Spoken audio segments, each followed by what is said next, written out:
Pat McAfee Show. There'll be no rules for our guests, for us, for the things we can talk about. Yes, speaking his mind. I've never had a problem expressing my opinions or my thoughts or anything like that. While being relatable. I haven't had that manufactured fake-ass celebrity that a lot of people have whenever they go on those big networks. I've had a chance to really build my crew, build my following, build my audience. And ridiculous. What am I supposed to do? So I'm supposed to look at something that I can definitely afford and say, nah. Is that what I'm supposed to do?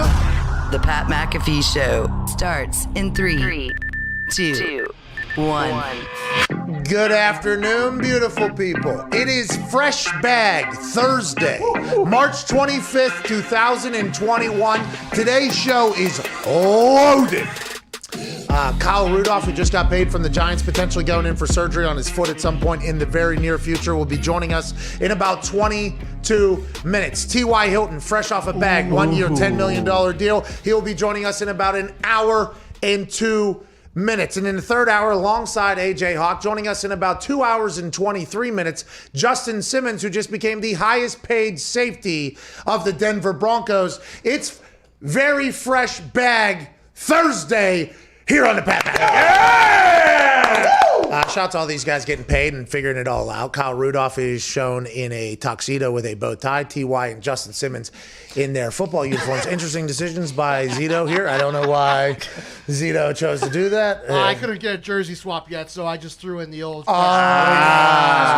to the game, yeah. not, you know. Hey, respect to the game, Zito. Also, Zito will be running the board today like he did last week. My brother is at home. His dog got hit by a car, got some surgery, will be fine. It is a lion. Somebody needs to check on that car. But he's at home with him. He'll be back tomorrow. AZ. Big day today, Z. Here we go, Z. I don't want to make any excuses, but I did cut my finger today, as you see in that Band-Aid right there. Oh, yeah? And it does control the sound, so don't hold it against me. Oh, so you're saying No flu excuses. game. Yeah. No excuses. Wow. No No excuses, excuses. obviously. Nope. Last week, while Zito ran the board while my brother was away, we had a hot mic situation. A couple times. We had sound go off in the middle of sentences a couple different times. There were some very cold mic situations. I don't remember that. There was a death of a beat drop that happened out of like right on time almost.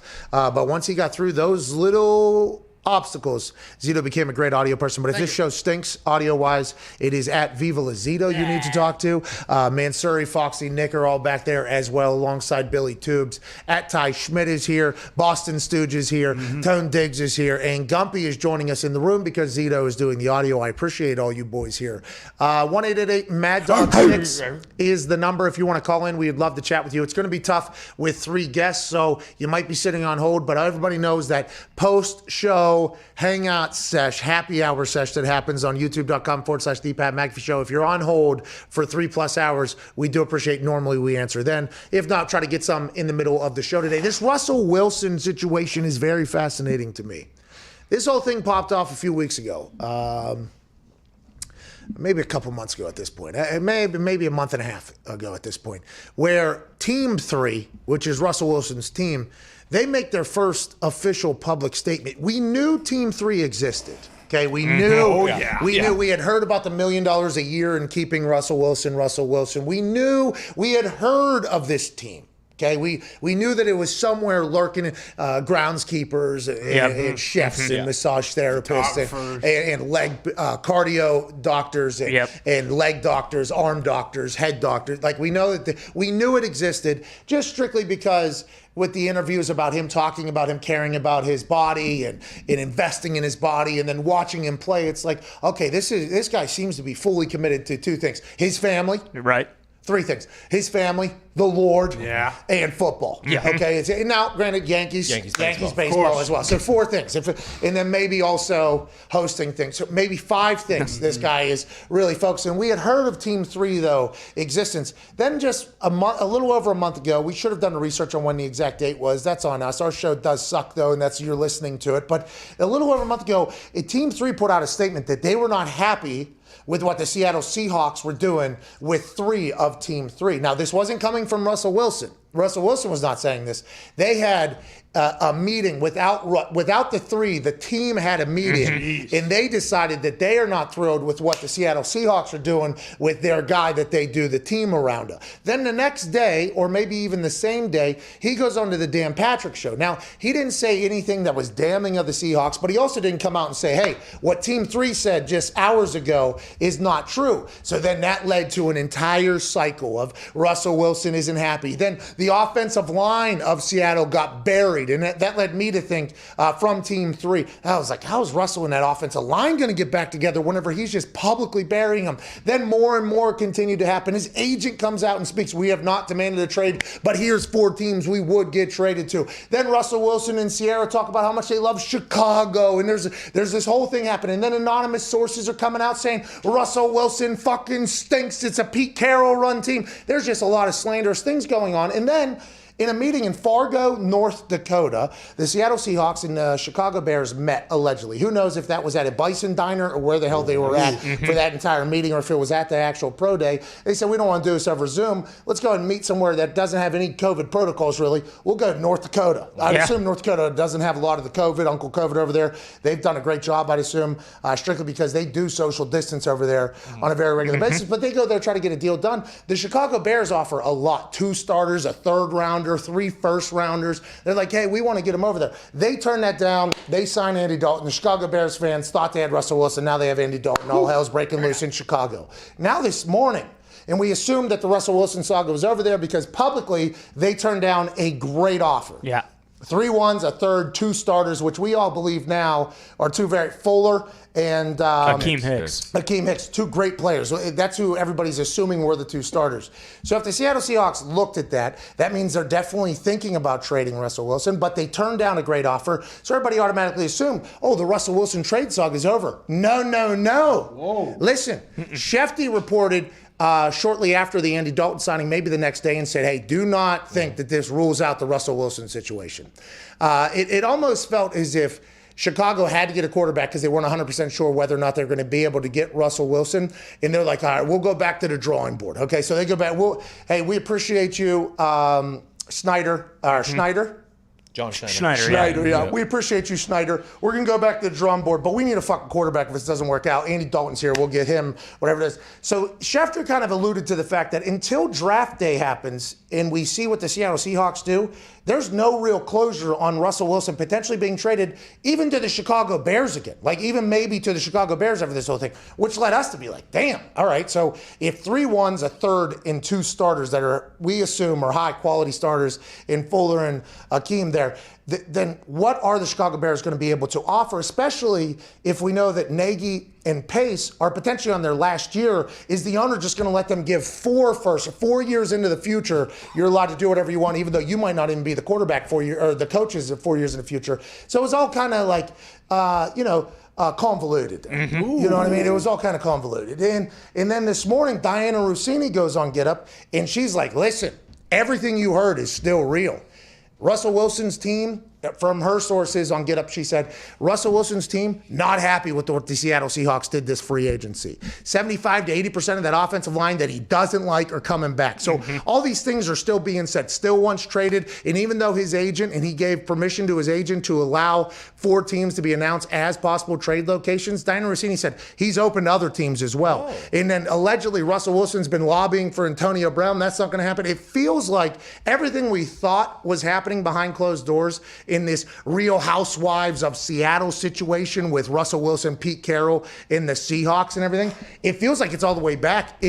And Diana Rossini, by the way, has been very accurate through this entire thing. Now, I assume she has missed a couple times with some maybe narrative pushing leaks from people to Diana Rossini, but she had the J.J. Watt shit early. She had masculine shit. Like, she has had a lot of stuff. She's basically sounded as if she had direct source to people that are saying, this shit ain't over. He wants to get out of there. It's not just those 4 teams, it's anybody else. Very, very fascinating, because whenever we talked to Rossini before the ban from ESPN, now the ban from me on ESPN people, she was like, hey, there are calls being, and by the way, that came true with the Bears with the whole thing. So I'm fascinated to see how this thing is going. I think Rossini has potential sources on both sides, Seattle and Russell Wilson. I believe now that's me she has not told me that. I banned all ESPN people from my life. Orlovsky texted me the other night. I did answer. It was a nice text, but then I told him, no more of this. Can't do it. Can't do it until it's lifted. We can't do this whole thing. But the Russell Wilson, maybe to Miami, who has 4 picks within the first 50 picks, because she said maybe another team that has a lot of picks is able to do it. This is very fast. And if Russell Wilson gets traded, I am so happy this is back in the conversation piece, because that it would be a boom for this show, especially because there really hasn't been jack shit to talk about. No, and we just went from, what was it, yesterday when we saw like the Go Hawks video, or a couple days ago, and it's like, okay, well this is dead now. But then in this report it says that like he said he wants to be in Seattle, but if they're still shopping him, I would assume that this relationship is, like Carson said, just fractured beyond repair. Like, he wants to get the hell out of there. This is just like whenever Team 3 made the statement, and then his agent said, Russell has never done it. It's always like Russell's like, hey, he wants to be on team. He's cheering for Chris Carson. Go Hawks enthusiastically, which made me think like, okay, he's saying go Hawks. He's back. Very pumped after all this thing. He's welcoming Chris Carson. Let's go, baby. Let's do this whole thing. It's like, okay, Russell Wilson, they must have been able to solve whatever potential issues could be happening behind closed doors, because there's more stories. He stormed out of a meeting in the middle of the season last year. He's not doing this, he's not doing that. That relationship, it's kind of like and I keep saying Real Housewives of Seattle, and I describe all potentially over dramatic situations as that way, like, okay, feelings are getting pissed off, and then that's obviously a real, and a fight happens. That's just like a thing to do.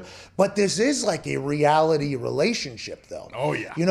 Every couple that gets into reality TV, aside from, I think, the Duck Dynasties, they all end up in a bad spot, okay? It's because the reality show shows, like, oh, here's them together, here's them happy, and then what you don't see behind closed doors, whenever when the camera man and lady walk out there and they turn off the audio like Zito does, and the NHL guys do not do, by the way. But you turn on what happens then? I think that's what we're learning now about this Russell Pete thing. And it's interesting to me. It's just fascinating to me that a relationship that seems so tied at the hip, like they said, Pete and Russell are basically the same person. Compete every day, super positive, how you doing? Like, they're the same people. And it's like, well, I don't think they are. If you're Miami, though, and you're a Dolphins fan, nothing has told you that the Miami Dolphins would do this at this particular time. Nothing says it, okay? In 4 picks within the first 50, you could probably get 2 really good players out of there. I mean, most teams, I would assume, if they bat 50% in the draft, they're pumped up about that. But if you get 2 pillars going forward and all your other picks, maybe it's just like a rebuild with B-Flow. Let's go and do it. That's why you cut Kyle Van Noy. That's why you make other moves. But, man, that seems like a place that has the picks to potentially go and get a guy. Deshaun Watson's situation seems like that is not something that other teams are like, no, let's go ahead and let the law figure this whole thing out here, especially with the situation going on with Jack Easterby and Cal McNair too. It feels like Russell Wilson is potentially target number 1 through 4 for anybody who has anything. In Connor is sitting up very, very straight in his chair there. You're not saying Patriots, no. No way. But I mean, like you said, the Finns, they can give him a second-year quarterback in Tua and that 3rd pick, so you can get another quarterback if you're not completely sold on him. Well, they just signed Jacoby too. Yeah. All right, we'll give you Jacoby Brissett, Tua, Tonga, top 5 pick just last year. Yeah. We'll give you 4 picks in the top 50 this year, right now. There's the deal. Yeah. Bingo. It's way better than the Bears. Like, the Bears had a back 15 pick, and if Russell goes there, those future picks you assume aren't going to be, top 15 picks. Well, also, you're not getting those for another 2-3 years. Pete Carroll might be done by then. Exactly. Yeah. So, because just like we said with Chicago, they didn't have enough. Chicago didn't have enough draft capital to make a move, and they had to go into the future to find it. Yes. Miami has something right now. And if you're anybody really, now, I guess there are those chess players who love talking about being chess players. I'm playing a long game or whatever. But we get it. If you okay, are you? Well, let me king you real quick like it's checkers. How about that? And then I'm gonna stop playing, by the way, by the time you got that close to Sicilian at the end of the day. I'm already fucking done with the game. See you later. But if you're and you get 4 picks right now, you could sell your fans like, hey, although we lost, we can We can make this up for this right now. And it feels like Seattle Seahawks fans that have called this show, and I guess I've tried to tap in a little bit into Seahawks Twitter. Anytime something like this happens, fans normally are with the player, and then they get to a point where they're sick of it, and they're like, all right, if this is going to happen, just fucking do it then. It feels like this is, I don't know. It's crazy to think that Russell Wilson is still potentially going to be traded, though, but it seems messy behind the scenes. It's almost like inevitable at this point. And if Pete wants someone to hand the ball off and protect the football, I mean, Tua could do that. Like, you don't need Russ. Hey, Tua won some games last year. It is the second time Russ has done this, though. He not as bad, but he did the same thing before he re-signed his new contract. There was rumors of him going to the Giants as well. Oh yeah, and then that's why that bed video was so big, and it was like 1 a.m. or 2 a.m. or whatever in our time. No, was it 1 a.m., 2 a.m. his time? Yeah, it was West Coast time. Okay. See, you were over there. I was there. Because I remember watching it, and I completely forgot if it was 1 a.m. my time or 1 a.m. his time. Because if it's 1 a.m. my time, and he was doing that whole song and dance at 10 p.m. He's in bed early. I don't. Which, by the way, go Hawks. Yeah, true. That's early riser. He's got the sleepologist over there. You know what I mean? Part of Team 3. That's part of Team 3. How much? I got a new bed coming in, by the way. Ooh. I need it. Recommended by Russ? Huh? Recommended by Russ? I would assume me and Russ will have a similar bed whenever this thing comes. Yeah, I've been waiting 2.5 months for this thing. Still got 2.5 to go. Probably. This morning I woke up in my my ass. So the bed the whole bed has completely quit. Yeah, you got a canyon. Yeah, so I woke up sitting like I was in almost on a tube going down a river. Oh, nice. Yeah, so the lower back is just, getting contorted or whatever. I would assume Russell Wilson and I are going to have a similar bed, but the sleepologist on Russell Wilson, I do believe, is probably a real job for somebody. Russell Wilson would have to pick up his whole team and move to the new place then? Is that what he does? Is that his house now that we see him throwing in? Is that in Seattle? Because it seems like there's a lot of sun. Yeah. It feels like that's an awfully... like sunshiny. It looks like a Los Angeles type home. And then that'll be his home. Upstate Washington, maybe. Oh, you think maybe up there? Maybe. I mean, it looks like a pretty big property. He's got a whole goddamn football field out there. He does have a lot of money, though. That's why he did that selfie video. Yeah, true. And he got Sierra, by the way, a lot of money. True. They probably have a nice spread down there in Los Angeles, if I had to guess. He is hosting the ESPYs now and stuff. Again? True. I hope so. I thought he kind of stunk last year. What? Yeah, I was super excited for it. What about he hosted the NFL Honors, too? Did he? Well, he spoke the longest out of everybody right. on the NFL Honors, including Steve Harvey's open monologue. Yeah, he might as well have. Aaron Rodgers, hey, you got 35 seconds. Wrap you it just up. won an MVP. Tell everybody. Wrap it up. Quick. Russell Wilson has a full halftime dance routine, walking. Imagine if Team 3 would have came in behind him and did a full. It's like trumpets and stuff, like Bruno Mars' boys. Like a full on. And that's why I'm so incredibly grateful to have won this incredible, prestigious. I said prestigious. Award, the Walter Payton Man of the Year Award. Thank you so much. Sierra, you got something? She comes sliding in. Yeah. Whoa! Go home. Man, he's so good at football, so he can do whatever he wants. You know what I mean? If he wasn't as good at football, none of this would even be a conversation, which, by the way, I guess is why it all started, because Russell Wilson feels as if he's much better than people are giving him credit for because he's on a team that doesn't want to win the way Russell Wilson would have to win if he wanted to be respected as a top 3 guy of all time, which is allegedly his motives behind all of this. It's insane. Miami has all the draft capital, but don't the Seahawks want, are they going to be able to get guys comparable to Fuller and Akeem Hicks in return if they do trade? Wasn't that a big part of it, is they wanted 2 guys who could make their defense or offense better right away? Tua Tagovailoa, please have a little respect. But the YouTube commenters just made something. There's a $40 million dead cap hit, right? Yeah. Yeah, that's the big Prior to issue. June 1st, right? And after doing some research, his house is in Seattle. That's a beautiful area. Wow. It gets nice out there, man. As long as the only issue is the rain. It Well, that's- rains a lot. Well, that's what I'm saying, though. All those videos I see, it looks Awfully like sunny. It's Clear a beautiful. skies. So he gets to work out there, 4 or 5 days a year up there in Seattle on that field? It can get beautiful in the summer. It doesn't rain much. It's just every other time. It's usually pretty wet. Underrated, incredibly rainy city, Pittsburgh, Pennsylvania. Really? The most, actually. Yeah, we had more than Seattle there for a while. Yeah. Everybody's like, oh, Seattle's a rainy city. And I walk outside in Pittsburgh and I snort some of that steel in the air. And then I see it's raining everywhere. I'm like, well, I don't know if it can rain more than this fucking place. But Go ahead and let's get a little muddy out here. Russ might have a bubble, too. Who knows? He might have better facilities than the Cincinnati Bengals. I would assume Team 3 has a better facility than the Cincinnati Bengals, especially after seeing their warm-up area we looked at yesterday with the A.J. Hawk. Pittsburgh's in 5th, Seattle, Washington, 6th. Wow. Who's won? Rochester is 1, New York, and Buffalo, New York is 2. Oh, so a lot of rain up there in New York. Followed by Portland, Oregon, Cleveland, Ohio, Pittsburgh, Pennsylvania, Seattle, Washington. And then every other city in Ohio. Cleveland, not enough respect for how fucking windy it is over there. Mm-hmm. Speaking of windy, it's supposed to be like 60 to 70 mile an hour winds here in Indiana. Look for a few trees around my house to definitely fall and fuck some things up. Oh, yeah. Definitely. Well, at least you don't have DirecTV anymore. At least I'll be able to watch TV, I guess. Yeah. The interesting thing about DirecTV is, you get all those like warnings, like before phones had them all. People would have satellite, and the warnings for the storms would come on a channel. But with satellite, the channels don't come whenever there's a storm. No, yeah. So people were just sitting there, and there was an entire get to your fucking basement now thing. And the satellite was just, yee! You know what I mean? You never know. Frozen on the screen. That's a shame. It is a shame. Hey, tonight, Indiana, get to your basements from what I've been told. Be careful. By the way, there ain't nothing you can do about it. No. I've been a part of a couple of those tornado situations from Pittsburgh, Pennsylvania, where there's no tornado possibility because how the hills are aligned, It's going to rain. Hey, and by the way, I think it rains because of all the hills. The clouds hit them. The rain happens. I think that is like a scientific thing or whatever, but we don't have the tornadoes. Come out here to Indiana, and people are like, hey, listen, when that siren goes, anybody can get it. It is a nightmare. Oh, yeah. It is a scary thing. Whenever my wife and I were sitting outside and we heard that train coming through the trees, I was like, oh, no.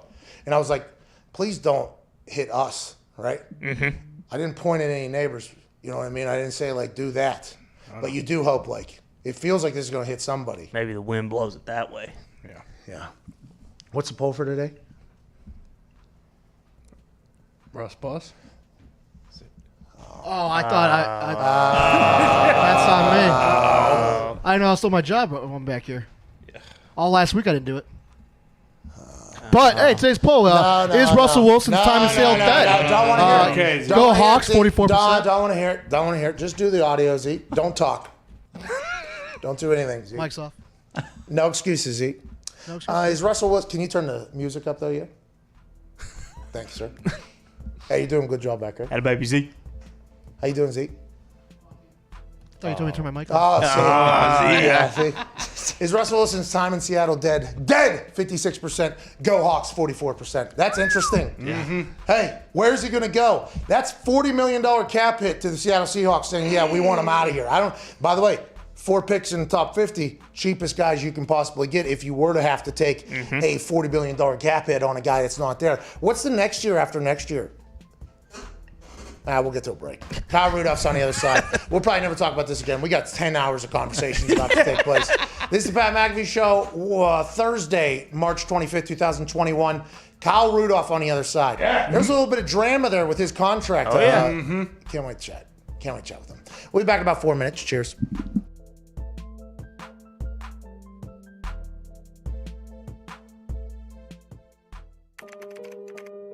You had $6 left in your account. Is that accurate? It is. Current balance is $6. Do me a favor and refresh that. Oh, wow. Oh, my gosh. That's crazy. Wow. Oh, my gosh. Thank you so much. I'm going to call my mom. Let's go, dude. Jaleel, how are you doing on this beautiful day now that you're a new millionaire, Jaleel? Man, it's truly a blessing, especially in the middle of a pandemic. And how did this whole thing kind of unfold here with FanDuel? I woke up Monday morning, got a call. I actually didn't answer because I didn't know the number. So, fortunately... $1 million is calling? Fuck 'em. Right. You know. Hey, this money is not supposed to happen like this, okay? Right. It's just now starting to set in, I'm really a millionaire now. Yeah. Jaleel, how much will go back into betting, you think? Because, by the way, they're giving out another $1 million. Maybe it'll be Jaleel again. Hey, maybe you go Twofer out there. I'll definitely place a few more bets. You know, I don't know if I win as much at all, but it's truly amazing. Once again, it's amazing. Jaleel, congratulations. Enjoy this. I hope you win the next one, by the way. And if not you, obviously somebody else. Thank you so much, guys. I really do appreciate it. Definitely was not expecting it, man. It's crazy. FanDuel, your favorite sports book, yeah? Definitely. Yeah, I would assume. What do you do day to day? Are you going to continue doing that? What do you do day to day? Yeah, I plan on still working. It's going to be hard not to tell your boss, though, today, I'd assume. Man. Hey, get over there, Jaleel. Hey, how about not? How about you get over there now? I think you should go out there. Ladies and gentlemen, Jaleel Harden, congrats. Thank you so much.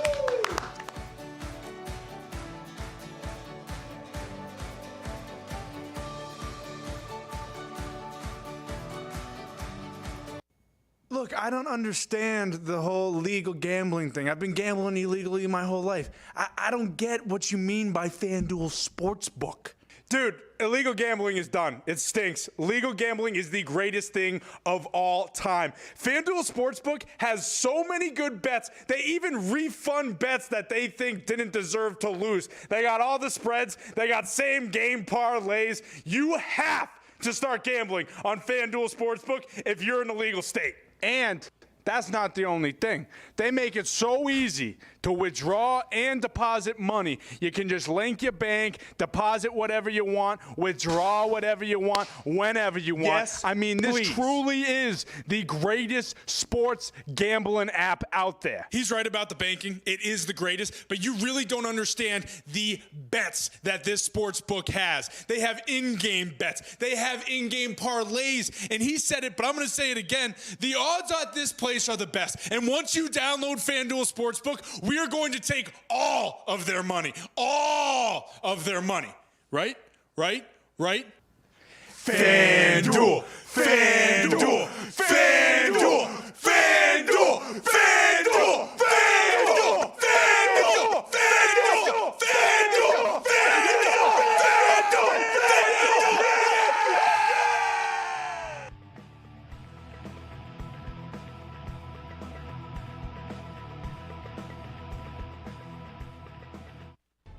This is the Pat McAfee Show on Sirius XM Mad Dog Sports Radio. We thank you for taking the time to seek out this small regional show that streams internationally. Here's Pat and the boys. No, oh no, oh no, Welcome back. There it is. Welcome back to that show. It is Big Bag, fresh off the truck Thursday, March 25th, 2021. Joining us right now is a man who just signed, after a little bit of a, storyline about whether or not it was going to happen, newest member of the New York Giants, ladies and gentlemen, tight end, Kyle Rudolph. Kyle, how's it going, pal? I'm doing well. Thanks for having me. Hey, where are you right now, hanging out? I see you're in a room that has zero light.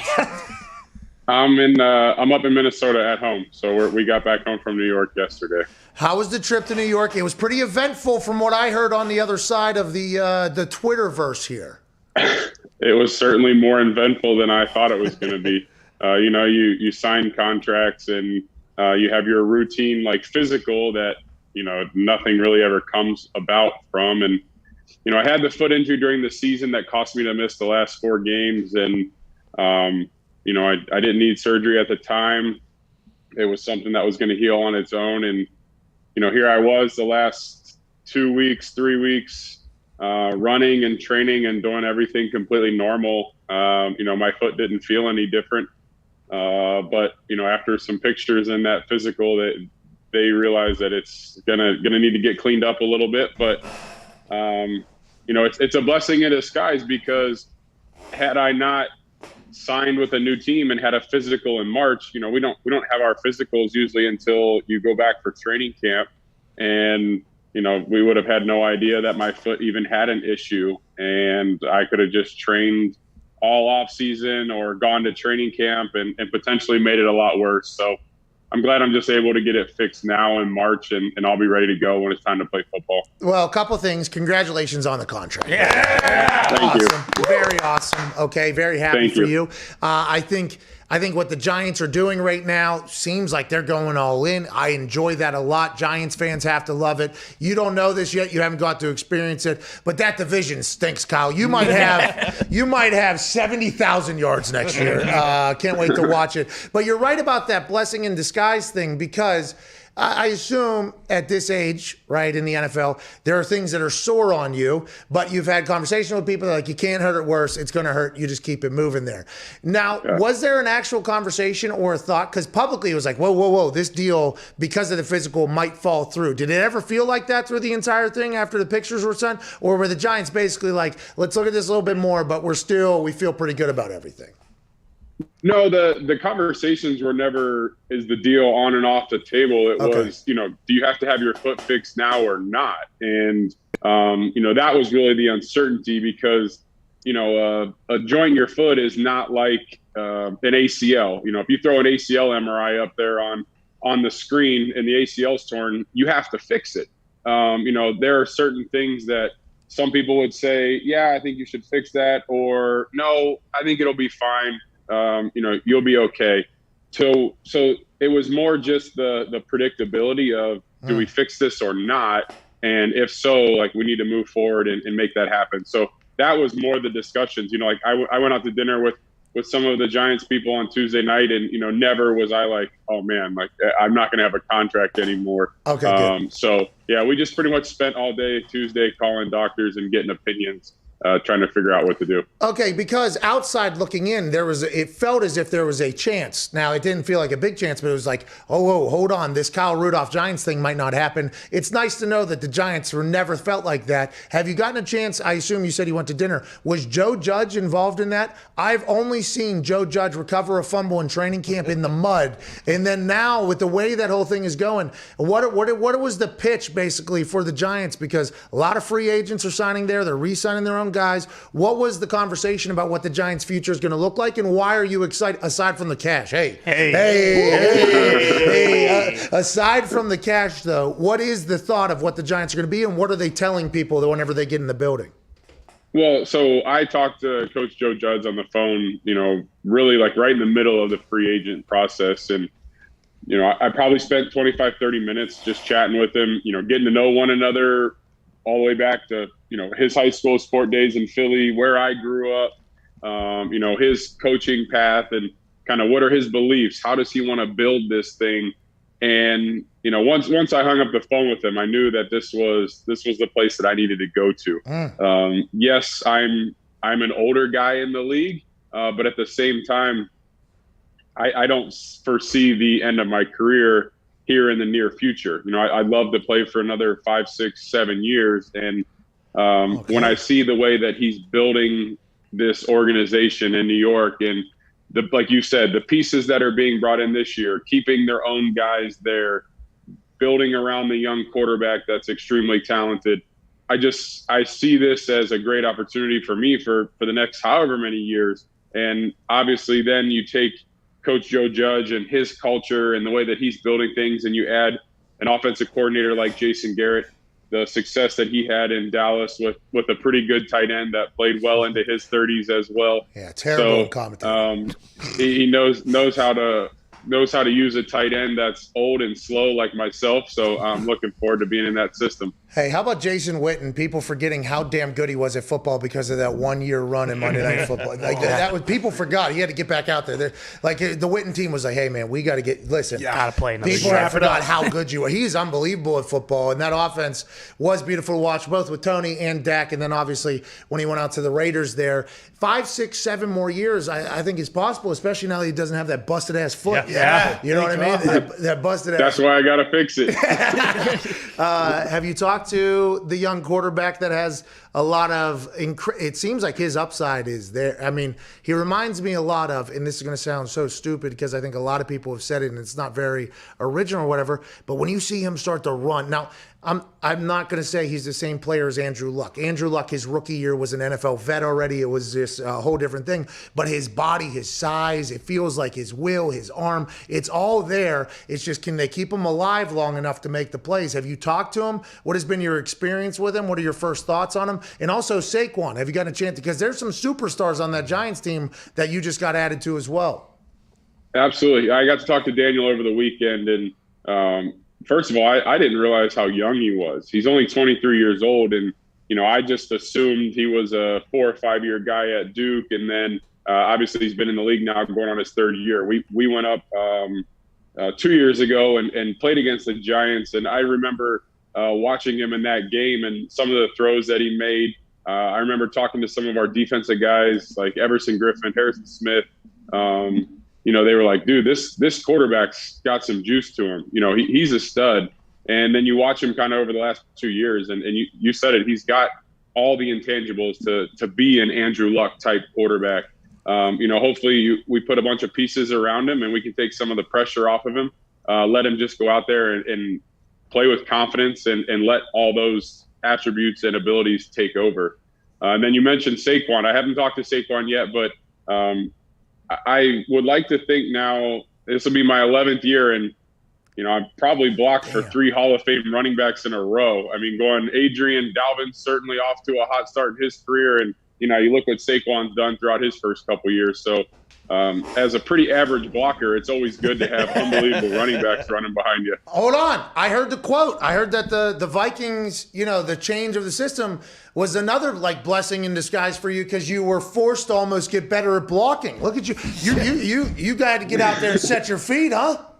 I had to get down and dirty for a couple of years. I'm used to just running around and catching balls, and that wasn't the case the last couple of years in Minnesota. I don't know Garrett's offense well enough, and I do remember Witten having success, and I don't know if it's the exact same offense that he's running over there, but your plan is to get back to catching balls, huh? Absolutely. And that certainly played a big part into why I wanted to go to New York as well.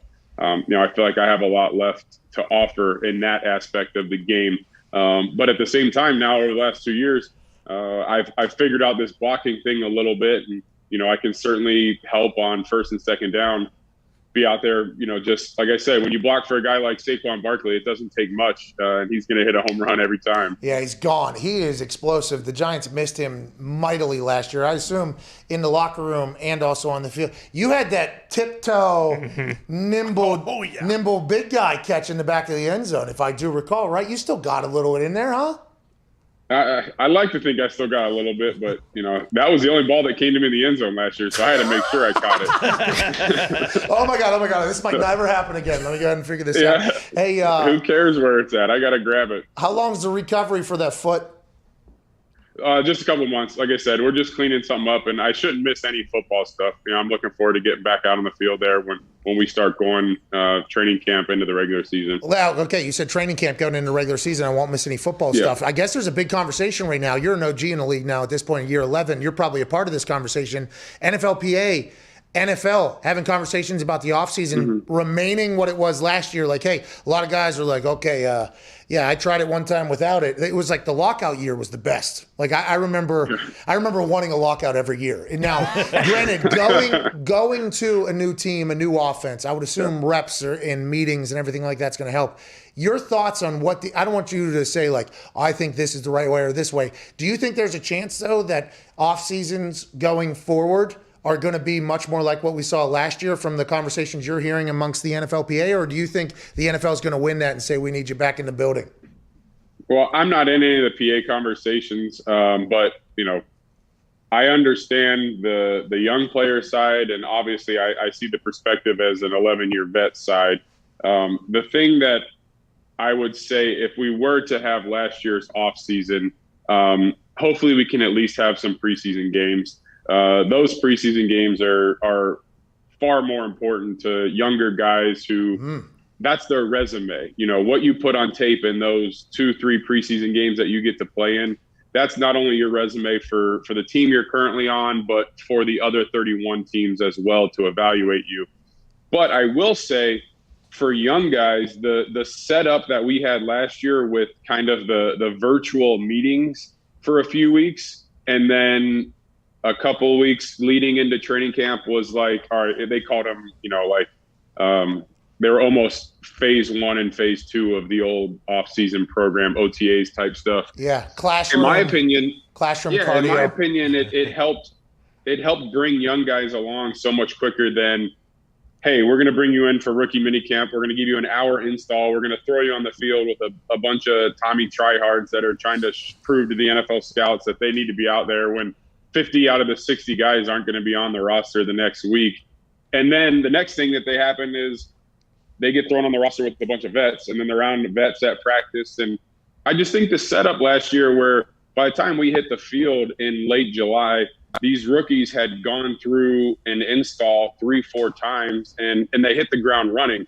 And I think a lot of our young players were able to contribute this year, most notably Justin Jefferson, who was a phenomenal rookie, just went out and made plays from day one.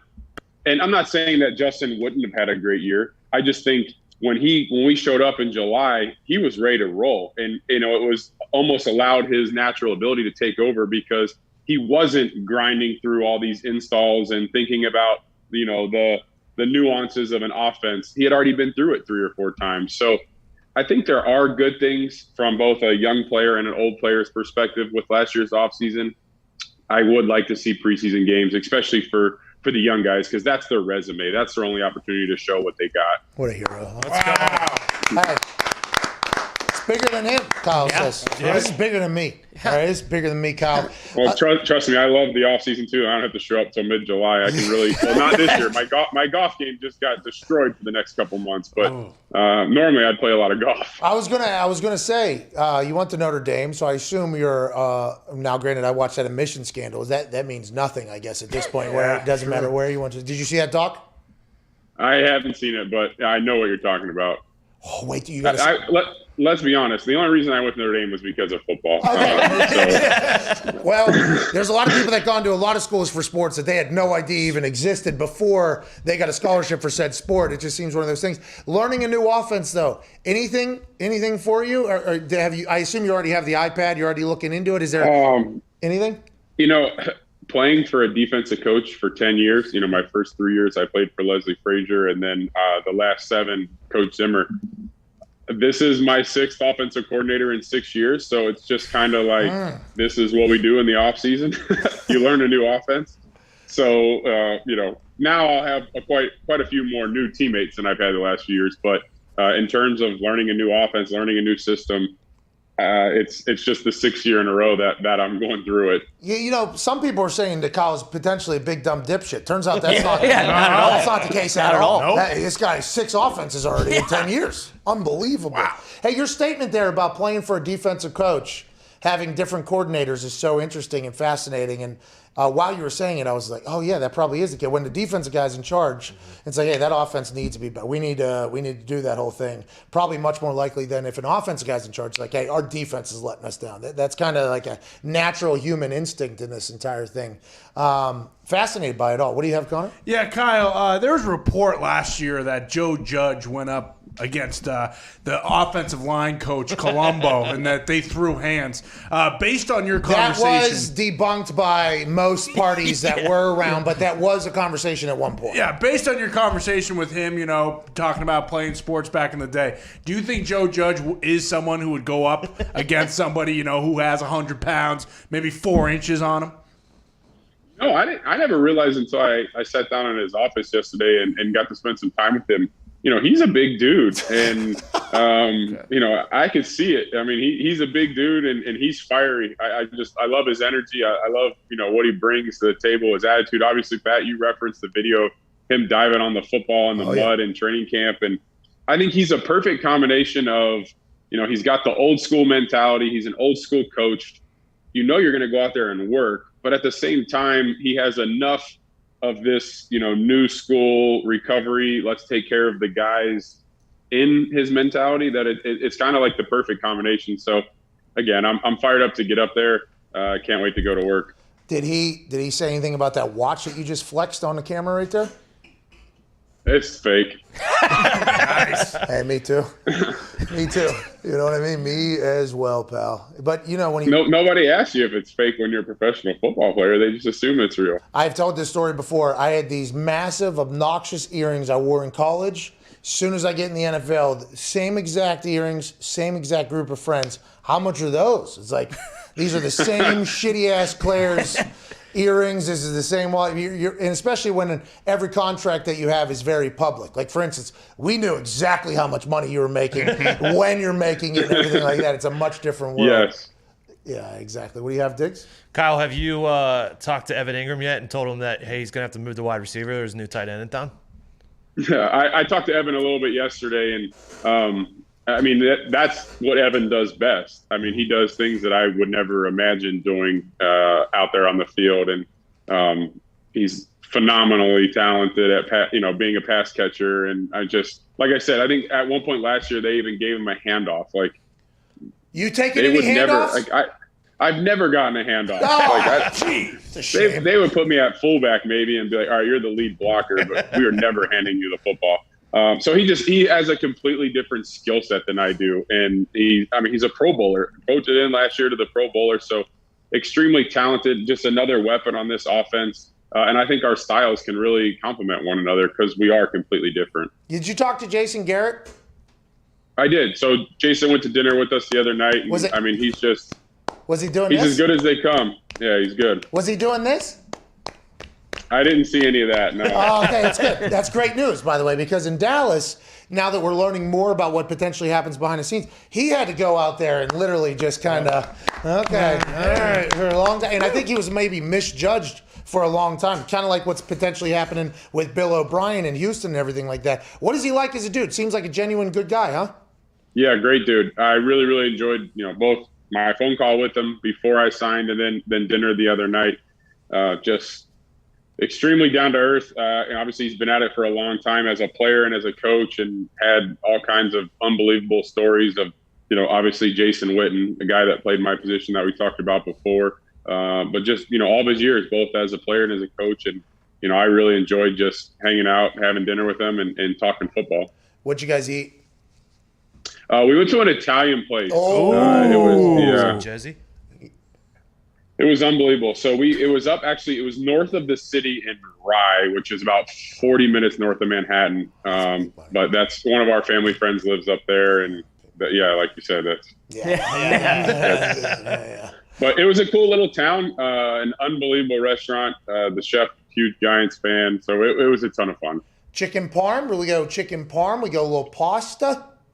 We kind of had a little bit of everything. So we sat down and basically chef asked if we didn't like anything. And my wife is Italian, so she just was in heaven. And he pretty much just brought out like a bunch of different things. And it was one of the best meals I've ever had. Wow. A lot of Italians in Minnesota or no? Not really. We're imported. We're not really from here. Hey, by the way, Indiana, not a lot of Italians. It's a shame. I grew up in Pittsburgh. Too many Italians.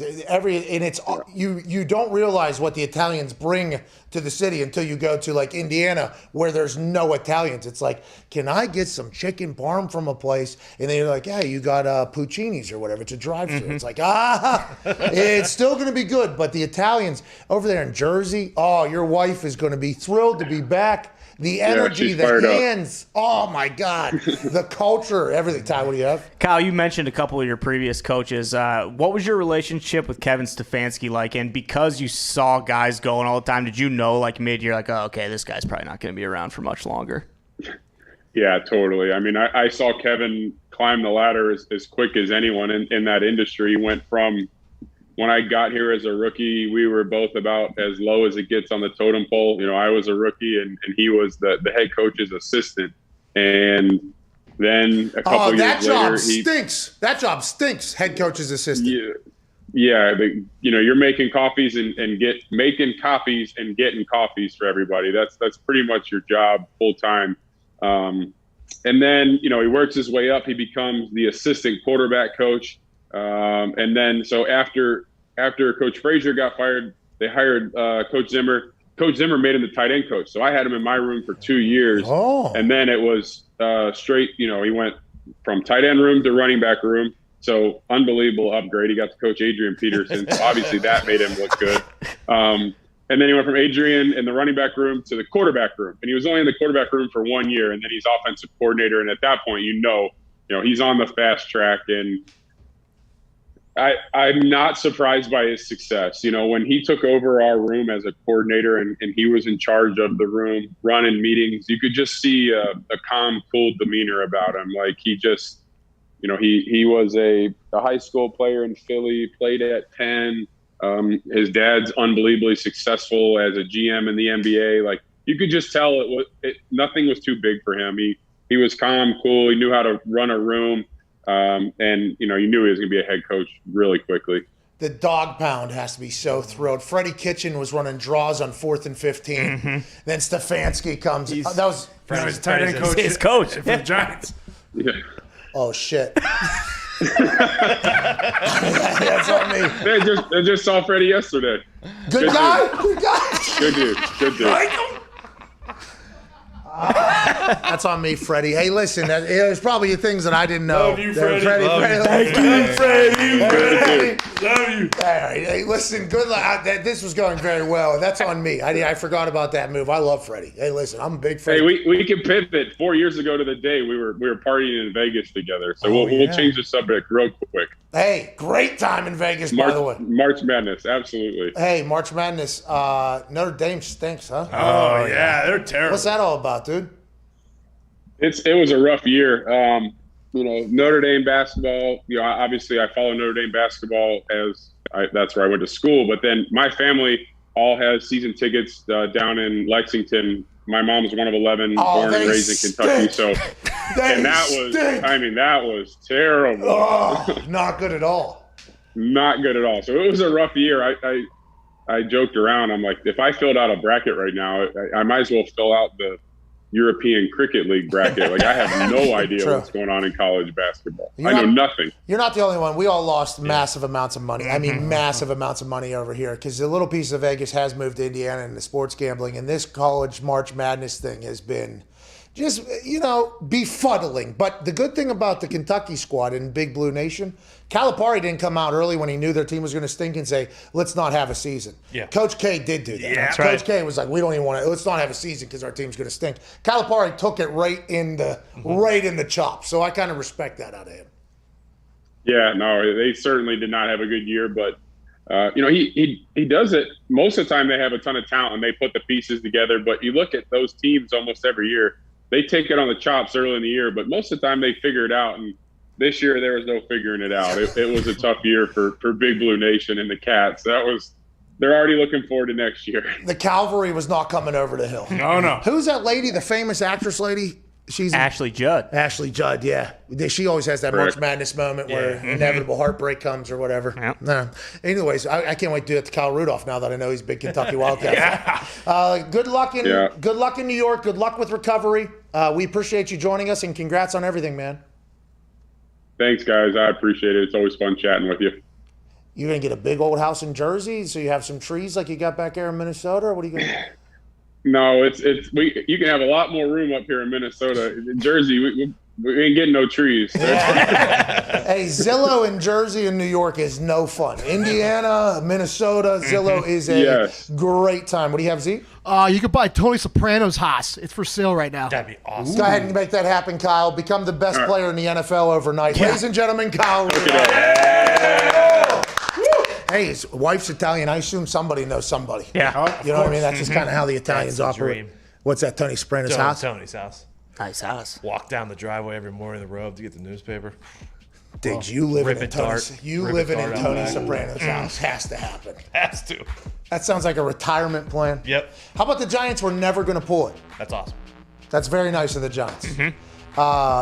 Him sitting there with Jason Garrett eating some dinner. Oh, the Freddie Kitchens burial did not have to happen. I was about to ask about it. I was like, Ty, is Freddie still with the Giants? And then you brought it up. As soon as you said his name, we were like, yep. I completely forgot he was over there because they did Jason Garrett, Freddie Kitchens, and we're all like, Joe, what are you doing over there? Yeah. Get him back in the position group, though. This is like the Peter principle, right? Yeah. Yes. All these guys are great at their jobs, and then they get promoted to another job that's above that job, and they're not necessarily cut out to be that job. I'm not saying Jason Garrett wasn't, but Freddie Kitchens potentially wasn't ready to be a head coach, and he gets taken out of a position he is good at to go and do that. This is not me backtracking. I'm just saying the Peter principle is a real thing. Freddie Kitchens stunk as a head coach, okay? Big time. That is noted. But he's going to be a great tight end coach for Kyle Rudolph. It's got 2 Pro Bowlers in there. Yeah. Evan Ingram, Kyle Rudolph. Pat McAfee Show's back in about 6 minutes with your phone calls. Cheers.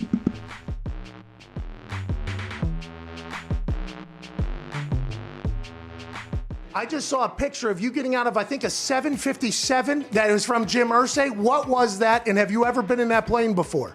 I thought it was like the team plane to fly all of the Indianapolis Colts. Literally, I mean, it's got the logo on it, Pat, and it was awesome. But look, that's just Jim. Pat, I had a wonderful 14 years there. It's obviously the team that I wanted to play for always. I understood the decision he had to make, and no hard feelings, and for him to send his plane to fly me and my son down here, it was a great gesture. A lot of room for me and Marshall. We were throwing the football. So, pretty cool experience. Pretty cool father-son weekend. By the way, as he's moving from event to event right now, you are the best, dude. Where are you headed right now? I'm going to the game. I got Lynch. I got Faneca. I got these guys in the background. Boys, congratulations. Yeah. Congratulations, boys. All right, Peyton. Oh, hey, there he is. Marshall, I hope you enjoyed that plane, pal. Hey, Peyton, last thing here. You talking to Tom Brady, you becoming friends with him. It was interesting to watch. Oh, yeah, take the photo. Take the photo.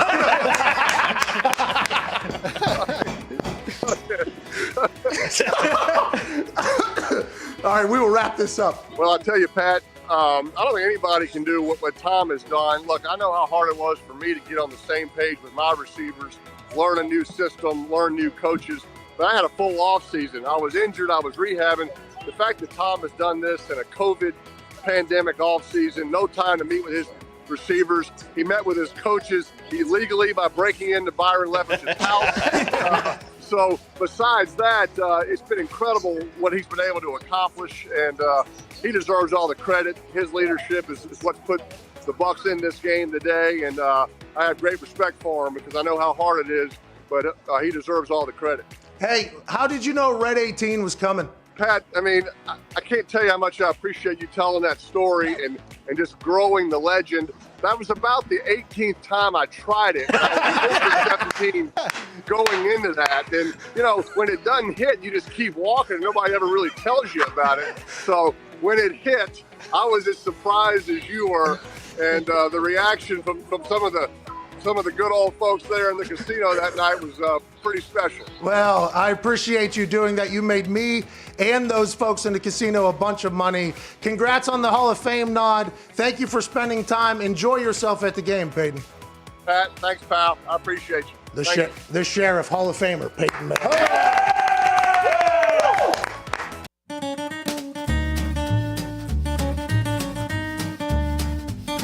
I know, I told her about it. I was like, you have your expectations of the New York subway. Don't worry about it. Just got there fucking.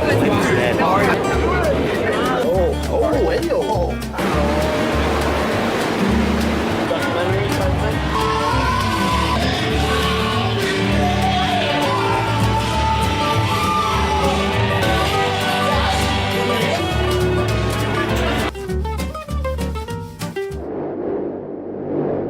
I can hear that roar from the crowd. It's for Pat McAfee. This environment is electric. We just walked in here, and I'm expecting some magical stuff to happen here this evening. The guy who lost, he's been arrested and reported 13 times. A baker's dozen is a lot of times to get caught doing something wrong and going to jail. It's almost kind of nice to see that Russian kid play bongos on his face there, but it's been awesome this evening. As a former NFL player, who's a guy that you think would be pretty good in the ring? The only name that came to mind was a guy named Robert Mathis, okay? Yeah. Robert Mathis, not only this incredibly tough man, but the way he utilized his hands as an undersized defensive end. The human cockfighting world is one that I am very intrigued by. The amount of training, the amount of discipline, the amount of strategery, everything about it.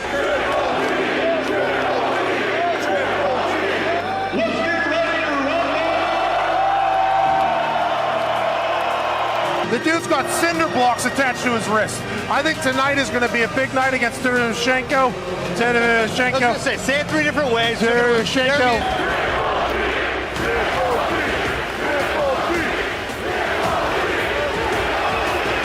But I just think Triple G is such a magnetic fighter, and that's why this place is lit up the way it is. I was told not to blink keep my eyes open. I brought Visine, I brought the vitamins, and I am expecting something awesome to happen.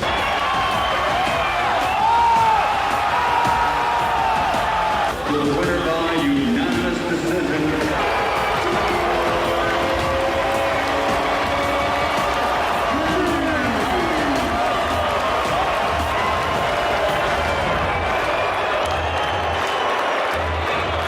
Hey, wait, are we on the screen right now? On the big screen at Madison Square Garden. Hey, Mama, we made it.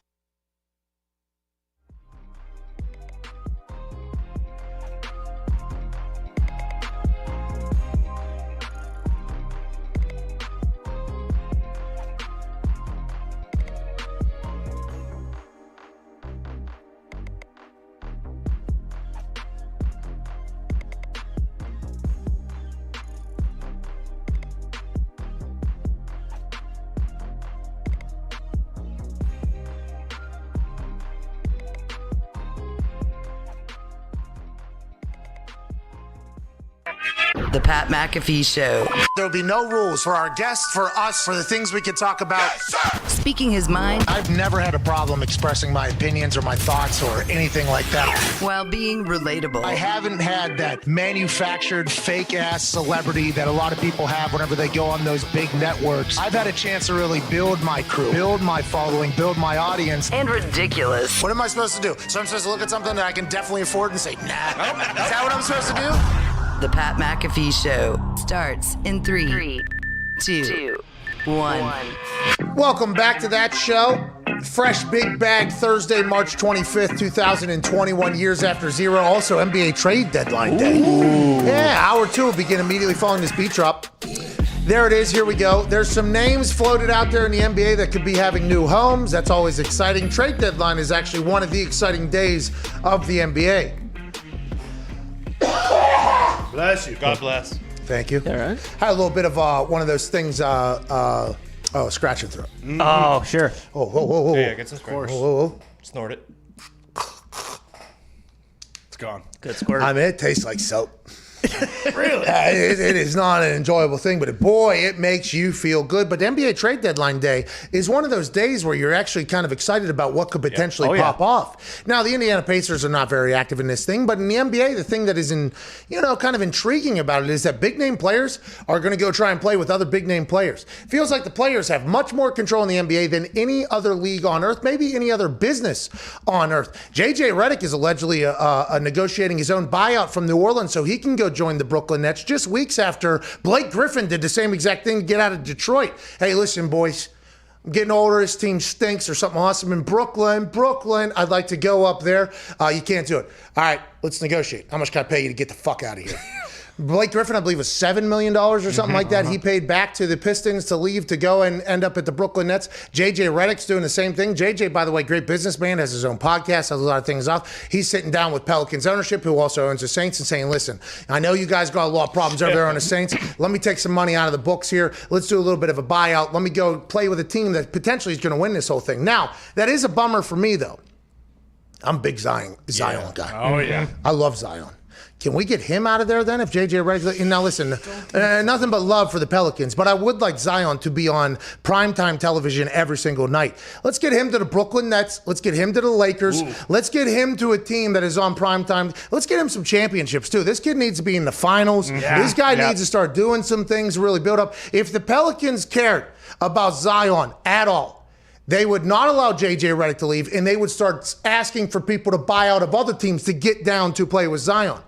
If they don't do that, let Zion go. Yeah. It's good for the game. Let him go elsewhere. Is there any chance Zion gets traded? No chance. See, now we got another year of obscurity for my guy. He's not going to make the playoffs. Yeah, Zion is actually the only player on the Pelicans that they won't trade right now. Remember this. They redid the entire structure of what the bubble was going to be in the NBA to get Zion into the bubble. Now, this is not just super fan of incredible athlete who's been dunking on little white kids in Carolina for the last 15 years, Zion. The NBA knows what they have too. And if he doesn't get on a squad that's going to go to the playoffs, what are we doing? What are we doing with that guy? Silver lining, though, they might be able to get the big wig in the top 10 this year in the draft. Krutwig in Zion. Look out. With Buddy Boeheim running the point. Oh, wow.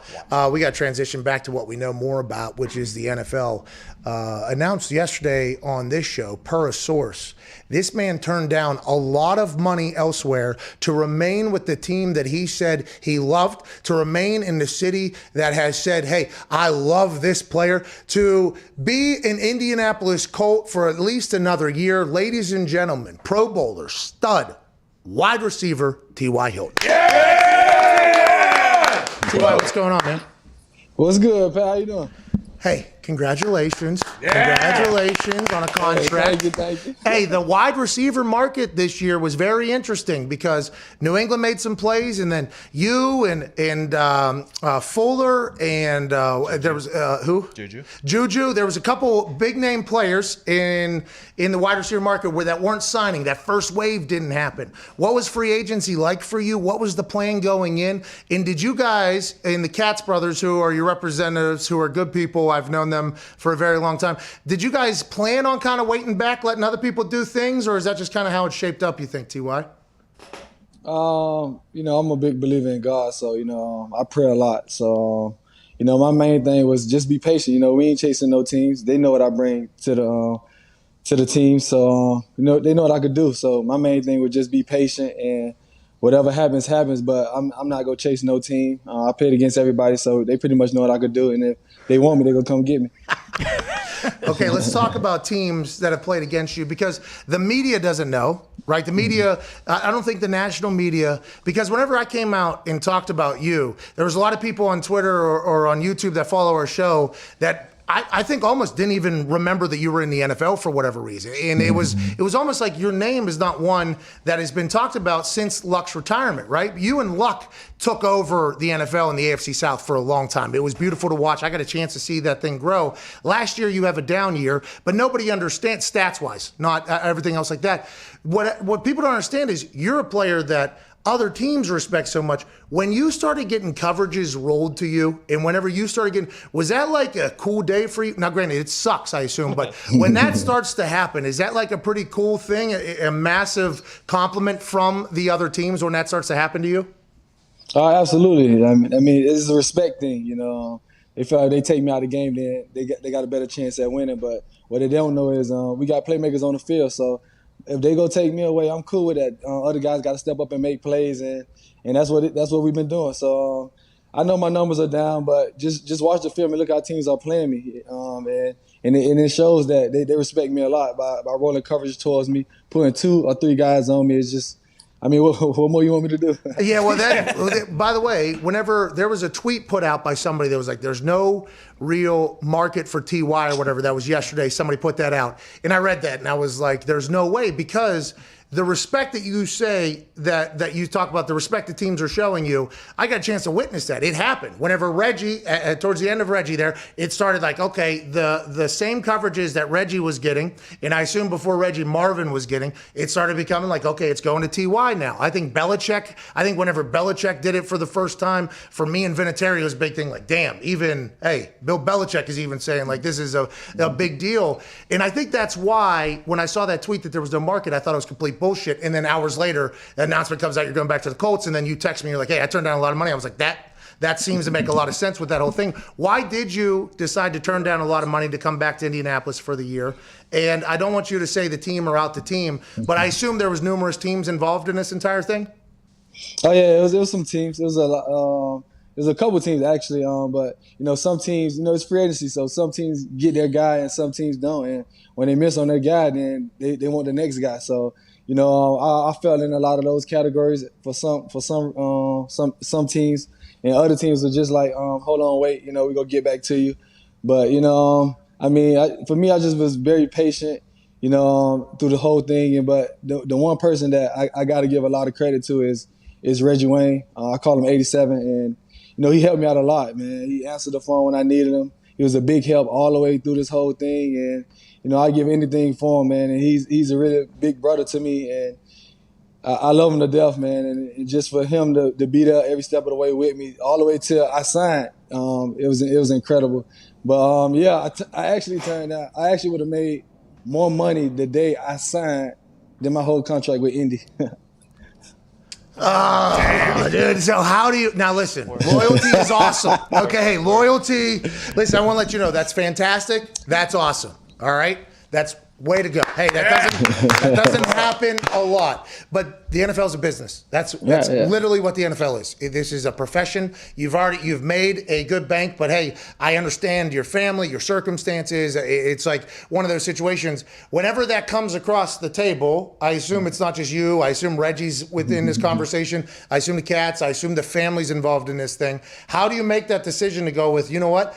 I like Indy. I know Indy, and we got a chance to do something with Carson here that maybe we can reset it, or how do you make that decision there? Because more money on the day that you signed than you've ever made in Indy sounds very nice. I don't know, how'd you get through that process of picking Indy over that? That was tough, man. It was very tough. Just prayer, man, and I asked God to show me signs of what I should do. Oh, no, not this bullshit again. You know what? He was supposed to go to West Virginia. He was supposed to go to West Virginia. This dude was supposed to be a mountaineer, okay? And he does this whole I believe in signs thing is very real with him. His kid picked up a fucking hat to FIU, and that's why he went there instead of going to WVU. And by the way, it worked out. It worked out, all this thing. But is that real? Like, you just... Listen, I'm gonna tell you, true story. No bull. So I prayed about it. I prayed about it about 12 o'clock. I signed 3? So I prayed about it about 12 o'clock. I've been texting Chris Ballard the whole time. So by 2:30, I'm like, man, by 3 o'clock, I'm signing somewhere. Wherever it's at, I'm signing. And then 2:55, I got on the phone with Chris. And I'm like, are we going to get this done? Like, how can we get this done? And he came up with a number, and I'm like, man, all right, it's all right. Well, I guess it's meant for me to go to this next team. Soon as I close his message, Irsay texts me. And I said, there go my sign right there. When he texts me, that's when we got it done. When he texted me, we got it done. Hey, was his text like one of his tweets? Was it awesome? What was the text like from Jim Irsay? No, it was awesome, man. I was just hoping that we could get. It was a great deal. Hopefully, we could get it done. And I told him the number that I wanted, and they got to it right then and there, and the deal got done. Jim Irsay is just like, brother, listen, I'm trying to. What do you need? What do you need? Okay, dude, Chris, just give the guy that's awesome that Irsay gets involved in that entire thing. 2:55. I'm making a decision by 3. Jim Irsay comes in from the clouds with a blue text, I'd assume. Blue text? Absolutely. Okay, all right. Okay. Him and Chris did it, man. I'm very appreciative of them. Okay, what do you know about Carson Wentz? What are your thoughts on Carson? Have you talked to him? Because this is a big deal. Now, I had Carson on my show. Did you see it? No, I didn't. Oh, this is a joke. I mean, you're in the middle of free agency. I mean, you got business going on. It's free agency, man. Yeah. You got conversations with God, too, that have to happen. But, like, when he came in here, he was much different than I ever imagined. It feels like he's, you know what I mean? Like, it feels like he lives under a rock, I do believe. Like, I don't think he knows any shit going on outside of football or whatever. But he loves football, it seems like. And I talked to LeGarrette Blount yesterday, and he was like, Carson's a cool dude. I think there's a chance for something very special if this offense can go. Now, I do believe you guys are going to need another weapon. That's not your decision. I think that would help you out immensely if that was the case. But what do you know about Carson? Have you talked to him? And how do you feel this year is potentially going to go with him? Man, I've been talking to Carson since the day he signed, and and he texted me yesterday too. We texted each other yesterday, and it was like, "Are we close? Like, how we looking?" It just, he wants to play football with me, and I wanna play with him. So I mean, it's been incredible for him to just continue to reach out to me as I'm a free agent, and I respect him a lot, and I can't wait to get to work with him. And, I told him, like, you need me, I'm going to be there. I'll go through the fire with you. And he said, I'll do the same for you. So, we look forward to it. And, it's going to be some big things happening in the Indy. And I've said this one other time earlier today, and so it might get a little bit played out. And I when he walked in, when I saw him, he's got Lux. Hey, he's a pretty big son of a. Hey, he's a. Hey, I did not expect that. Like when he came in, it was like a real. And I'm wearing my Hoka ones, so I got a little. He's a big dude, and it's like as I was watching him walk, I was like, now he doesn't talk or act or anything like Luck or whatever. I'm like, because you and Andrew. You guys were awesome. It made no sense what you guys were doing. It was, I believe there was a play call for the 9 other people on the field, and then there was just you and Luck there for a while. Whenever you have to change quarterbacks after his retirement, and you go to Jacoby, then you go to Phillip Rivers, now you're going to Carson. How does that not get, I don't want to say like too much to continue to build chemistry with these people? You know what I mean? Like, because that's a real big deal with the wide receiver and the quarterback. You and Andrew had a lot of love for each other, not just on the field, but off the field. Is building that chemistry like something that's a priority for you? And how do you do it, especially in the COVID world that we're in right now? COVID make, everything tough, but you just got to do it virtual right now. And whenever you get together, you start building that chemistry, start learning the playbook, start learning what Carson like, what he doesn't like, what spots he wants you at, how you like to call the plays, what he like to check to, what routes I like to run. So, once we get those things down, the rest will be easy. Okay, so what was some differences between like Andrew, Jacoby, and Phil that you realized whenever like different spots you just said? Is there like ways you make breaks that some quarterbacks like it and they're more comfortable with, and does that change what you have to do, or are they adjusting to what you do? How does that whole thing kind of come together? We it's give and take. You got to adjust to each other. With Andrew, it's just like it's like night and day. I can just go out there and close my eyes and run an out route and just know he's just gonna throw the ball regardless of who's standing there.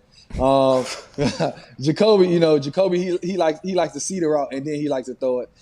Phillip, he's more a timing guy as well. So he's like you in the spot and then he's gonna hit you at it. So they're all different in their own ways, but the one thing that they all have together is they love football, man. They study a lot. From the time they walk in to the time they're leaving, they're always studying.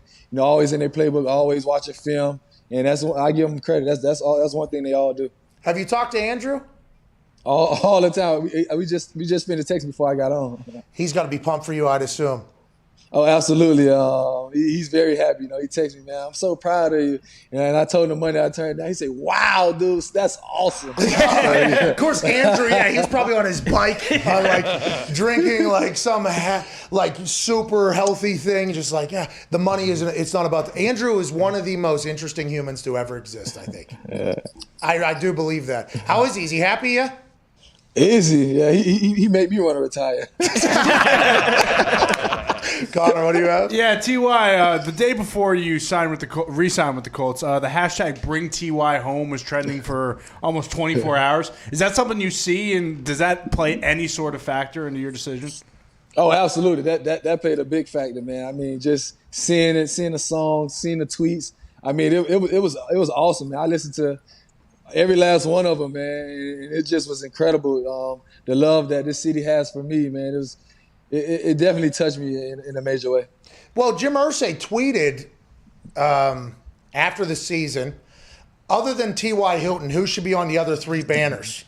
And I was like, okay, so this is Irsay basically saying, this guy's not going anywhere. And then there was a press conference where Irsay was like, if T.Y. can get back, we hope he gets back. And I'm like, oh, wait a minute. Now I'm hearing Irsay was like, Chris Ballard probably went to Jim and was like, hey, we're just not there, and Irsay's like, let me talk to him. Let me talk.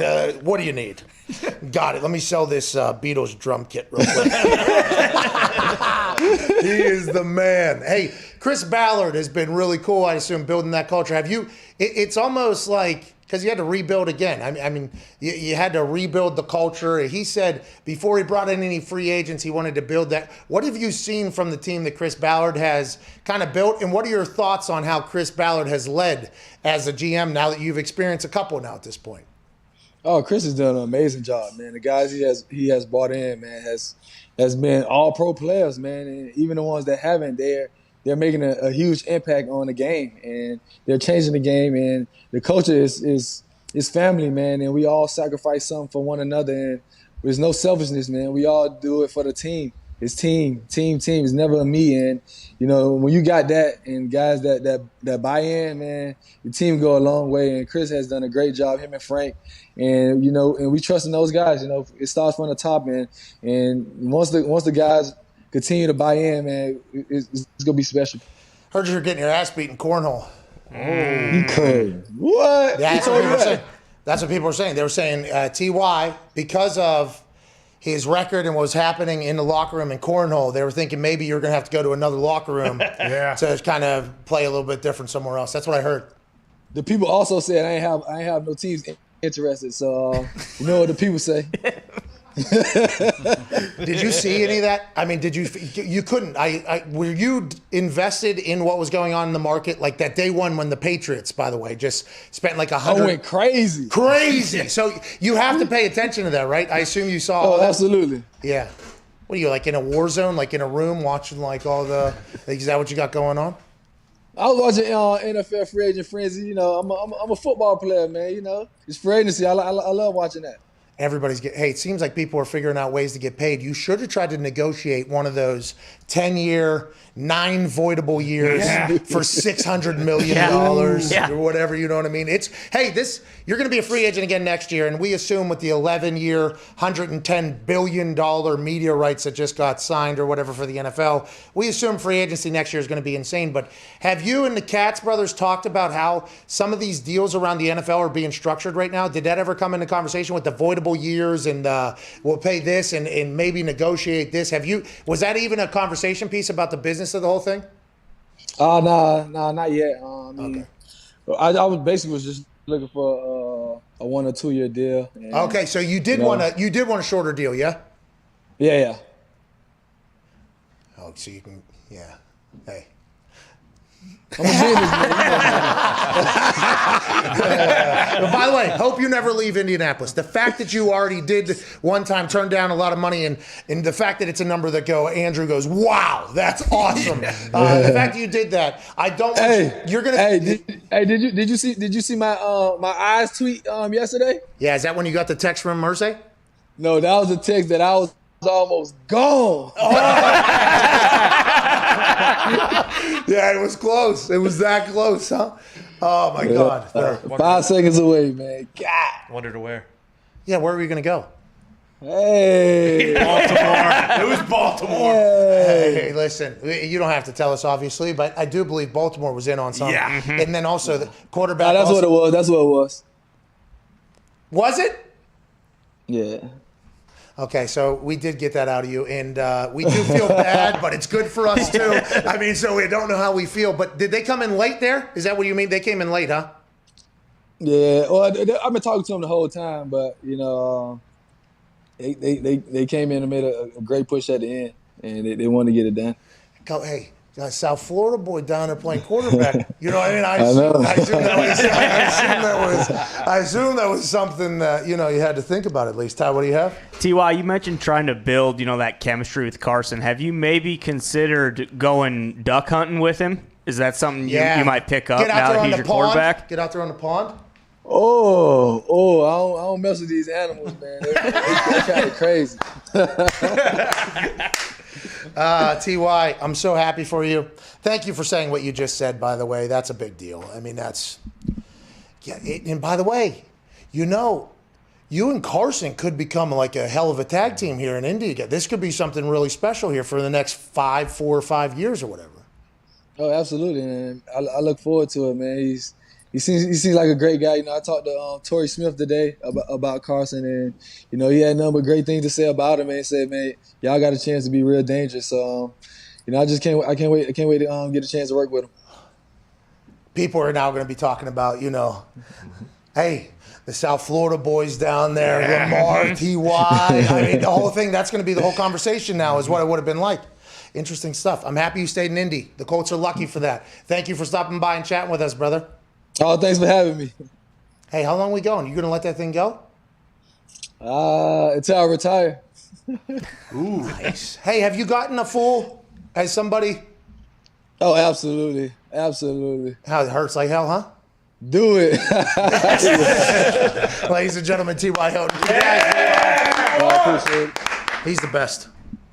Oh, my. Okay. Okay, so. Okay. Okay, Diggs, way to go. Way to dive in there. Well, now I'm just happy he didn't go to the Ravens. Yeah, I think that is good. And I do believe the public narrative on TY and maybe potential media narrative is much different than teams' narratives because, whenever him and Andrew were going, it was unbelievable. Andrew, it seemed like like I said to him, like nine other guys had a different play going on. But he would set go or whatever, and he would just close his eyes, it looked like, in the middle of almost certain death, and just throw it. And then all of a sudden, TY would come flying literally out of the frame. He would come flying into the frame and just with like 3 people there. And it was like, who is it? And he stands up and does this whole thing. And it was like, oh, that happened like one time. It was like, that was cool. And then it just started it became like an every other game occurrence. Like, hey, this guy and Andrew, they just have this chemistry. They got brought in together. It was unbelievable. And then as the offense continued to grow, he started getting smarter, and Reggie was like with him every single day. It was just like his football IQ and learning how to do things, and he gets down without getting hit. I assume that teams had a lot more respect for him just because firsthand we were watching teams do what they would normally do to Reggie to TY. It was like almost like a passing of the baton almost to him. And it's hard in football. And like he said, I think we talked to him last year a little bit. I don't know if I texted with him or it was on the show, but he was like, hey, if they need me to run just a go, so if 3 people just kind of open things up, I'll do it or whatever. And he was doing that without making a big fucking, without being to the media, well, my jobs are different. I'm doing this now. And he watched those Colts games. It was literally that was happening. He was running just like posts and 3 people were opening up. Then the tight end was able to get open, which Phillip Rivers loved to throw to. I assume that the other teams were going to give him a lot more respect than the public and the media was. But I'm thankful he's back in Indy. 1 year, though, that he's going to hit free agency again after a year with Carson. I'll be excited to see how that goes if Jim Irsay gets into the text box again. Well, if he has a good year, too, with Carson, which seems all signs are pointing to it, he might be able to get that same Ravens-type money from the Colts next year. Hey. Well, they're going to pay Darius Leonard. Right? He's going to be up. They're going to have to pay Quentin Nelson. He's going to be up. They're going to have to pay another offensive lineman, I believe. Kelly? Yeah, I'm not. Ryan Kelly's up for another 2. Yeah, one of the right highest now. paid centers, I think. He's a really good player. He came in when I was still there. Super quiet dude at the beginning, and then I was like, oh, this guy's awesome. He started playing good. Ryan Kelly, good dude. Really, he's like a guy you'd love having. I've never done it, but in the locker room, I think I was with him for a year or 2 or whatever. Guy you would like to go have a beer with. He's a good guy, cool guy. That whole offensive line is awesome. Carson Wentz is going to love it. Like you said yesterday, he had a rugby player blocking for him at right tackle for a large part of the season. The Colts offensive line's unbelievable. They need another weapon, though. Yeah. They need another weapon. Sammy Watkins, he's perfect. It would be awesome if Sammy... Did we get any update on whether or not he left the building? Because he went to the Ravens, then came to Indy. He has not left the building. By the way, Juju allegedly got a Baltimore offer, then went back to Pittsburgh. T.Y. got an offer from Baltimore, went back to Indianapolis. I wonder what's going on over there. What's the pitch? Well, probably, everybody saw Harbaugh almost get his ass beat by Mike Vrabel and said, you know what? I'm going to stay away. I'm going to choose someone else. All right, okay. You saw it last year, even when teams don't completely zero in on T.Y. That first half against the Raiders, he just went off. Yeah, crazy. If you have another actual weapon with him, that they have to respect. That's the missing piece. And I didn't ask T.Y. this. I'll do this the next time on. But he understands. Hey, if you give me somebody else that could potentially take this triple, the safety over top, the jam from somebody dropping in the zone, then even another corner coming over. If we could potentially take care of that, especially with his ability to run routes and he's quick, he's a stud. The Colts got a very good one. I'd assume in a year from now. I do like the fact that he said I was only going to do a 1 year, 2 year deal wherever. And he said I'm a businessman or whatever. Okay, get the bag, dude. Oh! Speaking of business. Great cash, homie. Somebody got paid around the NFL here on Brinks Week, which has continued from last season. T.Y. signed yesterday. Tom Pelissero, the Arrow, also fill-in host for Good Morning Football. He's dressed super cool on there. The Cardinals agreed to terms with cornerback Malcolm Butler on a 1 year deal. The Cardinals have been making a lot of plays. Malcolm Butler released, or contract was up in Tennessee. I don't know how that whole thing ended down there. Awesomely. It ended pretty cool. Didn't he do something sweet this year? He did the belt to Rodgers, I remember, and then Rodgers just diced him. kind of picked him off I do remember that. Yeah. Anyways, Cardinals get a winner. Okay, a guy that's been around, a guy that's been a guy whose potential still obviously very high. I don't recall how great he played for the Titans. That's on me. I do recall him picking off Aaron Rodgers though, which is a big time play. But then Aaron returning the favor there. He said he didn't see it. By the way, no. Aaron told us he did not see it. Right. Did not see that whole thing. Malcolm Butler, wild story. Super Bowl day, he gets benched in the Super Bowl for the Patriots. Then he's gone 2 years after making one of the biggest plays in Super Bowl history with that interception of Russell Wilson. Fascinating career. Now is going out to the desert, who brought in J.J. Watt, the owners flying around picking people up in the plane. Cliff Kingsbury has another year. Kyler has another year. Is Larry Fitzgerald signing back for his 40th year? They got A.J. Green, didn't they? Yeah, they're making plays Center over from there. The Raiders. Oh, yeah, Rodney, who thought he was going to be a free agent. Instead, the Cardinals go, no. We're actually going to trade you down here. Cardinals are making plays. Yep. Malcolm Butler, as soon as his name come up, Connor, your face goes something like this. Well, no, I mean, it just a lot of people thought that when Malcolm Butler, got let go from New England, that we should have paid him and we paid Gilmore instead. And it's just funny. Things come full circle. He gets diced from Rodgers and then he gets let go from the Titans. He gets diced from Rodgers. He also got an interceptional error. Literally won you a Super Bowl. Yeah, he did. Yeah. He did. I'd say, Pete Carroll won us that Super Bowl, but hey, what are you going to do? Matt Patricia won that Super Bowl. Absolutely. Yeah. Foxy was trying to get that in for the last 4 seconds. Zito was like... I'm watching music right now. I'm eyeing you right now. Oh, yeah, because we do have to get to a break. I'm watching you. Do we go now? No, it's not my call. Stretch. Let's get to a phone call. Let's go to Matt in Connecticut. What's going on, Matt? Hey, Pat. First-time caller. Big fan of you. Big fan of all the men and women that help you make this possible. Most importantly, shout out. Big fan of vitamins. Shout out to everybody. Hey, great first call here so far thus far. I want to let you know. What do you want to talk about, dude? Hey, so I usually agree with, pretty much every fucking take you have. I watch you guys religiously. Oh, here we go. But I do believe you said that the Steelers were a little bit petty when they said that they terminated the contract of Steven Nelson. Yeah. And I wanted to know what you thought. They also did the same thing to Vince Williams. That's how they worded that deal as well. But I'm sorry?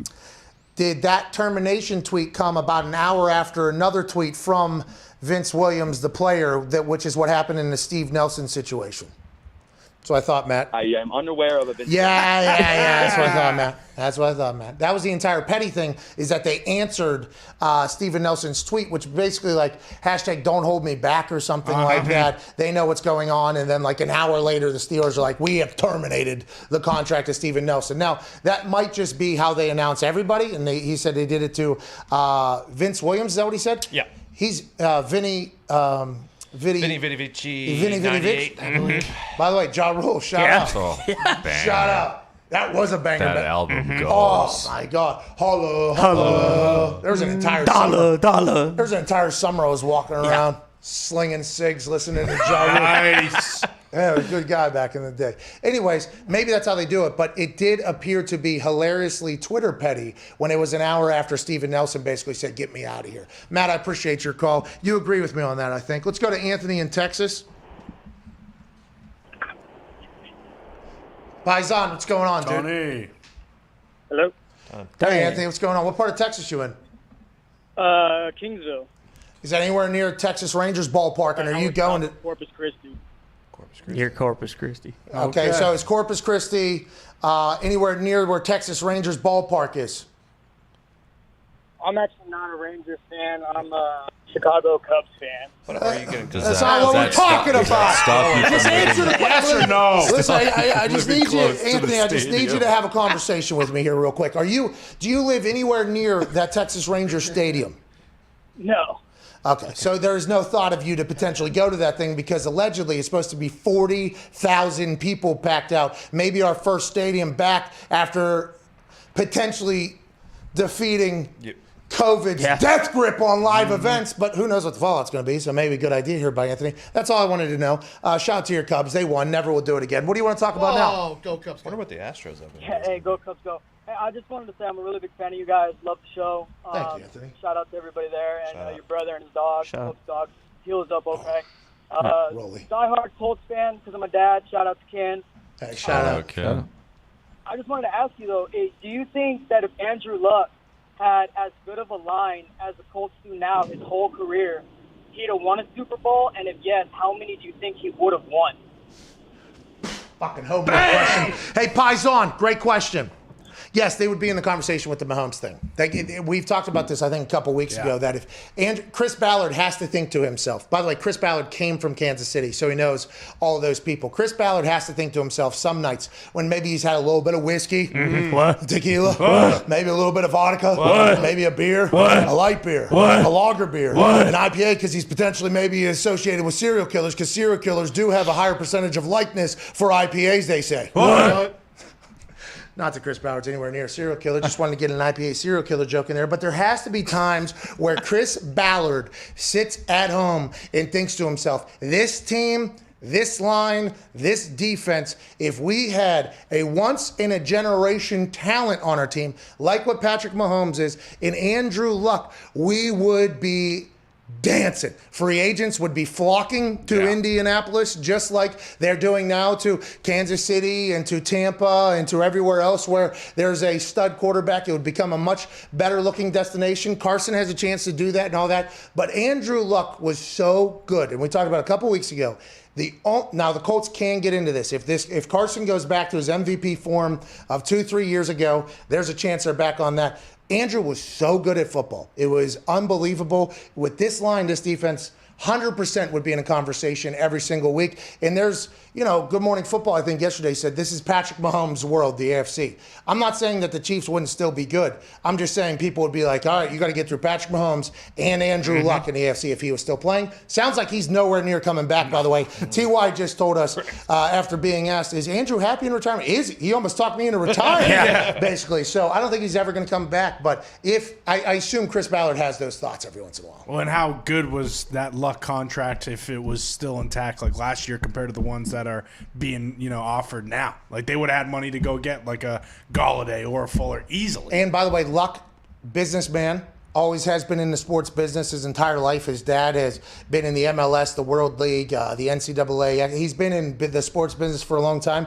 They would be able to do the Patrick Mahomes voidable year thing with Andrew Luck as well, because he would understand at the end of this thing, I'm going to get $500-600 million. Whatever, whatever we got to do here to get there, let's do it. It's long-term thinking. And he's also, I think, the number one potential architect on earth right now. Yeah. Could be number one recruit. At least top 5. Yeah, at least. I mean, in our architect rankings, it's Dylon, Andrew Luck. Yep.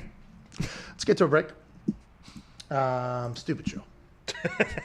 Worst show. Is that low? Yeah, here it comes though. Is it coming? It's gonna. Yeah. Jesus. Is it? Oh, there it is. It comes halfway through there. Yeah. Is that low though? A little bit. Little. Here it comes. Go ahead and turn up, Z. Oh. See that? Okay, Z. Now take a little look-see where you are on the dial there. That's where we need to get to, I think. Blasting right now. Well, not really though, because in the ears it sounds like it's. You want me to turn this one up over here? Nah, it's too much. Y'all worked on my end now. Yeah, now it's a dance, you and me. You and me were dancing. Hell yeah. Tango. Like a string. Remember in gym class they brought in those dancers for us to do tango, learn the tango for a week straight? You remember that? What? The gym teachers just mailed it in. Oh, yeah. Kidding me? Professional dancers? Jitterbug. No, I think they actually came from, who's that lady that had that Dance Mom show? Abby Lee. Oh. Her academy sent people to our high school for us to learn how to tango. I probably had a concussion that week.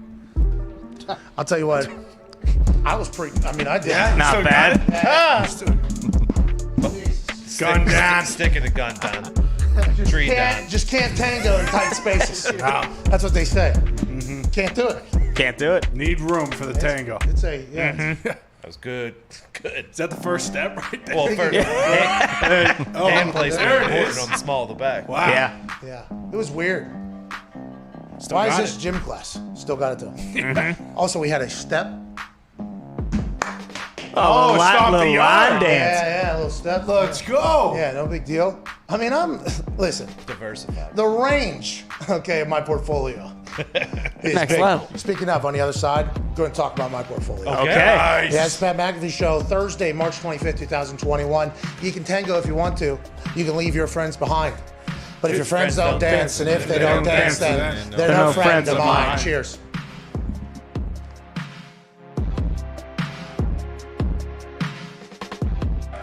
Hello and welcome to Office Championship Wrestling live in Indianapolis, Indiana. Tonight we have a straight to hell match in which the Devil will battle against our office wrestler, Dylan Boston.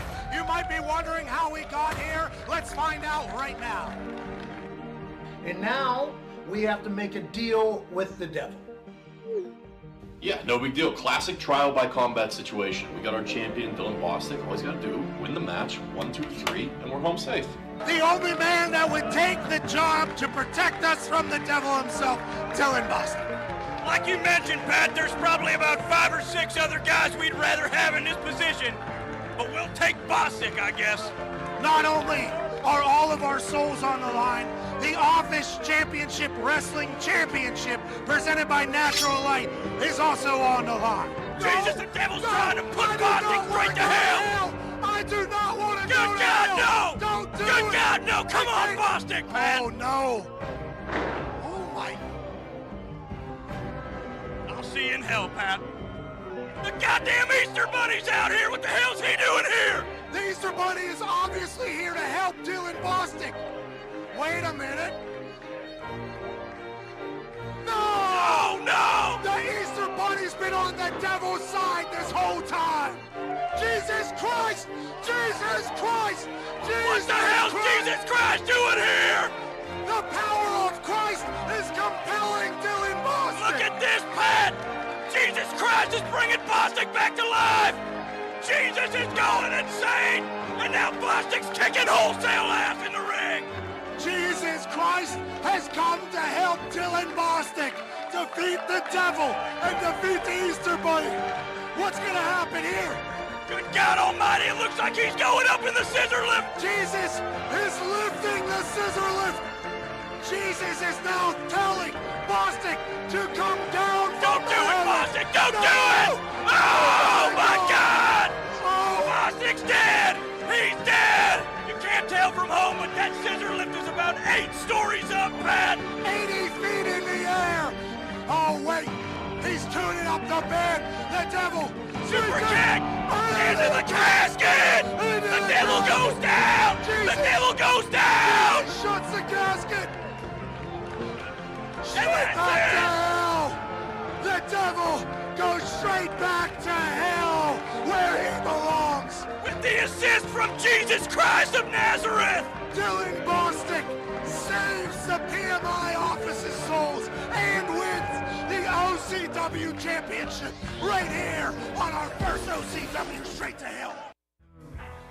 Hey, listen, tonight, you in the red, you in the blue. I hate you both, and fuck you too. Before I leave here, I'm knocking all you out. Cheers. Oh, let's go. Let's go. Fuck you. Fuck you. Fuck you. Fuck you. You too. Fuck you. Fuck you. Fuck you. Fuck you. Bang. And I'm out. Get me out.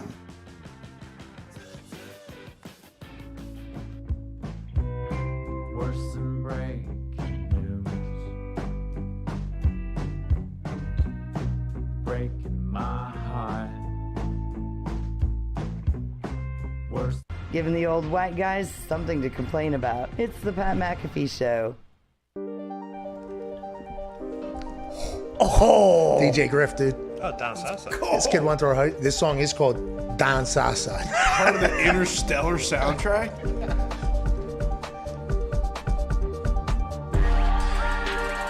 So now down Southside, there is a pretty large part of the night in Pittsburgh where I wonder if he'll get to like a horror film where you got to walk and like really, you got to watch because there's a potential drunk white coming with an Affliction shirt.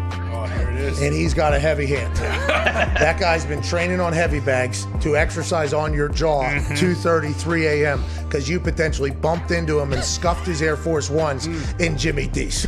There's a chance that you could get that in Southside Pittsburgh. Shout out to DJ Griff. Also, shout out to the new sponsor of the show. Okay, today's sponsor is public.com. All right? Okay. Now, we're going to go on a little bit of a ride here. Just want to let you know. Public.com is an investing app where you can buy stocks, follow investors, and share ideas. Hey, guys, let's share some ideas. Sounds good. So I joined Public, and you can see my portfolio if you search for @Pat McAfee in the app. Now, my portfolio currently only exists of Tesla. Okay. Of course. When you sign up for this thing, they give you some. They're like, hey, which one do you want it? Because you get, I believe you get a free stock. Yeah. It's probably in this thing. Yeah, you'll receive a free stock once you open the thing. Okay, so that's a part of the deal as well.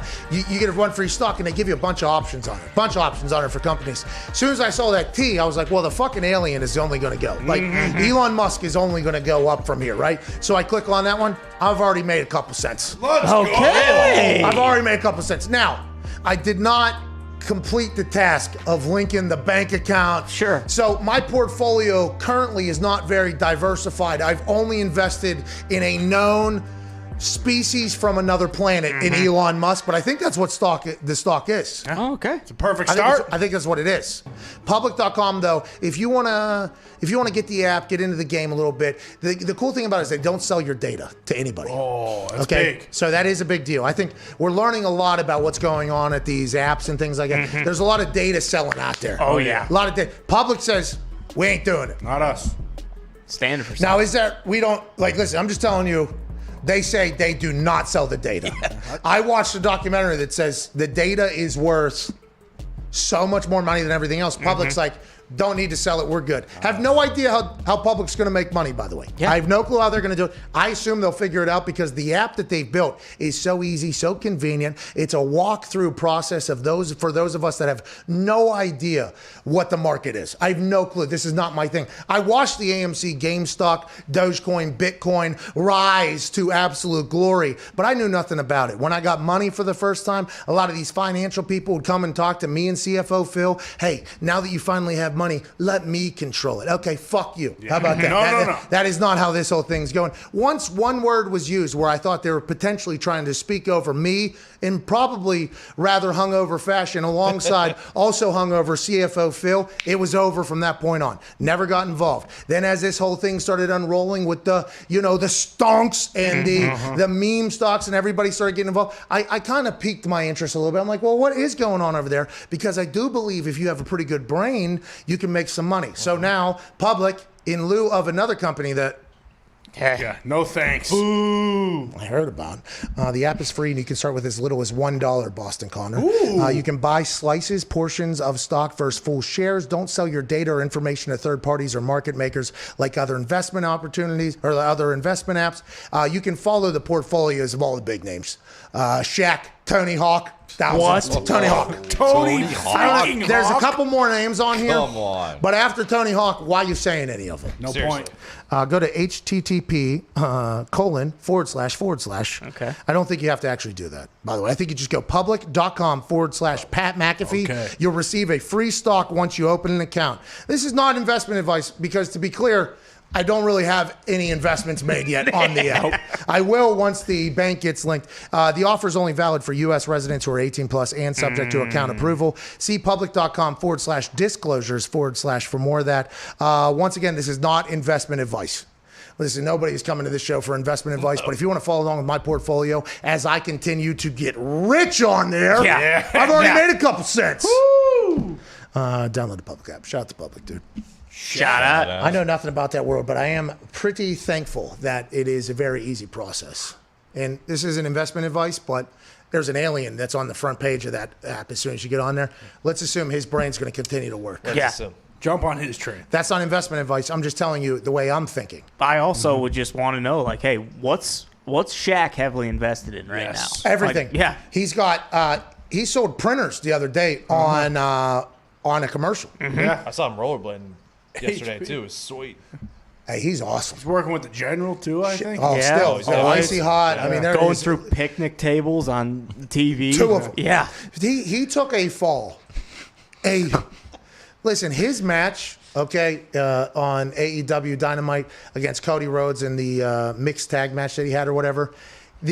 I didn't know what anybody's expectations were on them. I obviously was involved because I was a previous outsider celebrity. That's not what I called me. This is what the wrestling community called me. And my match, was the best of all time. Okay, It was Rookie the best. of the year. It was the best of all time. Won me an award. Okay, I won a year-long award for one basic match. The other was a cage match, which is much different. Like basically one. Yeah, you get it. Fucking everybody. Okay, keep Stephen Amell out of the conversation with me as well. I watch that. Go ahead and watch that match back. Let's talk about the story in the ring, the story build up, the whole thing. Let's have a little respect. So when Shaq was coming out there, it's going to be the best of all time. I'm like, okay, like Shaq. I'm one of the biggest Shaq fans of all time. Movie, rapper, DJ, great DJ, commentator, pundit, salesperson, businessman, everything that he is everything that I hope to one day accomplish. So I love Shaq, and he's had a little bit of an interaction in the ring before with the Big Show and a Royal Rumble. I mean, so I understand that. But saying it was the best of all time automatically got involved, and I was like, I'll watch, I'll see this whole thing. His match was fucking unbelievable. If I am ever his size, if I am his age doing what he did, I would be so pumped about that. He fell. That's like 5-6 feet there. Flat back, 7 foot something tall. So his head is now at 13 feet or whatever. He fell flat back through 2 tables with maybe an 1/8 of an inch pad. And I thought he was dead. So did I. I was like, we got a broken back. Shaq's got to have a broken back for that. Next night, he's on NBA, whatever the show he's on. Just absolutely crushing, no problem at all. He is a superhero. I would assume his portfolio is going to be a nice one over there in public. Very diverse. Let alone Tony Hawk. Do a kickflip. Yeah. Jeez. Buy your stock. Do a kickflip. Did his last 540 the other day, I saw, too. Has Big Mama. Yeah. It was, how many years? 30 years after he did his first one? 540. You talking about the 900? No. He retired something. He did, it was like an anniversary date. He did it. Like 15 years or something? Hey, Tony Hawk still got it. Oh, yeah. Let's go to Rob in Pittsburgh. What's going on, Rob? I can't wait to see his portfolio. What's up, Pat and the boys? Hey, just hanging out, man, talking about portfolios and stuff, diversifying the sports show. What do you want? By the way, Shaq, basketball, Tony Hawk, skateboard. How about that? That's a sports show, public app. How you doing? At Pat McAfee, I got one current investment, but I'm gonna get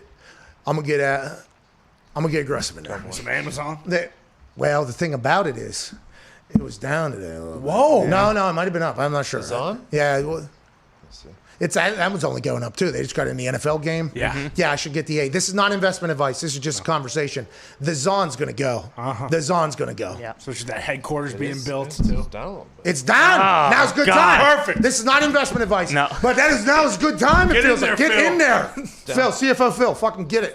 Down $33 today. Phil, we need to link the bank account too. Yeah. Put the whole company in here. In Amazon's defense, one share is $3,000, so being down 33 is not that much. Well, that's not investment advice. Anyways, No, Rob, it's not. what do you want to Just talk math. about? Yeah, I want to talk about the old Ryan Fitzmagic down there in Washington. Nice. So, question is, he's had some limited playing time over his career, being a starter and a backup and going from team to team. Do you think he has a lot left in the tank because of his limited playing time? If he turns it on down there, you think he could give him 5 or 6 years? Or do you think even with the limited playing time that age is still going to be a factor for him? Rob, quick question. When you said 5-6 years, what other years were you debating for how long he could potentially have a good run down there? Probably 1 or 2 years. Yeah. Rob, that's He's going to be a factor. Yeah, Rob, I think you're right. In 3 years, if he gives them a good 3 years, I think that is way above and beyond what anybody was expecting. Ryan Fitzmagic said that his love of football has been reignited after what has happened down in Miami with that whole situation with Tua, him coming in the fourth quarters like he's Mariano Rivera. He said he loves it. So I think he's going to give them a couple good years. Long term, though, I don't know if 5-6 years is feasible for any quarterback right now you're looking at. 5-6 years is a very long time. You got to find your franchise guy. I don't know if that's what the Fitzmagic Washington football team marriage is founded upon. Even with his, want to call it limited play time. I mean, watch how the guy plays. Yeah. He's running his head into a brick the guy's wall giving like 40 times a 120 game. every I mean, time His it's- head ripped off. Yeah. Still making the throw. I love that guy. Yeah, so do I. Washington made some good moves quietly, too. They got a good offense. Well, it's the Ron Rev era. Yeah. It's much different than the previous eras. That's right. Ron's You know what I mean? revival. What's that, pal? I said Ron's revival. Of the Washington football team. Yeah. Oh, no. Uh-oh. What? What's going on? What happened? I guess we don't have another guest other than AJ in the third hour. Oh. Really? It was supposed to be Big Fresh Bag. It was supposed to be Big Fresh Bag Thursday. All 3 hours we're supposed to get people that just signed deals. What happened? Well, you got a big fresh bag from public.com. Oh! Don't worry about it, Justin Simmons. I got you, pal. I'll be the Big Fresh Bag from my friends at Public. How you doing? Keep it moving. The alien is going to keep it moving. That's not investment advice. Nope. No. They say that in there 4 or 5 times. It's true. Just want to reiterate. Just want to reiterate. Listen now, go follow Shaq. There's some advice. Just in life, not investment. Yeah. Hour 2 is wrapping up. This show does suck. There's not a lot to talk about. But AJ Hawk will join us on the other side. We'll take some phone calls. We'll tell some stories. We'll have a good old time. You're the best. It's the Pat McAfee Show, Thursday, March 25th.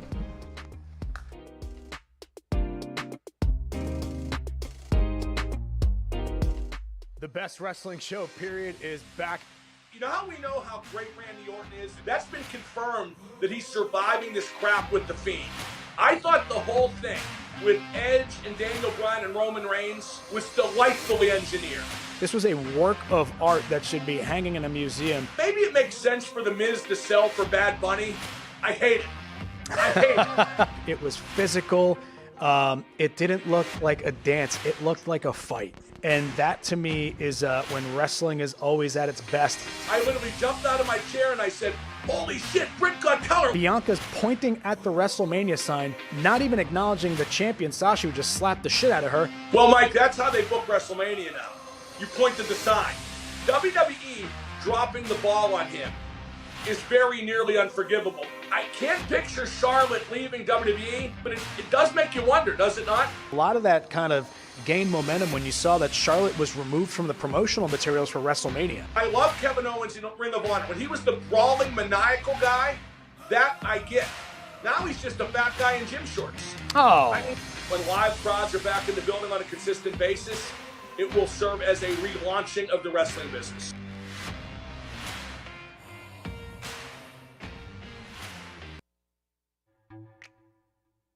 Let me tell you a little story about these statistics. Troy Polamalu, okay? Fucking Troy Polamalu. So we had a fake for the Pittsburgh Steelers that was a 100%er. We didn't even have a cancel the goddamn play because it was a 100%er. If we ever end up in this situation, inside the 7-yard line on the left hash, it is a 100%er that the C gap will be wide open and we will just part the C to the left. It'll be a touchdown. 100%er. We're playing in Pittsburgh, the city I grew up in. I grew up in Pittsburgh. I won the punt, pass, and kick national championship, AJ. National championship, AJ. Congrats. AJ, did you ever win the national championship, punt, pass, and kick? I think I got 3rd or 4th out of 4 at the Nationals. I'm proud of you, man. Anyways, so we're there in that stadium, okay? A lot of McAfee's in there. A lot of McAfee's in Pittsburgh. I'm going to score my first fucking touchdown, night game, Sunday Night Football, I believe it was, right here, touchdown. We get into that situation, and I'm like, holy fuck, this is really going to happen. We're like on the 6, on the left hash. It's 4th and goal now. Field goal team's jogging on. I'm like, well, fuck, it's about to, I'm ready. I am ready for this to happen. So I get out there. I get down. Vinny's like happy for me. Vinny's like very excited. He's like, let's fucking go. Like Vinny's excited for me at this moment. I'm like, here we go. So I make the call. I forget what it was. So I start saying it, right? And everybody's looking at me like, okay, bright eyes. Here we go. Let's get after it. Offensive linemen are dead ass tired. They do not want to be in the middle of a field goal anyways. So they're just like, all right, I don't give a fuck if you die here, but this should work. Let's get some points. And all of a sudden, I go through my cadence, I call it, I get down, and Troy Polamalu's fucking ass goes ahead for however long his career was at this point. I think it was like 9 years or 8 years at this point. Not a once has he ever gone to this side of the field over here to the left and stood right in the C gap. Never. He lined up exactly where he had lined in film 100% of the time. And then as soon as I got to like the second cadence right before set, he just bounced his little ass right over to the C gap. And I like stopped everything I was doing and I literally just looked at him. And I gave him like what the fuck are you doing, man? Like, why are you there right now? And then I stood up and said, we are kicking it. We have to kick it. We are kicking this. And then I get down, and Vinatieri kicks it, and I jog off the field. And Chuck Pagano comes running up next to me. He's like, hey, good job. What you see? I said, what did I see? Palamalu just fucking went right into the goddamn C gap. What did I see? What did I see? And he goes, okay, sounds good. Good call then. And good call then. And then Vinatieri's like, hey, way to go, buddy. I'm like, way to go? Are we not going to talk about how big of a fucking asshole Troy Polamalu is for what just happened right there? So that's... I saw the angel of death waiting for me in the C gap. It's unbelievable. What, you thought I was going to run him over? No way. He's probably going to strip me and score a touchdown the other fucking. That's Palamalu, bro. That ain't just your backyard football with your son. These are professional fucking athletes. He'd probably jump over the lineman, pick me up, and run me into the other fucking end zone if he wanted to. That's what he would have done. The hard-hitting safety of his generation, too. I mean, Ed Reed, great cover safety. I don't know that you would have feared him, but Ed Reed, I would have feared Ed Reed. Yeah, if I saw Ed Reed in that C gap, absolutely. E.D. Reed, boy, the best safety you ever seen, boy. I ain't doing shit to Ed Reed.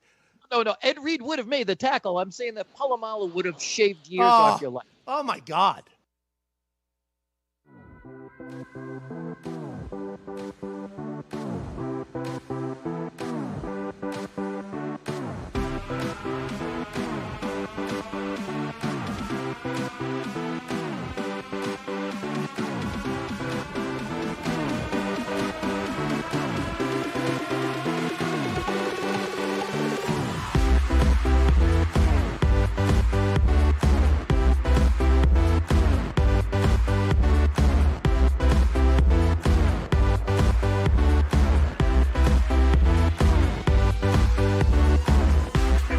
The Pat McAfee Show. There'll be no rules for our guests, for us, for the things we can talk about. Yes, speaking his mind. I've never had a problem expressing my opinions or my thoughts or anything like that. While being relatable. I haven't had that manufactured fake-ass celebrity that a lot of people have whenever they go on those big networks. I've had a chance to really build my crew, build my following, build my audience. And ridiculous. What am I supposed to do? So I'm supposed to look at something that I can definitely afford and say, nah. Is that what I'm supposed to do? The Pat McAfee Show starts in 3, 2, 1. Hello, welcome back. Welcome back to the show. It used to be, I guess, Fresh Big Bag Thursday. Still kind of is, I guess. Hour 3, right? Now, here, SiriusXM Channel 82, Mad Dog Sports Radio, and YouTube.com/The Pat McAfee Show. Joining us now, ladies and gentlemen, AJ Hawk. AJ representing the Arnold Classic over there in Columbus, Ohio, where the people who lift more weights than you go gather around and see who lifts more weights than who. I love the thought of potentially going to the Arnold Classic one day whenever I'm yoked up enough. AJ, there's next to nothing to talk about today whenever it talks about like things going on. But the Russell, and I'm getting attacked right now by Seattle Seahawks fans. I want to let you know. I ain't worried about nothing with you little bum-ass boys coming after me from Seattle, okay? I want to let you know. I ain't worried about nothing. I observe and report here. Diana Rossini this morning basically reiterated the fact that the Russell Wilson situation, she even said, like, he's not happy with what they did in the offseason free agency-wise with the offensive line. It's like, okay, so bury the offensive line again. Yep. Like, it feels like this thing is still potentially working over there. I'm the bad guy for reporting that it is being reported, but the conversation seems to be very much alive still, AJ. That would be insane if that was to happen again. Yeah, I mean, it's still alive, and let's see if we get to the draft. Like, what happens if Seattle uses its first 2 picks on defensive players, people that aren't going to really help bolster what Russ has been complaining about? Like, then we're really going to have an issue. Can you imagine the day after Russ just posts a video of him just tapping his foot? Like Team 3 posts a video of them all just like the the super white guy gif where, you know, that thing. What if that's what Team 3 does? It feels like Team 3's talking to her potentially, and also she definitely had inside information that Seattle was doing stuff. It feels like she's pretty plugged in this situation. If she's reporting it, I think we are okay to chat about it, that it must be a real thing. Nobody expected that Chicago Bears offer to come public that it was, especially with the meeting in North Dakota. Him on a lot of teams, though, and we had this discussion a couple weeks ago, so we might as well revisit it now. him on a lot of teams immediately makes it very exciting. Like, he is a player, like that is why this is such a big conversation, and also probably why the Seahawks fans are getting so upset about me talking about things that are being talked about already. So they're upset at you because you're reporting on what Rossini has said, but they're mad because they think that everything's all patched up and that Russ is going to be there and going to be happy? Nah, they think that Russ is going to be a Seahawk. There's nothing that is, because he did say go Hawks in that other video and everything. It's his contract. Isn't it his contract that's going to keep him from being able to get out of there? $39 million next year, $26 million the following year, which would be a dead cap hit whether he was on the team or not on the team, traded. So if Seattle was to, let's say, get the Miami Dolphins 4 picks in the first 50 picks they have this year for Russell Wilson, and then maybe get Tua or something else, they could potentially rebuild that. They would, because how young the team would be. I guess they're just saying we'd be able to eat that $39 million. And if you have to eat $39 million next year and 26 the year after that, I would assume 3 ones over the span of the next 3 years, a fourth or a third rounder and 2 starters would be nowhere near enough if you had to eat that with the salary cap the way it is, which is what the Chicago Bears offered. So maybe the Bears just didn't make an enticing enough offer given the circumstance. I guess with those, like with the dead cap numbers, are they able to use these, the creative void years once it's on the books? Is there a way to get away from that? Yeah, I wonder if he could restructure the contract before he gets traded so that they can make the voidable years. I wonder. No, because I don't know, because then if he restructures the contract, then the dead cap would have to change.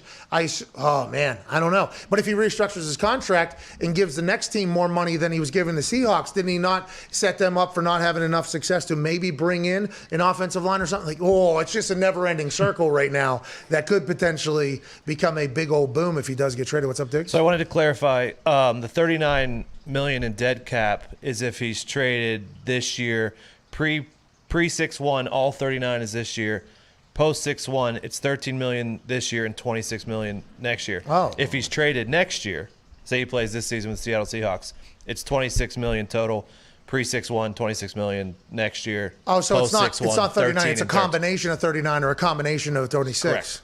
Oh, so that's much different now. It's either 39 if he's traded this season, or $26 million if he's traded next year. Yeah. Well, so spread out though. Yeah, it would be designated post 13. June 1. Yeah, and you could eat $13 million in dead cap, and then I guess what you could try to we're gonna eat the 13 this year, and we're gonna figure out what to do with the 26 next. How do you do that? Yeah, we're gonna make it a voidable thing, and then we'll get some comp picks. They'll figure out how to do that. That's a lot different than 39 and 26, which I thought that was my understanding. That's much different. If it's only 39, it still stinks. Hey, let's not get it stinks to not have $26 million, but allegedly the salary cap next year, which is when the $26 million would hit them because the 13 would hit them this year, the salary cap's supposed to be going up, and they're supposed to have a lot of money. So maybe the 3 firsts wasn't timely enough. Maybe the Dolphins we have the picks now is better. I don't know. What do you think it's going to take to get them?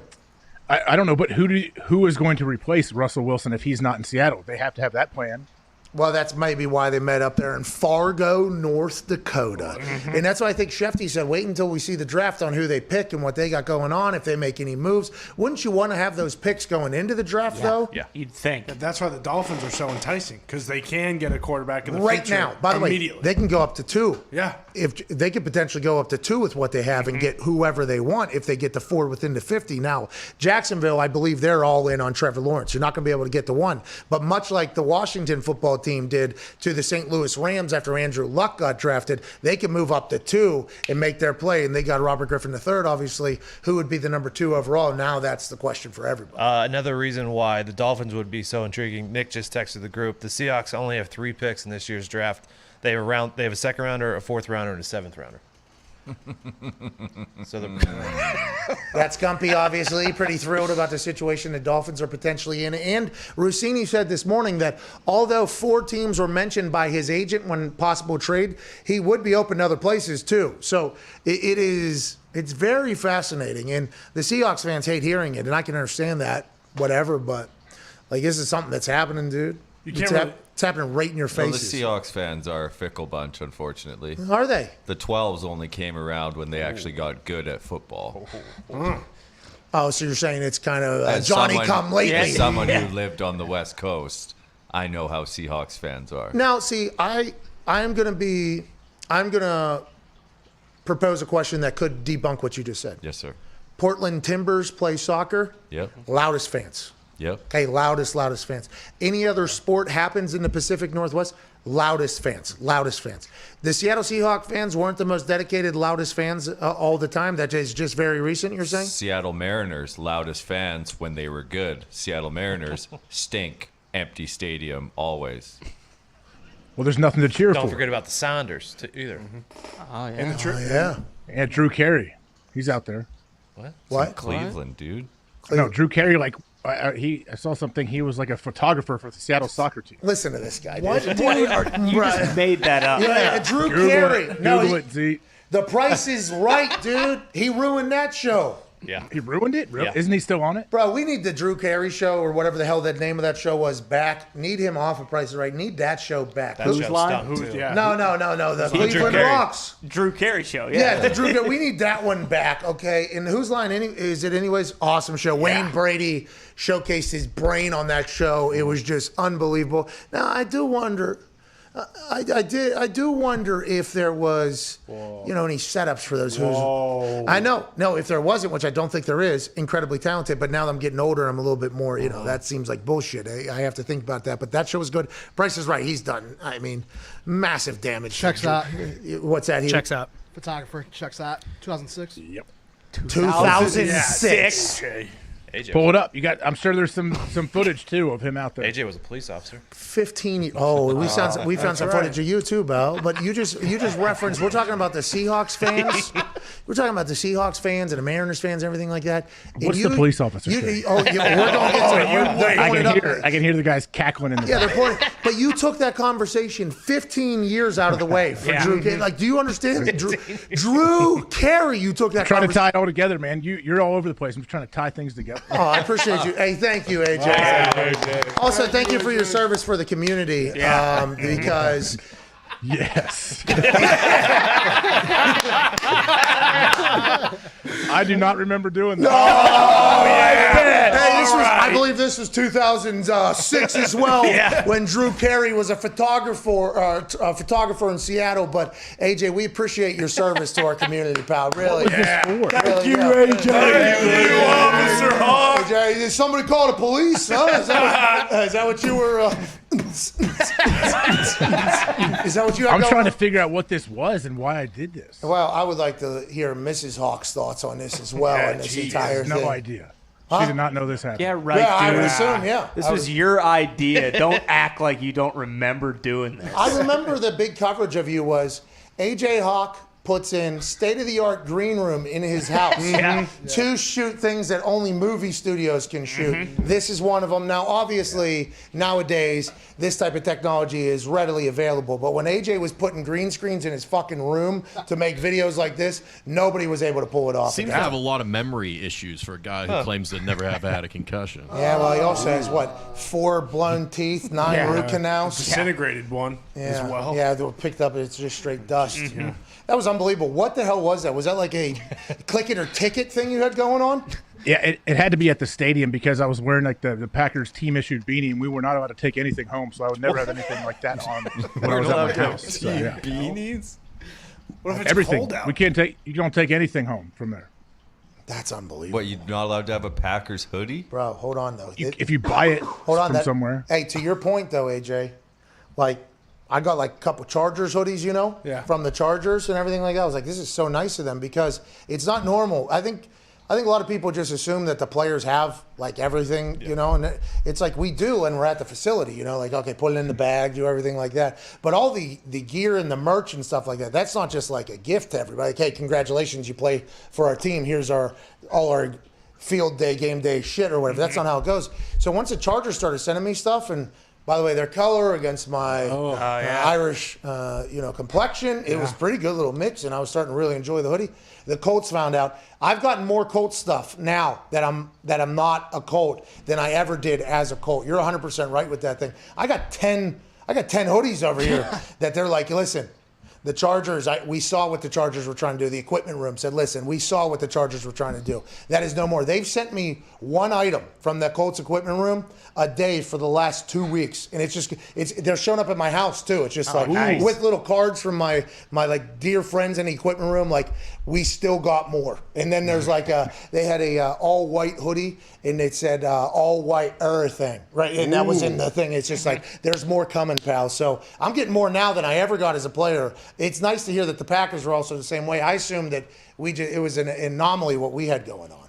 No, you just don't anything because it was they sew in your number in your shorts and shirts and everything, so they keep track of it. You couldn't just snake stuff and take it home. Like you could get as much as you want while you were there at the facility, but you just don't take it home. That's like the jersey swap. Whenever that became something, that was wild to me. There used to be pretty harsh penalties financially if you wanted to swap jerseys at the end of a game. They're like, yeah, you can go ahead and swap jerseys. It's going to cost a couple $1,000, but you can do it. Yeah, do whatever you want to do, man. You just want to give away jerseys and make us have to sew your name onto another jersey and have 3 more extras for you. It's going to cost you a little bit. And then guys just started doing it all the time. I think it's just like almost an understood thing at this point. What's that, Z? So what do you get penalized by? Like you have to buy it? Yeah, they charge you for the jersey that you just gave away. So not even for that, like for gear that's in like the actual locker room. Each stuff. place is different. Every team is different. At least if you took it, in Green Bay they wouldn't charge you, but they would ask you where it is. Like if you had a couple things that you took from the facility, you could ask them and eventually get stuff. Like you said, Pat, I've gotten a lot more from Green Bay since once I left there, and I'm always still tight with the equipment guys. Like I get boxes of stuff and things like that. And Cincinnati though, I got a big old bag of Cincinnati hoodies and that's where all the money's going. Okay. It's starting to make sense. That's why they don't have an indoor. That's why they don't have an indoor facility. Do you think? Maybe. I don't know. And they gave it every kind of option of hoodie, long sleeve, 3/4 cut, like everything you could ever think about practicing in. But when I signed there, their equipment guys gave me a big box of stuff. And I'm like, yeah, this is perfect. Listen, I grew up a fan of this team. I don't want to. That's probably why they did it, by the way. Welcome back to OH, they probably said. To them, I would have absolutely responded, yeah. Okay. They did do that, though? No. You know, we get an Oklahoma Sooner here. I say Boomer. The word Sooner's coming out before it even happens. Are they a more passionate fan base than – I would like to wrap up this conversation, though. You know, Drew Carey. The Colts equipment room. Did you hear Billy Gardell got a commercial? Yeah, what was it, by the way? Pittsburgh guy. He probably Ozempa. Shout out to Billy Gardell, by the way. He's running through cones on a commercial. Yep. But whenever you're talking about the Colts equipment room, I have to make sure this is clear because I'm very tight friends with all of them as well. It wasn't as like you get nothing like the Packers, but it's not like what everybody thinks it is where you can just go in and say, I need an XL. Okay, I'm out of here. I'm going to go ahead and go home with this thing. It's not like that at all. And to be honest, I don't think guys really ask for stuff like that. Like, you know what I mean? One guy, whenever he got cut, he took everything. And it was like big conversation. It was like, yo, he stole everything. The guy just stole everything. And then he was potentially going to come back on the team later in the year, I think, practice squad. And I do believe everybody's like, that guy stole from us, right? So it is one of those things where it's not expected for you to get a bunch of shit. It's like kind of an understanding thing. But whenever you do get a little, a hoodie or something, it is nice to be like, okay, all right, I got a fucking hoodie here. I don't have to buy this thing. This is very nice. So is that kind of like in Hard Knocks when they give you that bag and you have to give it back at the end? Yeah, it's like, because when you come in, people either have a loop system or a bag system, depending upon what it is, and you throw it into a big-ass mobile, cart thing. Yeah, it's a very, and then, did you have lockers? I assume you guys had lockers in the morning? Yeah, we had lockers up top, No, did they, sorry, yeah, lockers. Like where you got your loop or your bag from? No, in Green Bay and Cincy, they hang your bag back in your locker. Wow. Also, hey, you said I never said you don't get anything in Green Bay. You could get a lot of stuff, but you have to communicate. You have to let them know. Like they don't want you just walking off in their stuff, and then they think like, okay, where's number 50's long sleeve that he works out in every day? Oh, it's not here. The idiot took it home the last 4 days. Yeah. Hey, do you want that long sleeve? Yeah, why don't you bring it back in? I mean, we can give you another one for sure, but what are you stealing from the team?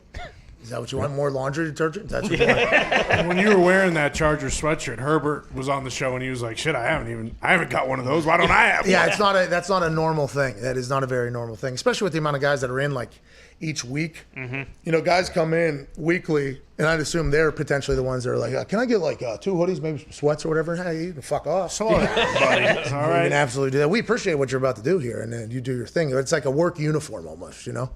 Yeah, of course. What did you wear to work? You wore gym shorts? You mean like on the way in or once I was there? On the way in. I don't know. The same pants all week. Sweats? Same, what? Did you wear sweats? Yeah, of course. I didn't wear jeans one time into an NFL locker room. See, hard hat. That's the difference between me and AJ. I put the jeans on and go to work. Wow. Nice. You know what I mean? Like there has to be a separator. Like, okay, home. And then is it because then you get to work? Once you get to work, then you put your sweatpants on and you just lounge all day.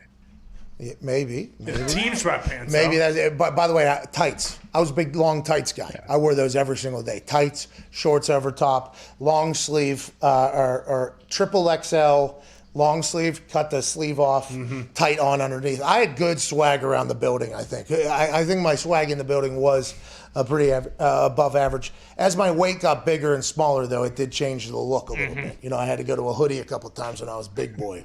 But always put my jeans on and go to work. Okay, this isn't a fucking living room. You know what I mean? I just drove. Tim McAfee would never allow that to happen. Actually, he wore sweats to work the other day. He did. Tim? Yeah, Tim did. You didn't see him? No. I must have just assumed he had jeans on. Casual Friday. Guy Wow. came full sweats. Look good. He did look very good. Yeah. I gave him what's going on here? Sweats, huh? We at work? What are we doing? Tim goes, "You want me to smack you in the mouth?" I'm joking. I was on a card talk show yesterday. Ooh. How did that go? 440, I know you went on. Yeah, 441, 442. It was tough to get into the yard there. So they The gate was locked. The gate was locked in the yard. We had to knock on the door. We got in there. I believe it was our fault, not theirs. I did not know I was going on to. It was a Gary V run show. I did not know it was in the Gary V universe. I had no idea. Vayner Media, right? I did not know it was in that umbrella though at all. And then as soon as I sit down, you know, there's 3 guys, hilarious dudes. Okay, there's Ryan, Tyler, and Lou. Our guy Lou down at the bottom. And we got. I know nothing about sports cards. That is very well known by almost everybody that's ever listened to me speak. They know that is something I would never really get into, but.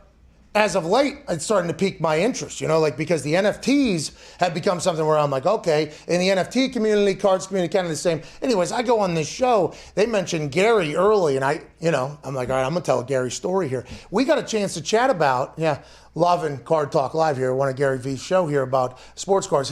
He did text me like a year and a half ago, 2 years ago. He's like, "You see what's going on in the sports card community?" And then left go hit on top, like, "You see what I'm doing here or whatever." I'm like, "Love what you guys are doing." They were ahead of the curve for sure. But it led us to talk, get a chance to chat about the basketball play that Gary V made. And I said, I have no idea how he did not get smacked right in the mouth after he fouled that guy. And I think it's because everybody on the internet's like, okay, it's like Uncle Gary up there. Like Gary has been around a long time. Everybody on the internet has had it's like respect to respect, but he fouled the shit out of that guy. I thought he was going to get fought. He did not. He had a card talk show yesterday. I think they did well, AJ. You should have joined us for that thing. At some point in the show, can Zeke pull that up? I would just like to see what Gary V did on the foul. Man. I just sent it. Hey, we broke this dude's arm. Now listen, I assume we're going to get a strike. I would assume Gary has this thing already purchased. No. The video? Instagram. No, content. He would want it to be shared. He wants it. Gary, that's one of the 101s. That's right. That's a left jab for sure. Yeah. Yeah, he shoots a ball, 3-point shot, gets blocked. Guy goes down the other side. Gary V, hustle play, grinding. Hey, in the dirt. It never stops. Okay, in the dirt. Nope. Runs down. This guy's going for a layup. Here it is. I don't know how this wasn't a fight. Good jumper. Guy blocks him. Look at him. Run him. Bow! Wow. You see that? And the dude hugged him and thought it was all right. Well, because he's Gary V. I don't know if there's a lot of people that could do that in a pickup game. Jay. And by the way, he was. That was going in. That was going in. Bucket. Bang. Hey, nothing. Hey, easy. you know what though? Hey, I give him a ton of credit because nothing is more frustrating than when a guy has a breakaway and somebody fouls him and lets him make it. Like no matter if you're gonna foul, yes, kill him. If you're not going to foul him, just run away and don't foul him at all. Yeah, if you're going to foul in a pickup game, it's probably going to lead to an argument anyway, so might as well not let them score. Yeah. Plus, that guy blocked him before that, so you have to get retaliation. You can't do that in pickup. That's not at all. You just cannot do you that. get punched in That is the number one rule in pickup. You This do looks not like do maybe that. one of the Hey, 16 no blood, no days foul, baby. that Gary Vee didn't want to get up and get it this year. Whoa. No, you see him He was hustling getting back. after it. He sprinted. That guy sprinted more than anybody in this room has in the last year and a half in that one, let me get back on defense here. Now, I do wish that we would have potentially seen some more footage of Gary Vee and his squad doing the Loyola Chicago.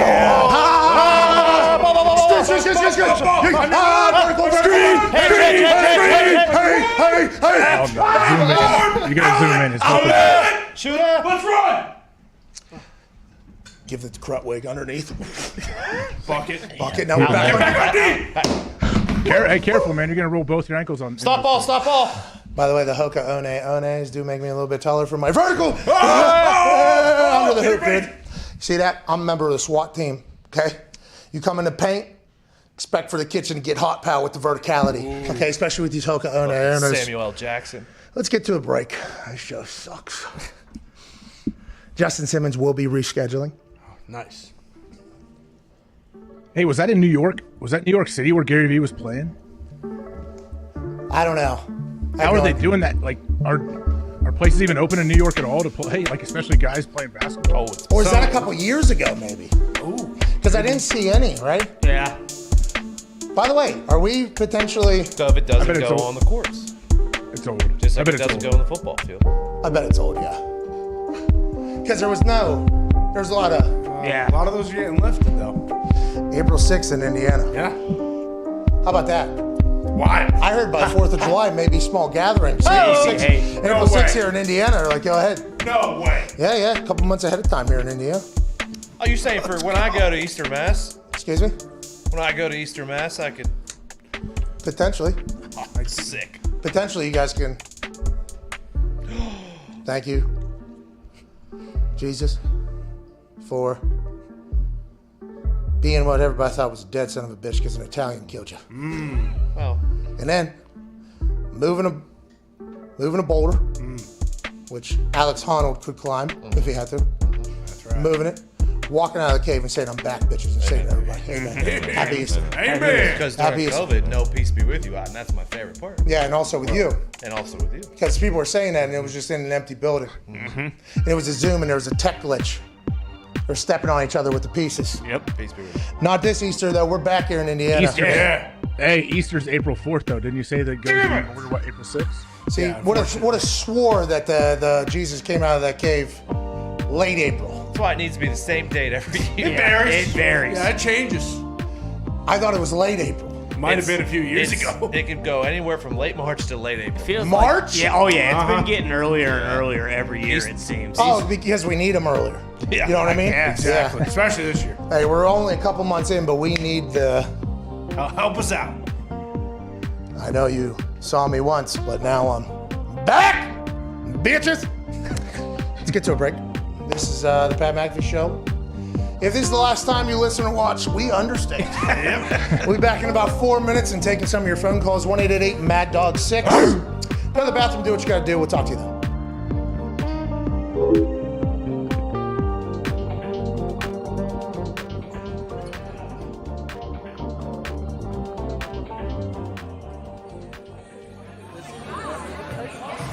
How's it going? My name's Pat McAfee. I do a lot of things. Today I am a professional analyst getting ready for the Thursday night football opener in beautiful Nippert Stadium with the Cincinnati Bearcats here at Higher Ground. This secluded world.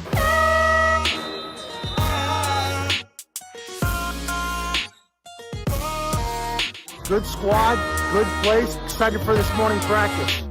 I'm obviously unbiased, but I'm pulling hard for Cincinnati to do well on Thursday night. I like to say, all in clipboard quarterback.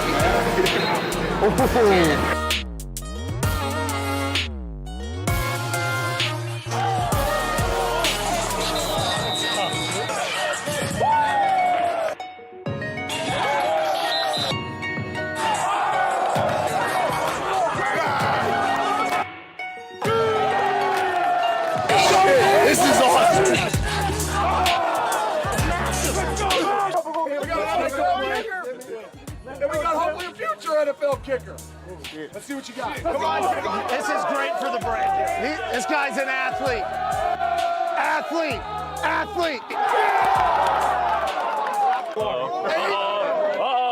Hey, let's go. Hey, goodness. They say kickers are athletes. We'll find out. Let's go. Pull it up. Heads up. Popping on the west side, this is where I stay. Hey, I appreciate that. Thank you so much for hospitality. Have a great day. Let's go get away. 1, 2, 3. Going in, I'ma close the case. I can't wait no more, man. I gotta blow today. I'ma blow today. I ain't hearing what they say. Need a blue face, I've been caring about a race. I've been trying to eat, I need more than just a taste. Now they trying to talk, oh no, they should know their place. Man, I'm ballin'. This ain't cap, baby, now I feel like calling. From the O, but I got the music poppin'. All the time, man, it started to get obnoxious. Now I gotta drive down, feeling nauseous. Gotta drive top down, then I hop out. I've been feeling hot now. Thank you. Okay, let's get the athletes. Yeah, you got it. Appreciate you. Thank you. This has been so cool to see. Whenever we were driving out here into the sticks, my boys and I from Indianapolis, we were told by Coach Fickle it was a 40-minute drive from where we live. Absolute lie, hour and a half out here. But as we were getting out here, we didn't know what we were going to show up to. And this is such a cool scene here. I remember whenever I was in college, we won a lot of games, beat Cincinnati a couple times. It was a great day. But I remember my boys, right? Like I still am in touch with them every single day, every single week. We had this moment where we went from boys to become men. And you guys were a really young team last year, but got to experience a lot of wins. Like now the expectation level are high. And I can't wait to talk you all up on Thursday night against UCLA. UCLA refused to respond to my tweet. So I am a Bearcat fan on that opening night, and I cannot wait to watch you guys dominate. And I think this is such a cool thing. Coach, I can't thank you enough for your hospitality. I got a bunch of swag from you guys, too. This has been a cool day. Enjoy this, though. This doesn't happen a lot. Even when you get into the NFL, it's not like college. It's not like your boys. It's not like this. It's a whole different world that you'll remember forever, and I was honored to be here to watch you today, and I can't wait to watch you guys go win today on Thursday night. Here, well, how about that? Still jumping in the traffic. Welcome back from your bathroom break. This is the Pat McAfee Show. Here's Pat. Oh. The song's called El Gordo. Really? DJ Griff messaged me and said, shout out to me, so. Oh, no. No, he didn't. Yeah, he didn't. No, he didn't. With love, though, with love. Oh, okay. Oh, because of the Marty Vicks moves you Probably, yeah, or... Welcome back to the show.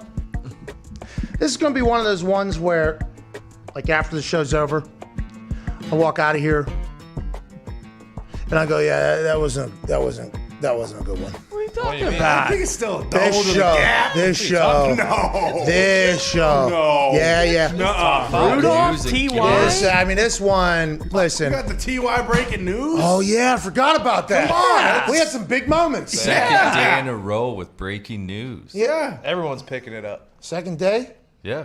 What did we have yesterday? T.Y. yesterday. True. Oh, yeah. And then guess what? Run it back. T.Y. today. And we got stuff tomorrow. I mean, massive tomorrow. Look what too. we're doing. Yeah. Hey, this show's pretty good. Come on. Hey, this show's pretty good.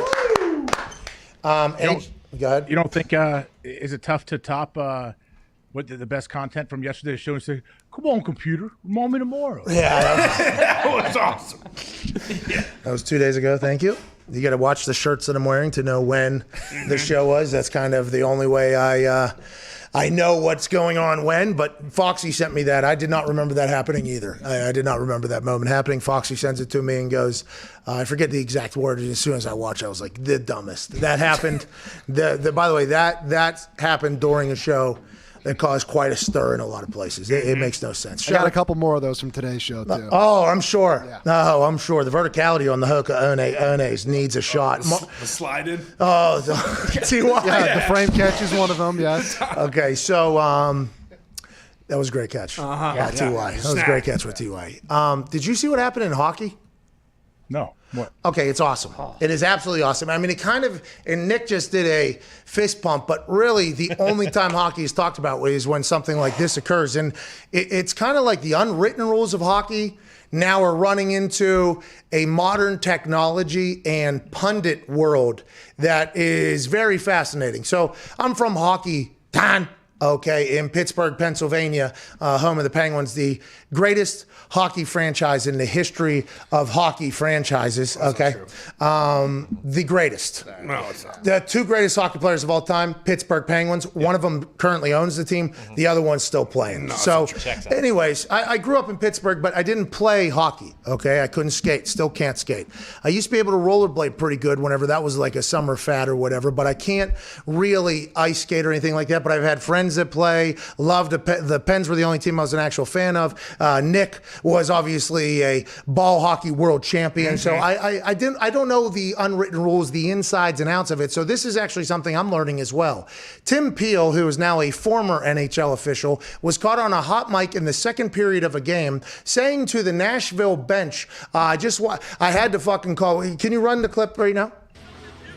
It wasn't much, but I wanted to get a fucking penalty against Nashville early in the... All right. So not great for TV. There's a swear. There's an inside hockey conversation happening. It's a ref saying something that potentially is damning to the entire sport and everything like that. So as I heard that, I was like, oh, this is awesome. And I thought he was talking to other refs, and I thought it was early in the game. And my immediate thought was the ref thought that Nashville was potentially like a team that played on the edge, like maybe a little bit, who knows. So he wanted to get one early to let them know, like, hey, I'm going to... Instead, I guess this was an obvious makeup call from what happened in the first period, I guess. In the first period, there was a bad trip call or something like that, or that they made up a bad trip call to do a makeup. And then now I've dove into this wide world of what hockey is, the game management, how there are makeup calls. It's very much understood because in hockey, if a penalty happens, they have more men than the other team. It's like a super advantage. So if you fuck over a team and you see it and it's obvious,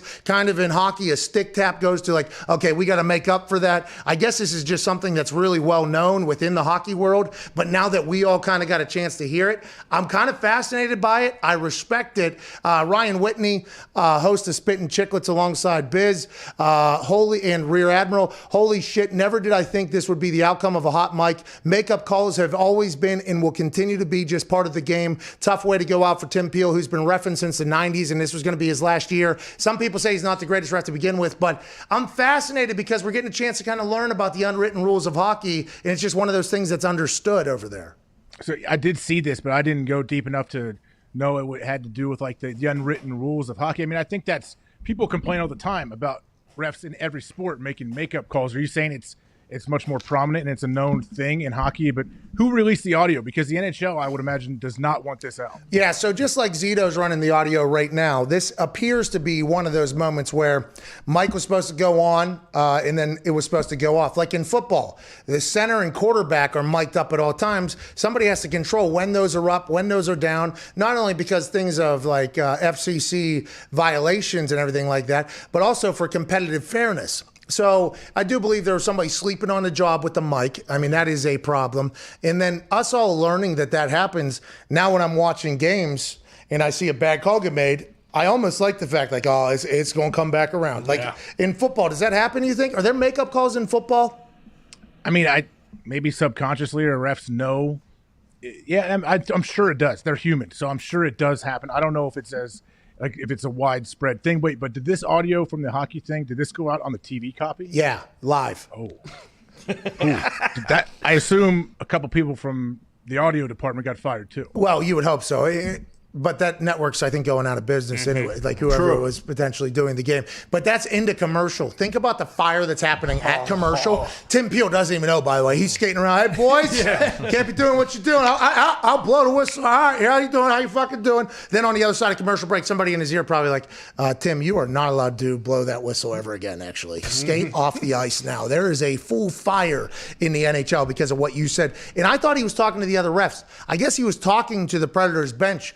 So he was basically telling the team that he punished there, like, hey, I had to fucking do it. You guys saw it. And that's the difference with hockey is the refs and players, the conversations that are had, it's very much more like a peer-to-peer type thing as opposed to, like official down to player. The hockey culture and community is one that I actually enjoy, and this is just something I just learned about here. Pat, let me just say, you being the hockey aficionado that you are, you summed that up beautifully. Thank you. You absolutely nailed that. Thank you. It's a culture in the game that's always existed, the makeup call thing. People didn't want to acknowledge it. The people that did acknowledge it have always known. You see people bitching and crying at the refs on Twitter all the time. It doesn't mean anything because in the end, they're the ones with all the power. It's a lot of judgment calls, and they do try and keep it in interest, a fair shake in the terms of, okay, if we fucked up early in the first period, we'll get you one back in the middle of the second. Maybe we'll get you one early in the third and try and keep it a level playing field. That's good business, isn't it? Good business. I feel like that's good business. Now, there's people that are obviously like, oh, well, the refs now, they can just call whatever the fuck they want. Now, you have to have a lot of faith that they're doing it in good faith, I guess, that they're doing that whole thing. And if a call was a legit one and then they make a makeup, well, it's like, well, didn't you kind of just for two people here? So that's kind of the balance, I think, on the whole thing. But the hockey community is a very interesting one. It seems like a very tight-knit community.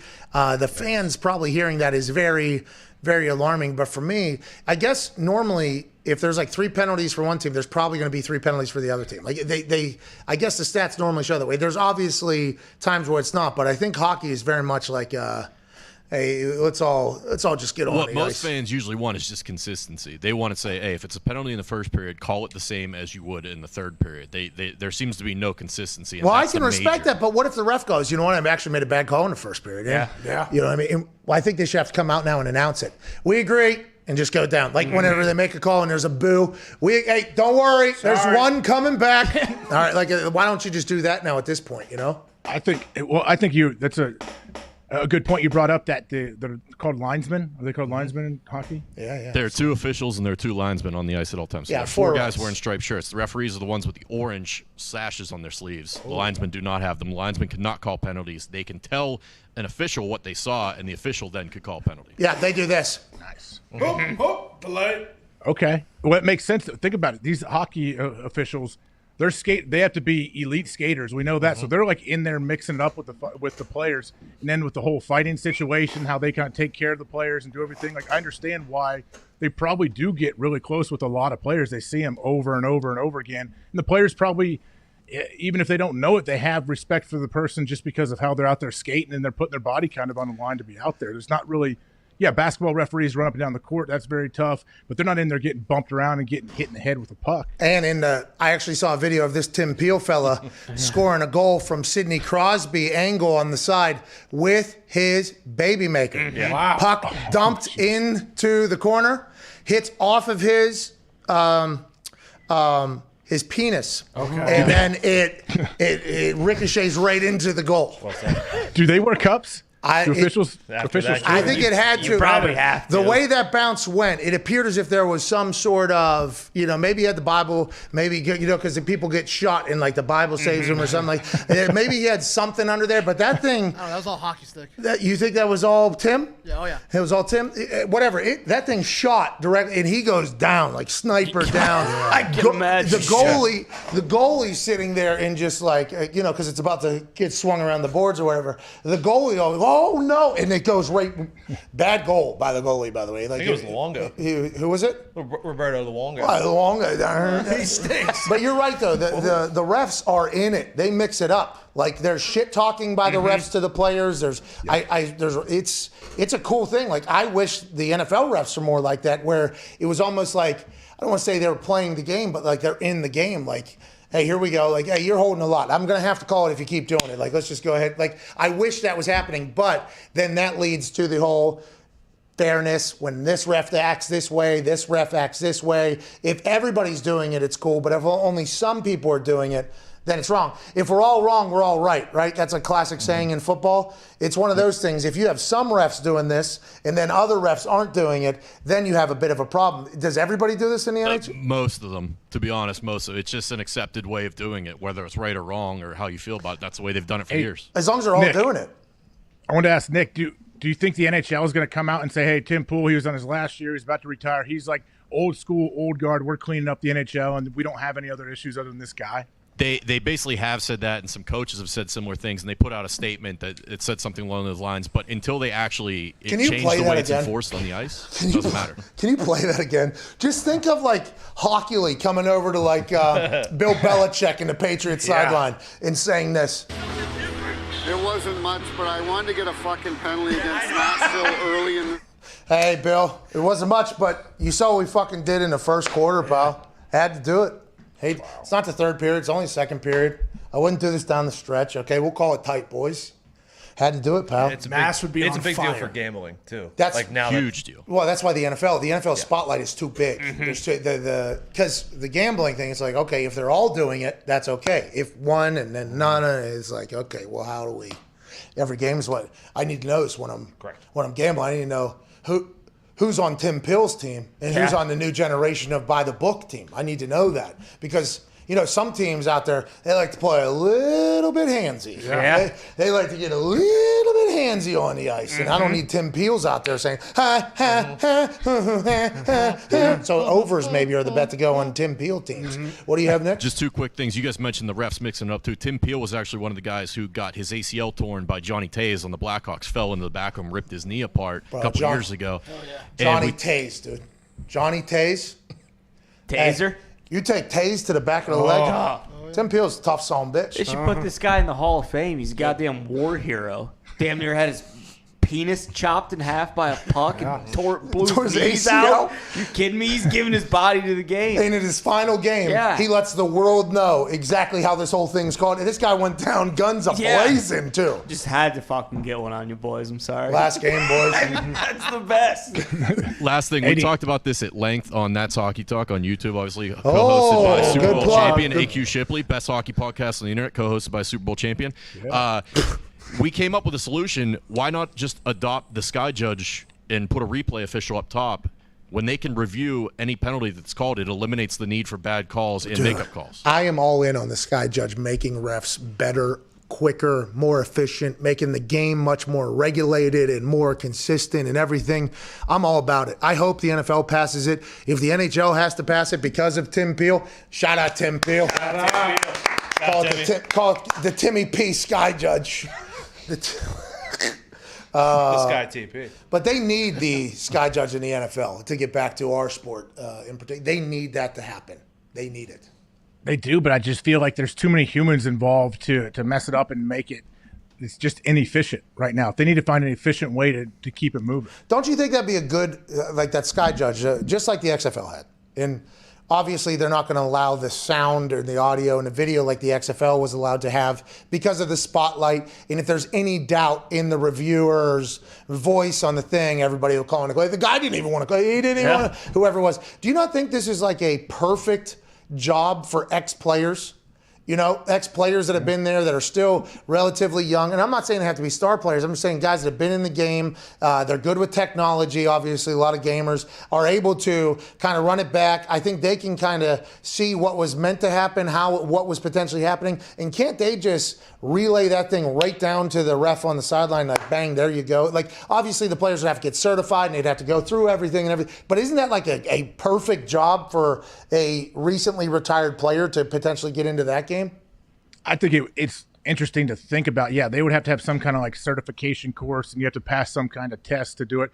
I don't know if they would make an ex-player like the primary person, but they could be somebody that helps out in the process that's right there. I think they should. I honestly, and I'm not saying like any ex-player is going to be able to do this. No. You put an Xbox controller in my hand, I got no idea what's going on. Now, you put an Exos controller in my hand. Okay. Hey, but it'll never happen though, just because people are going to automatically assume that they have biases towards coaches they played for, teams that they played on, like they had buddies in the league. That's why I don't think they would make it work. Yeah, you're right. It would have to be like an independent person. But is anybody independent anymore? No.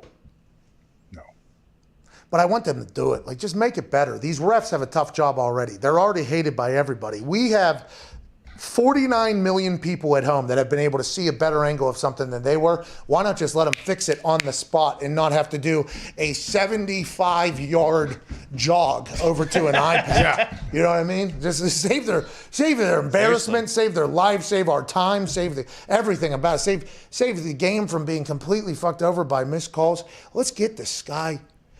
Listen, Raj, my commission. You're probably watching.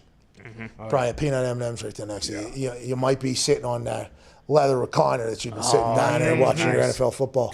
We're going to do a quick focus group, okay? For you, Raj. All in favor of the Sky Judge thing, like the XFL had, without the audio and video, but still the same expedited process, please say aye. Aye. Opposed? I oppose, by the way. All right. So would you accept like a robot of some sort or AI program to do it so there never is a missed call? Okay, so now that's next level because I do believe there are some calls that cannot just be robotically called. So baseball did this essentially. No, baseball has the square strike zone, right, and it does that whole thing. Tennis has always had this. The entire thing is laser. I do believe there are calls, though, that in football it would take a human to die. Now, that's not me questioning the AIs. Listen, I'm not questioning your ability to learn. I just think that there is a human judgment thing that has to go in there. By the way, Zito, you're a big baseball fan. Same with you, Ty. Should the rectangle thing be in the game or not? I don't like it. I think you still just. You guys don't like it? No, yeah, it has to be enough to make that call. Okay, but there's some of these strike zones are moving now, huh? That's part of the game, though. Having a horseshit ump is always, that's just part of it. But like you adjusting to a guy's zone is like a very real thing. Oh, that's a part of the game. Yeah. If there's AI in football, you say it all the time. There'd be a holding call on every single day. Yeah, that's what I'm referring to. Yeah, those judgment calls. At least as of right now, the AI that we have seen doesn't make judgment calls like that. A Tom Cruise one I saw. Oh, yeah. Yeah, Tom, it made some good judgments. I think it was sometimes Cortana. It was on TikTok with the drip with Dabo. Drio. But is that funny though that we're looking for a ref that can make all the calls, but we don't want too many calls? Yeah, we just want the right calls. Hey, the whole conversation is just we want it to be right, and I think sometimes there's not a right call though. Sometimes there's not. Like then what the Stooges on the field called, we'll do that. By the way, I think for the overturn thing, if you have to look for longer than a minute and a half, or a minute even, or 30 seconds normally, if you anything like that, they should set a time. If we have to look this long, it's probably not enough evidence. Just go ahead and do the thing. I just think there has to be some. I don't know, man. But then you talk about the gambling and everything. It's just, they want it. I mean, the NFL, believe me, they don't want these games bleeding over. They need the next games to come up. They don't want to be in overtime. They don't want to be running 2 games at once on TV. So they want to make it as quick as possible. But right now, they're not executing that. Let's go to Debo in Columbus. What's going on, Debo?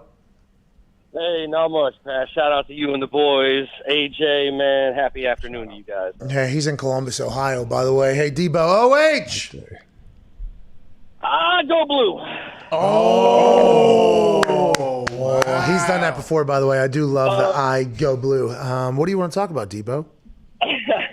Well, first of all, I got to tell you, man, I love listening to your show. You guys light up my afternoon. I buy everything you got on there. I got a For the Brand T-shirt. I got Nick Mangold's barbecue sauce. I love you guys. And shout out to the Discord family. I'm all over the Discord, the chat. But what I want to talk to you about, Pat. Okay, shout out. Oh yeah, man! The Bong Bomber, Collinator, Rusty Blumpkins, they're all cool as can be. Shout out. Rusty Blumpkin. Hey, that guy's stirring the pot out there. Yeah, he gets a little shitty whenever he starts getting upset about things, doesn't it? Careful with it. It gets going. That's my boy in the chat. The Blumpkin's your boy. Oh yeah, Rusty Blumpkin. Yeah. Shout out. The Browns have brought in Jadeveon Clowney, and apparently there's reports he's had a physical with them. What would happen? You see, I personally feel we missed on J.J. Watt. I thought we should have had J.J. Watt. I heard he was looking at Cleveland. But Jadeveon Clowney is a hell of a consolation prize. What do you think, man? Interesting, Debo. Jadeveon Clowney and the Browns allegedly last year had a potential. Yeah.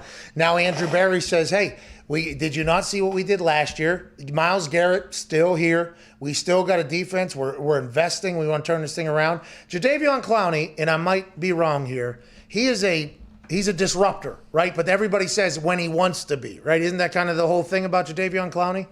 Yeah, and his knee, I think he had microfracture on his knee right when he got into the league. Which is terrible. It's one of the hardest things to come back from, and he's lasted this long. Yeah, but just think of the sheer optics. If you're an opposing offense and you're walking to the line of scrimmage and you got Myles Garrett and Jadeveon on the edges looking at you. Bro, walking off the bus, those two. And maybe in warm-ups too. You just go out there. I would like to potentially do that sometime. Be like, if I was punting for a team, you and me, same league, same sport, dude. You and me. That is the offensive line is seeing what 6'4" and 6'6" or whatever, and then just shredded. Absolute. That would be a little bit of an intimidator factor. I would believe. Hey, the Browns are making plays, AJ.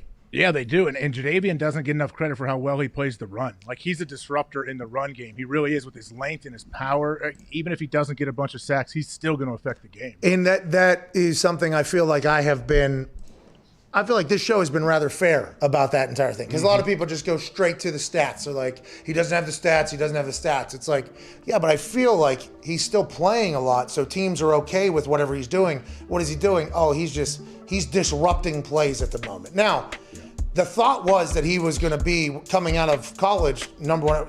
The thought was like, okay, this guy's going to be jumping over and he's running through people now. So different styles of play. That microfracture, though, is career ender for a lot of people. That's a very painful thing that they can't fix, I don't think, right? Yeah, so they like drill holes to try to stimulate cartilage growth. But yeah, he's probably had horrible knee pain, for 10, 12 years. All right, the Browns are making plays. Good for the Browns, good for the dog pound. AJ, Chris Mad Dog Russo with Mad Dog on Monday is about to be next. What do you got to say? Anything good to the Sirius listeners? Not much. Mad Dog's going to be great tomorrow. I'm excited. Big guest tomorrow I'm hearing from the boys. Big guest tomorrow on a Feel Good Friday. Feel Good Friday is always a good day, especially whenever we have guests like the ones you just alluded to. Chris Mad Dog Russo, who I'm not sure loves this show. I'm not 100% sure. I did listen to an interview or read an interview he did, but his show is much better than ours. It is coming up next in about 6 minutes. We'll be back manana. Cheers. I read that interview again, by the way. Double checked. Anything new? No, I do think he was complimenting us a little bit, but it's just a comparison. That's what I'm saying. Yeah. Was the conversation, was that interview actually, was that question actually next, or was that kind of, you know what I mean? Chopped by the journalist. Yeah. Taken out of context, perhaps. That's what I'm saying. Yeah. What question? What do you think of Pat, basically, in the show? And it was just like a big personality, a lot of ideas. I mean, do you think there's a chance he just hasn't even listened? No, I think he was forced to listen. I think he was, because, he called us before we went live and everything like that. He's been very nice, very nice. But I assume he's been forced to listen. He's probably also heard from a lot of his friends that potentially are the exact demographic that hate this fucking show. So, I think, but it was the next question, how are these guys? Oh, they're great. Fantastic. Those are good hosts right there. Love them. It was interesting. It was very interesting. I read it back, because I'm like, I like the guy. I like him a lot. I'm appreciative of the time slot. But should I fucking hate this guy? So I read it back. The wife and I had a conversation. Should I, I'm okay. And what was the conclusion? No, I don't think he was trying to bury me. I think he was trying to. I think he was probably in his mind. He thinks he was very, very complimentary. That's what I think. No, I don't think that's the case. I don't think that's the case. No. But I think it wasn't like I don't think it was a shot. I think it was just like a kind of a fence answer. You know what I mean? I think that was what it was. And I think in the timing of the article, going right to the next, these guys are fucking great. Yeah. I think the timing makes it look a little interesting. So, no, yeah, I'm still a big fan. But it was a full conversation at the house while we were sitting on the floor with Val because she couldn't jump up. I was like, do I gotta fucking hate this guy? Yeah. So we read through it. If there's ever anyone that can perceive a slight when there's not one in there, it's you. Me, Michael Jordan, Aaron Rodgers. You know what I mean? We do what we got to do. But yeah, that was like a 35, 40-minute conversation too, on whether or not it was going to be the lead to the show. I would like to be there. I would like to be in the living room just observing you. Sam, do I got to hate this? Do I? I would love to see you going back. Do I have to hate this guy? Because I automatically, if you hate me, I hate you. That's just how I am. Okay, you don't want me to succeed. I want you to fucking fail too. That is just how I've always been. There's people. What if we hate you though? What if we hate you, but we don't care if you succeed or not? We're not trying to get you. We're not trying to derail your career, but we just hate you. No, those are two categories of people that I hate. Okay. You know what I mean? You hate me, cool. I hate you too, no big deal. It's kind of like, all right, let's go ahead. You don't want me to succeed, cool. I fucking hate you too, have a good one. I wish you would succeed, and then you told me you don't want me to succeed, so fuck you. I hope you don't succeed. That's just how I feel. I thought in that interview potentially both were happening. Yeah. So I was like, I got to read. I got to reread back through this thing. You know, I got to I was going to open the show. By the way. I was like, I'm going to open, you know, because with Valerie, with her cancer stuff and a lot of business stuff we have going on, I haven't really had a chance to sit down and, you know, gather my thoughts on a lot of situations. And that was one of them. And Sam brought, she's normally the adult in the room, by the way. I just want to let everybody know. Shocking. I am shocked to hear that. Jeez. What's your deal? I would like to let you know that I get numerous texts. I get numerous texts from old teammates that are like, hey, when are we getting back to burying people? You know, like a lot of, you know, like I'll get old tweets copy and pasted sent to me from teammates that are like, what happened to this? When are we, you know, and I think maybe they were getting to me with that interview thought. Maybe that was we're not at that state anymore.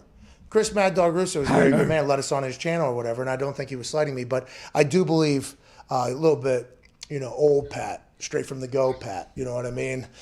Focus on his goals Pat, you know what I mean? Sure. That guy back in the day would have immediately following that thing, would have quote tweeted that with a great passive aggressive burial immediately. But now it's all good. I appreciate it. I think he just is kind of in the middle on us. Okay, it's corporate Pat. Did you used to? That's not.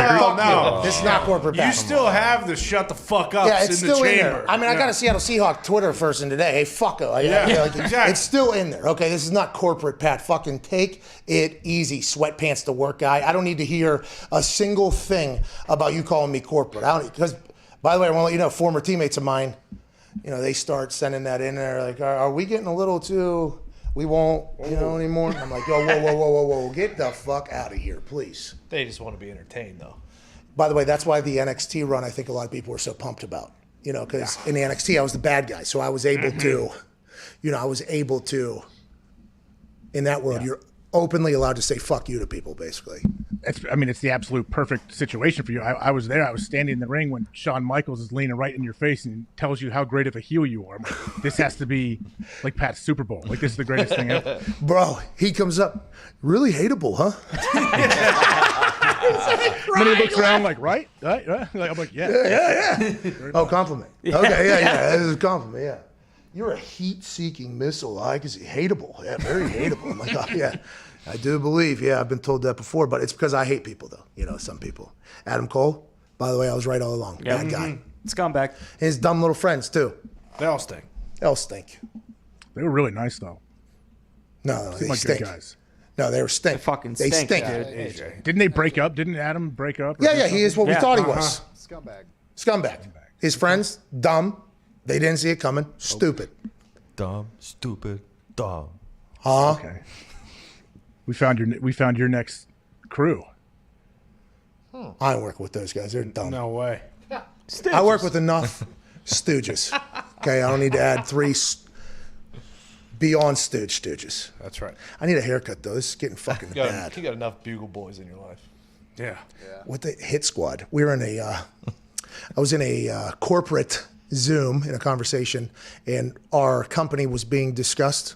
Your name was mentioned, by the way. Shout out you, AJ. Shout But our company was being discussed, and I'm the only one that's visible in the shot. And the person that's speaking about us goes, you only see Pat right now, but he has a little hit squad over there. And then literally turned the camera, and the boys were all like, yeah! In the middle of this meeting. There's literally people sitting in their bedrooms with suit and ties in this goddamn Zoom call. You know what I mean? It's been interesting. It's been very, very interesting. The Bugle Boys have had quite a climb here. Who was it that called them the Bugle Boys? Or me too? Adam Roy. Vince McMahon. Yeah, Vince McMahon. Oh yeah, I'm a Bugle Boy too. Then I'm involved with that. I wear that with pride. Yeah, so do we. Oh yeah. Yeah. He called you a Bugle Boy too, you think? I don't know. I assume if he'd call them the boys, I'm one of the boys with them. So yeah, I'm a Bugle Boy. Hey, by the way, I do think that does not get talked about enough, because you do live 3.5 hours away. You got 55 kids. It's impossible for you to drive over here every day. But it is very much like he is just in the office every single day. Oh yeah, sometimes. Kind of. Sometimes, yeah. What'd you say? Nothing. You're talking about when he comes and spills shit? Yeah. Wow. Of course. Like, I mean, just massive amounts of CBD being smoked all over that place. But nope, can't smoke a cigar anywhere near that place. Well, the thing about CBD is what? it kind of just vaporizes, disappears because it doesn't it doesn't want to just destroy everybody else's mood. Stick to the walls. The thing that it's like COVID. It just sticks around everywhere. We're not trying to turn this place into a fucking bowling alley, AJ. Okay, we don't need you coming in here smoking 150 cigars. We did say we would bring out the shop vac and just keep it next to him the whole time. Well, he has one of those in his house, and now he's acting like this is a big. He doesn't even like the fucking shit in his house, and he wants to come into ours and like, let me just smoke this all over the place. Unbelievable, you. No, I would very respectful of your space and what you do, and I'll be respectful. Hopefully, get to visit the church that you develop and put the go-kart track outside and basketball and all that. Okay. It'll be fun. Will we put a cigar room for AJ in there? No. By the way, shout out to Smothers. Shout out to Smothers. He just got a shout out in the. Do the walk. Can you do the walk again? Is there an outdoor patio area? Like, we are going to make it. The interesting thing about this is the church. We had the church. Thought we bought it. Then, no. You got to go to a council thing. So then this council meeting's being set up. Okay, CFO Phil's got to deal with all this with city council members and representatives and directors of development. And the place where we bought it is a sub-city in Indianapolis. So Indianapolis's directors of development started getting involved. I started getting emails, and Phil and I started getting emails from people, and I was like, I'm not doing this fucking political game to buy this place, okay? I'm out. And so Phil was like, I don't know if we can just say we're out right now because they're doing a whole thing. And Phil tried now. I was like, no, I'm out. I'm not fucking doing it. Just tell them I'm not doing it. I don't want to deal with this. I felt like people were, and they never did this. And I'm not saying they ever did this, but it felt like I was going to have to go like shake a lot of hands to get this done. You know what I mean? Like, hey. Just to buy. Why was it so hard just to buy it? Because it was a church. So you got to zone it. You got to rezone it for a commercial use. So to do that, you got development people, you got finance people of two towns now too, because the city's within the city. So you got to work all those people, not like bribing, but you got to work with all. You got to hi, how's this? What I'm playing. playing. Know your intentions. Oh yeah, man, that's a side door and a back door. Can Phil do it? Rick Singer, yeah, Phil could do it, but we also got to run a fucking company. So I think Phil would have done that. And he would have not have been like that. But as I started seeing messages, I was getting text messages from random numbers. I'm a representative, blah, blah, blah.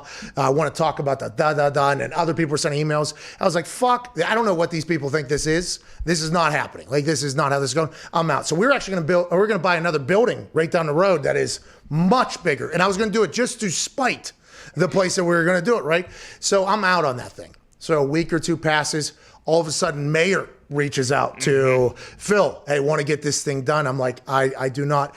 The mayor's probably a great mayor. Okay. The mayor understands. He's like, hey, want to kind of make this work or whatever. But I don't want to have to go into a situation where I have to potentially, promote somebody. Like, I don't want to have to, you know what I mean? Like, hey, this person did this for me. And I was like, I'm out. And then Phil was like, I'll deal with it. So we got back in that we didn't know if the rezoning was going to happen. So the thought in my eyes was never like, oh, we need to get a plan together for when we buy this. In my eyes, it was like, we are out on this completely. Then the council meeting happened, and I was like, okay, there's a chance it's going to happen. Smothers seems pissed. The other people seem pissed. But the council... So putting the plan together for the church was never something I had to prioritize because I didn't know if it was going to happen or not. And right now, we're in an interesting spot. I have no fucking idea what we're going to do with that building. So you have it, though. Yeah, we have it. It's just not rezoned commercial yet. No, it is. Yeah, we have a variance, actually. It hasn't been fully rezoned, but the church zone that it has a variance where we are allowed to occupy a commercial. If we are to sell it again, that person will have to go to a council meeting and have to get variance to be a commercial, or if a church buys it, it's good to go. So can you consider what you do a church? Can PMI become a church? We don't have to be. We already got rezoned, but I'm just saying I was not preparing for us to actually get the building until the night the I happened. And then we get it and it's like, oh, fuck, what do we do now? We have an incredible... So that thing's going to take a few months. So what I'm saying is if you want to come out to the church, spill shit all over it, it's going to take a few months, I think. But when we get in there, it is going to be awesome. I mean, yeah, I saw the plans. Your dad and Jay walked me through the plans a little bit. It seems like a massive building that it's like what every little kid probably dreams of. Hey, I want to make a bunch of money. I want to hang out with my boys, put out content, stuff that fulfills you. You get to have fun. And then I'm going to do it in a 20,000 square foot old church that I just revamped to make my fantasy factory. Yeah, it is pretty cool, huh? Very close. Yep. Yeah, shout out to us. Nice. Like Rich, Shout out to us, dude. We like did it. blank check. It's basically blank check, Pat. Hey, Macintosh, listen. That is not enough money, dude. That is not enough money. Macintosh lied to me, dude. $1 million. I get I get that house with the slide, with the pool, with the cars, with the limos, with the ice cream, with the whole thing. It's not enough. The chauffeur was a cool guy though. Is that meat? Was it Meatloaf? Was. Is that really? No, Was it it wasn't. No, I thought it was Meatloaf, dude. John. John Candy? It was John Leguizamo. No, it No, wasn't. John Candy. Was it? No, I actually don't know the guy's name. I believe he passed away a couple years Well, ago. rest in peace. He did great things. But he was great in blank check. Meatloaf. And I would do anything for life. It might have been Meatloaf. But I won't do blank check, he said. That was the original. Yeah. The original lyrics was he would do anything for love, but he would not do blank check because they did try to cast him. They reached out, yeah. Yeah. Rick Ducommun. What's his name? Rick Ducommun. That was the guy's name. Spaceballs, Groundhog's Day. Rest in peace. The Burbs. Hey, sometimes it do. He did pass away. Do be coming. It do be like that. Yeah. Mm-hmm. It do be like that. It's true. Let's go to Bill in Washington State. Bill, William, what do you want to talk about? Hey, Pat. I want to thank you for having Aaron on Tuesdays because I was one of those stooges that thought that Aaron was a douchebag, and I now do not feel that way. Also, Okay, Bill. All right, Bill. Nice job, Bill. Thank you. Thanks, Bill. Also, it kind of actually concerns me that the Packers have not done anything to put any other weapons around Aaron. Unbelievable. Bunches. He's back. Bill, great question. Great conversation. Appreciate that. That was I believe, a lot of people before, and I do believe Aaron has done media before and all that stuff. We are very lucky that he came in and just was like the coolest dude of all time for that whole thing. But I think what he believes over there in Washington State is something that a lot of people believe, specifically around the NFC North. I saw a lot of tweets about their thoughts about Aaron pre and post conversations that I was very lucky enough to be a part of alongside AJ and Aaron's conversations, basically. So it's one of those things where Aaron is one of the coolest dudes on earth. He's the most talented ball slinger of all time in the game. And you see what has happened at the Packers organization, the number of Super Bowls they have and everything like that, and you see what other teams are doing. You can't help but say, like, hey, why are the Packers not trying to do the same around him? Down in the Saints around Drew Brees, they had so many weapons. And Sean Payton's offense was great. LaFleur's offense, unbelievable, especially in the second year in that system. But you look at Tampa, Kansas City, even the Rams right now with Stafford are starting to make plays at skill positions. You can't help but think to yourself, why have the Packers not gone, all in around Aaron? And I guess that's just not their style. I guess that's just not what the Packers do. Yeah, not really. I mean, it's frustrating, but it is what it is. And if you look at it, like, they also don't have the money to really do anything like that. So, I mean, but money means nothing. Yeah. Nothing in the NFL. It means nothing. True. It means absolutely nothing in the NFL. It's a shame. Like, I do wish. Now, I'm not saying that Russia's bad. Like, listen, I think they have a lot of talent, but it does feel like there's other teams that are like, we're going. And since I'm team 12, like, hey, let's. It always seems like there's like an obvious guy who's like available, who it's like, oh, the Packers could really benefit from having this guy, and they kind of just never get that guy. But who knows? I mean, we got the draft still. We'll see what happens. They can still improve. AJ, your thoughts on that?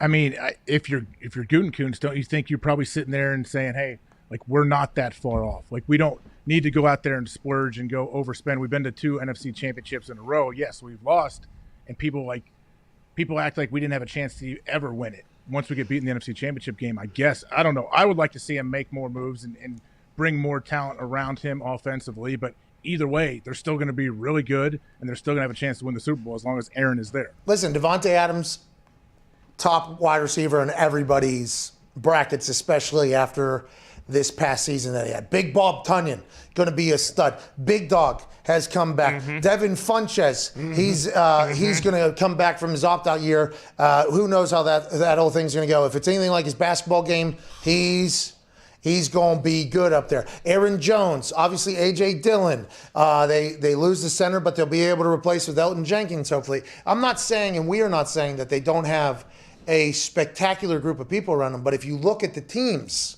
that are really going right now, there is a plethora of talent. There's nothing wrong with getting more in there and going for it. It just feels like the vibe of Gunther Kuntz is we are not going to go all in for this. Yeah, no, they're largely just keeping the roster they had last year, which, I mean, if Aaron Jones doesn't fumble in the start of the second half in that playoff game, maybe they do go to the Super Bowl.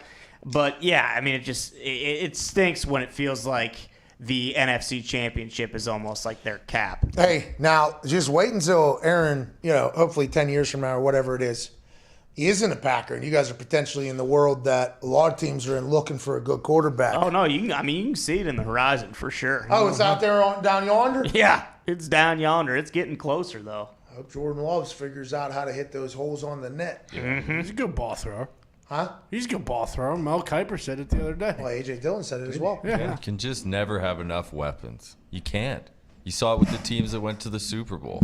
A lot of weapons. Same with the year before. Look at the Niners. How many running backs did they roll through? 3? A lot of weapons. I mean, look what the Pats did, too. Like, the Pats saw their team, knew, hey, we stink at these positions. Let's go get some help there. And I'm not saying the Packers stink at wide receiver by any means, but if you add anybody on the opposite side of Devontae Adams, it's going to make him better, and it's going to make that guy much better. Green Bay was not in on at least the biggest offer with T.Y. Hilton. Yeah. He would have been great with Aaron. Are they in on Fuller? Well, yeah, even what the Dolphins got Fuller for, the Packers couldn't have paid $10 million. I don't know if they could. At the time, they definitely couldn't. T.Y. and Aaron would have been awesome. Now, listen, Carson and T.Y. is going to be great, but with Devontae there and T.Y. potentially, that would have been a nice. Hey, that caller, nice. Pat, going back to the caller, he said he doesn't like you because he didn't like Aaron, then he watched the show and he likes him. Yeah.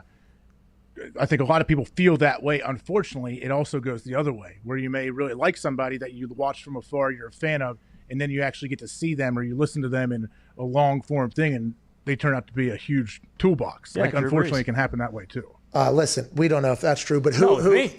What'd you say? What'd Ty say? I used to love Drew Brees. Oh. Then I met him in person. I was like, oh, this guy fucking stinks. No, okay, all right. Yeah, Ty does feel that way. There's potentially... Bro Bible put out a story this morning that there's allegedly, potentially, a secret plan to get Drew Brees into Sunday Night Football earlier than expected and Collinsworth out of there. Now, who knows how true any of that is? I do follow Bro Bible. They release a lot of stuff or whatever. When I saw that article, I should have read it. I chose not to because we're going live at the moment. But we're about to get long-form Drew Brees, I think. Now, he'll be covering a game, so you won't really get to know about him. Maybe you will throughout the entire time of it. Who were you referring to, though? I wasn't referring to anyone specific, but I know over the years that I use it from when I play with certain guys that somehow there's always people that have like the media just has like a negative outlook on them, or maybe they got into trouble when they were earlier. And some of those guys are the best teammates I've ever played with. Guys that are considered like to have some trouble off the field. They're some of the best leaders and the guys that you respond to and that the team listens to. Like that's what I'm saying. Like you never know. If you don't know the person really, you don't really know what they're about. Do you remember how Jay Cutler was perceived? I love Jay. Me too. I have loved Jay Cutler since the time he was in the NFL, and now obviously him becoming the reality TV sensation, social media sensation. He's probably been the same person, by the way, this entire time. Yeah. It's just picking and choosing when to show the camera, when to put him on camera or whatever, because he would get his body language, blah, blah, blah, all that shit everybody would go after. And then his worst moments, the directors or producers would choose to air it, where other quarterbacks' worst moments are like, all right, let's not put that up whenever something good, we'll cut to it. It's like, I feel like Jay Cutler, because the image was so hysterical, the smoking Jay, the Jay Cutler doesn't care, any shot that they could potentially get that filled that narrative and that storyline they would go with, when really anybody that's ever been in that position has had those moments. It just hasn't been seen by everybody like it was with Jay. It is very interesting when, a narrative gets painted. It's tough to overturn. Yeah, I mean, how people, like, they perceive it. Like, perception becomes reality. I had a coach that used to tell us that, and he'd say your body language shows like so much of who you are, and that's how people perceive you, and that becomes who you are to them. So like, you should be aware of that, I guess. It is what it is, Perception is reality, man. Situation to situation. Yeah, and be careful what you're saying because you're listening. I don't know about that one. Well, what do you mean? Yeah, you got to be careful. You got to be careful what you're telling yourself. Yeah, because you're listening. Oh, you didn't say it like that the first time. I know, I fucking a little botched it, but to be honest, I said something else to try to extend the time to think about it because I knew it was a good one. That was one of my favorite quotes of all time. Somebody was like, mad themselves or whatever in the middle of practice. Hey, be careful what you're telling yourself. You're listening, man. And I started dying laughing. I was like, hey, I love that. Yeah, I love what you are listening. Yeah. So that next day I was like, all right, we're going to kick every ball fucking far as shit. Didn't work, but I guess I was just hearing. I wasn't listening to myself, but it's about being positive. It's about being positive, I think. There's nothing wrong with that. Nick knows a thing or two about that. Yeah, I've said that to Nick before, by the way, I think. Multiple times. That's like when you just said that. I was like, oh, I get it. Yeah. Let's go to Jeremy Donner in Indiana. What's going on, Jeremy? Hey, how's it going, Pat and boys? Hey, not too shabby, Jeremy. What do you want to talk about? Talk about a little bit of the Pacers basketball and the trade deadline today. I think it's down to the last hour. A lot of names moving around. Are you a big Pacer fan, yeah? Of course, Indiana boy. That's not everybody, though, I don't think. Indiana, I think, big IU fans, right? Or Purdue fans, not necessarily certainly Pacer fans. Am I wrong or right? Well, that's true. I mean, pro Pacers, but I lean IU, even though that had a couple rough years there. Hey, for a new coach. Who? Pacers. Attaboy. Love what you're doing. A lot going on in the NBA trade deadline. Thank you for the call, Jeremy. No Lonzo Ball trade.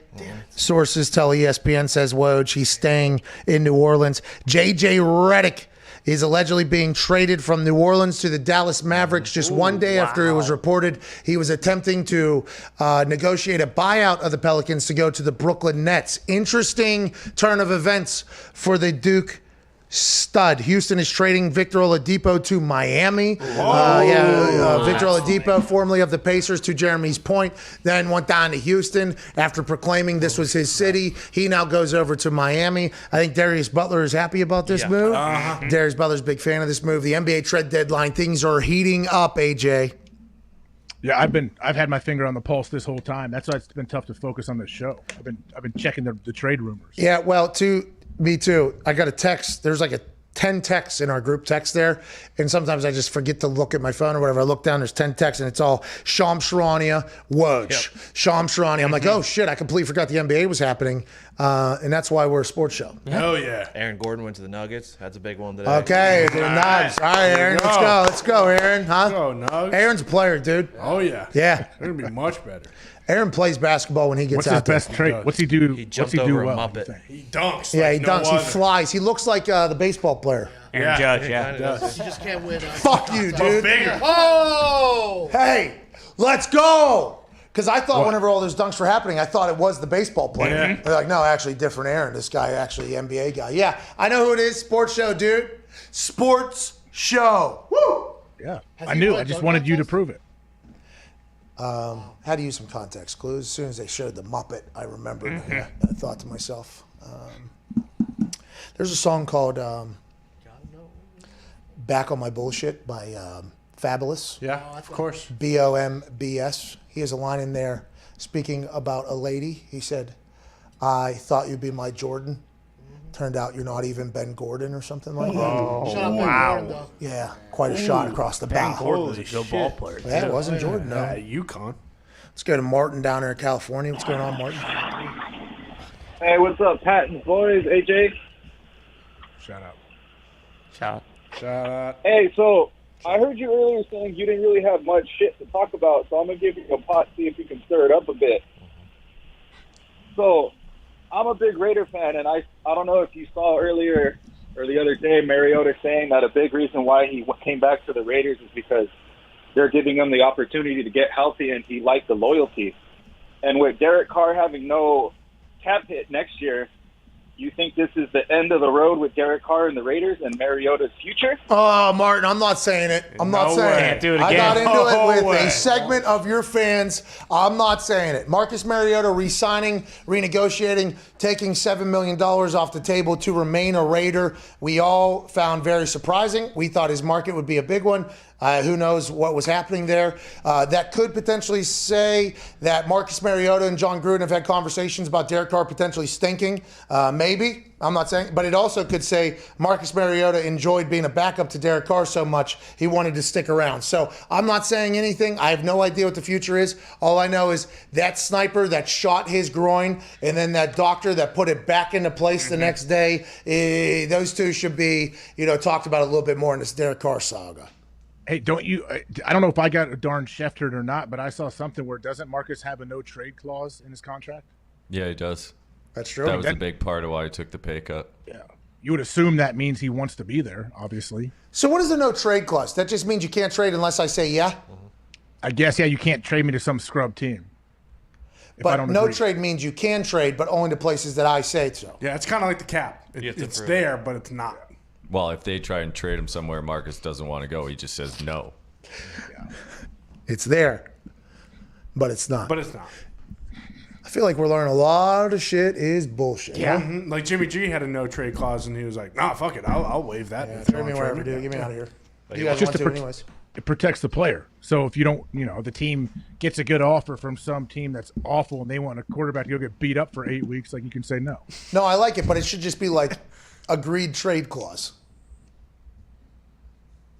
Yeah, he has to agree to be traded. Yeah, we'll call it the good faith trade clause. Yeah, there you go. Yeah, let's put a little more positivity in these contracts. Is that what you're saying? That's what I'm saying. Like voidable years, like that's a little negative. Whoa. How about we just call it fake ass year that we're using to kind of cook the salary cap thing? Yeah, your maybe years. Kick the can cash. Yeah, kick the can down the road years. Yeah, you're right. Let's go to Zach in Michigan up there in the mitten. What's going on, huh?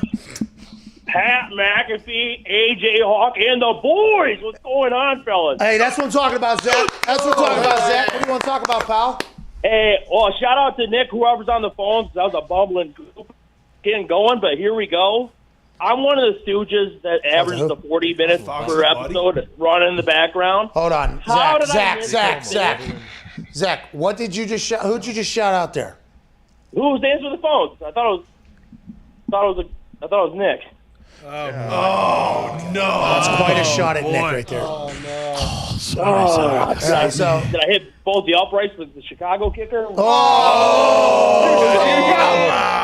that ball was blocked. Okay. But it's Mitt who answers the phone. Mitt, M-I-T-T, like the mitten that you come from in Michigan. Yes. Okay, Mitt, my apologies. Well, Nick is the one you should be apologizing to, I think.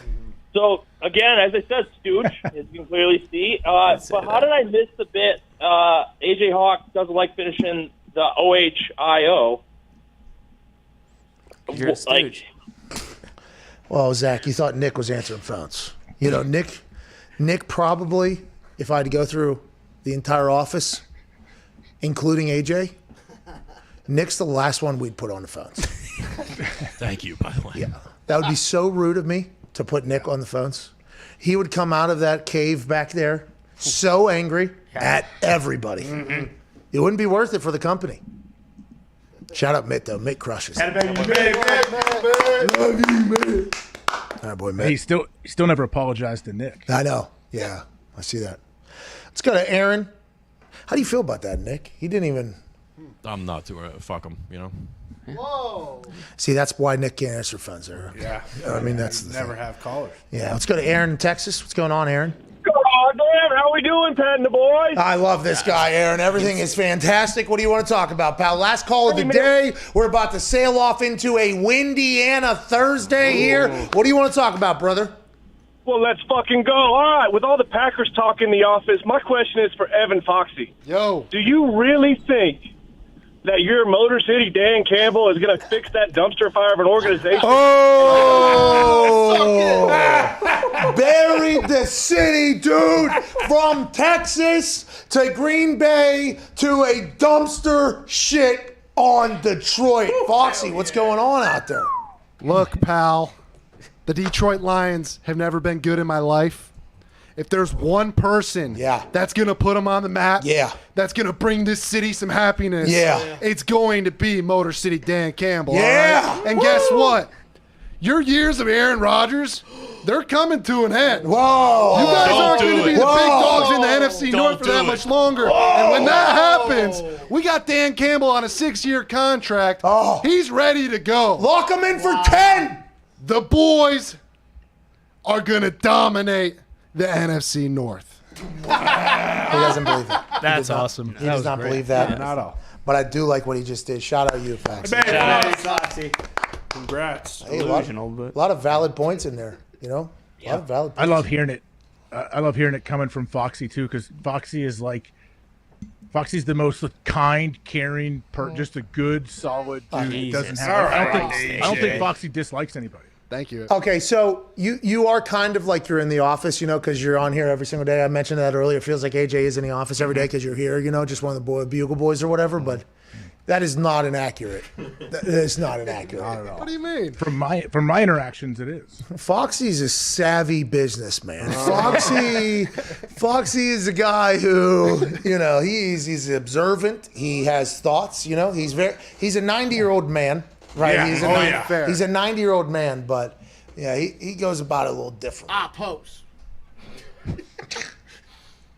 All right, show's over, huh? We giving something away today? Hell yeah. On a chair. Hell Zito, yeah. I thought your mic was going to be muted. To give away something, Zito turns that thing all the way up. Zito, what do you want to give away, dude? Hey, we got one more chair, baby. How about we autograph that charcuterie board? Oh, Hell yeah. yeah. Idea. Yeah. So Bird Dogs has this thing. You go to birddogs.com. Use promo code Pat. I think Thanks, Pat. I believe so. Try Pat. Try McAfee. Let me look. You get an awesome charcuterie board alongside your order. They sent us one here for the office. It is.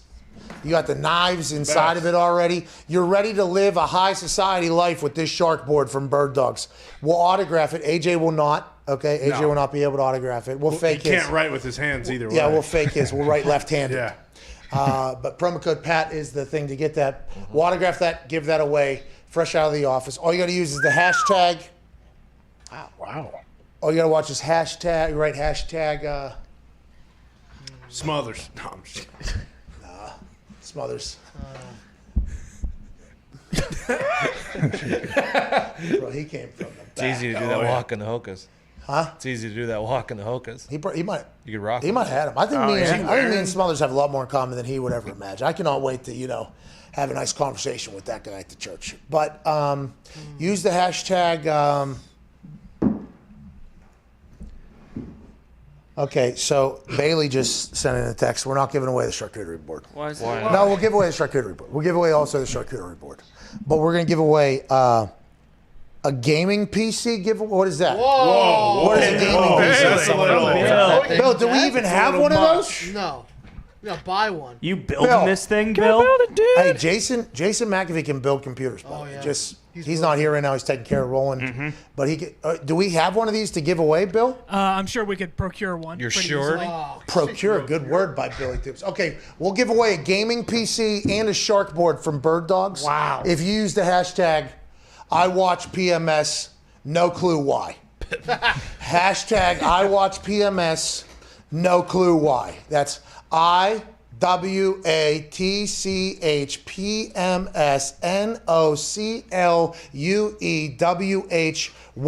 Use that hashtag on Twitter. You automatically be entered into winning either a beautiful shark board from Bird Dogs, which will be autographed by the boys here, and also giving away a gaming PC. Wow. Bill just upped the price like 20 grand on this giveaway. Yeah, geez. Really? Is a gaming PC that expensive? 20 to 50. Phil might be upset about it, but we can work it out. Oh, okay. Hey, no. People are watching a terrible show. They deserve to win something, okay?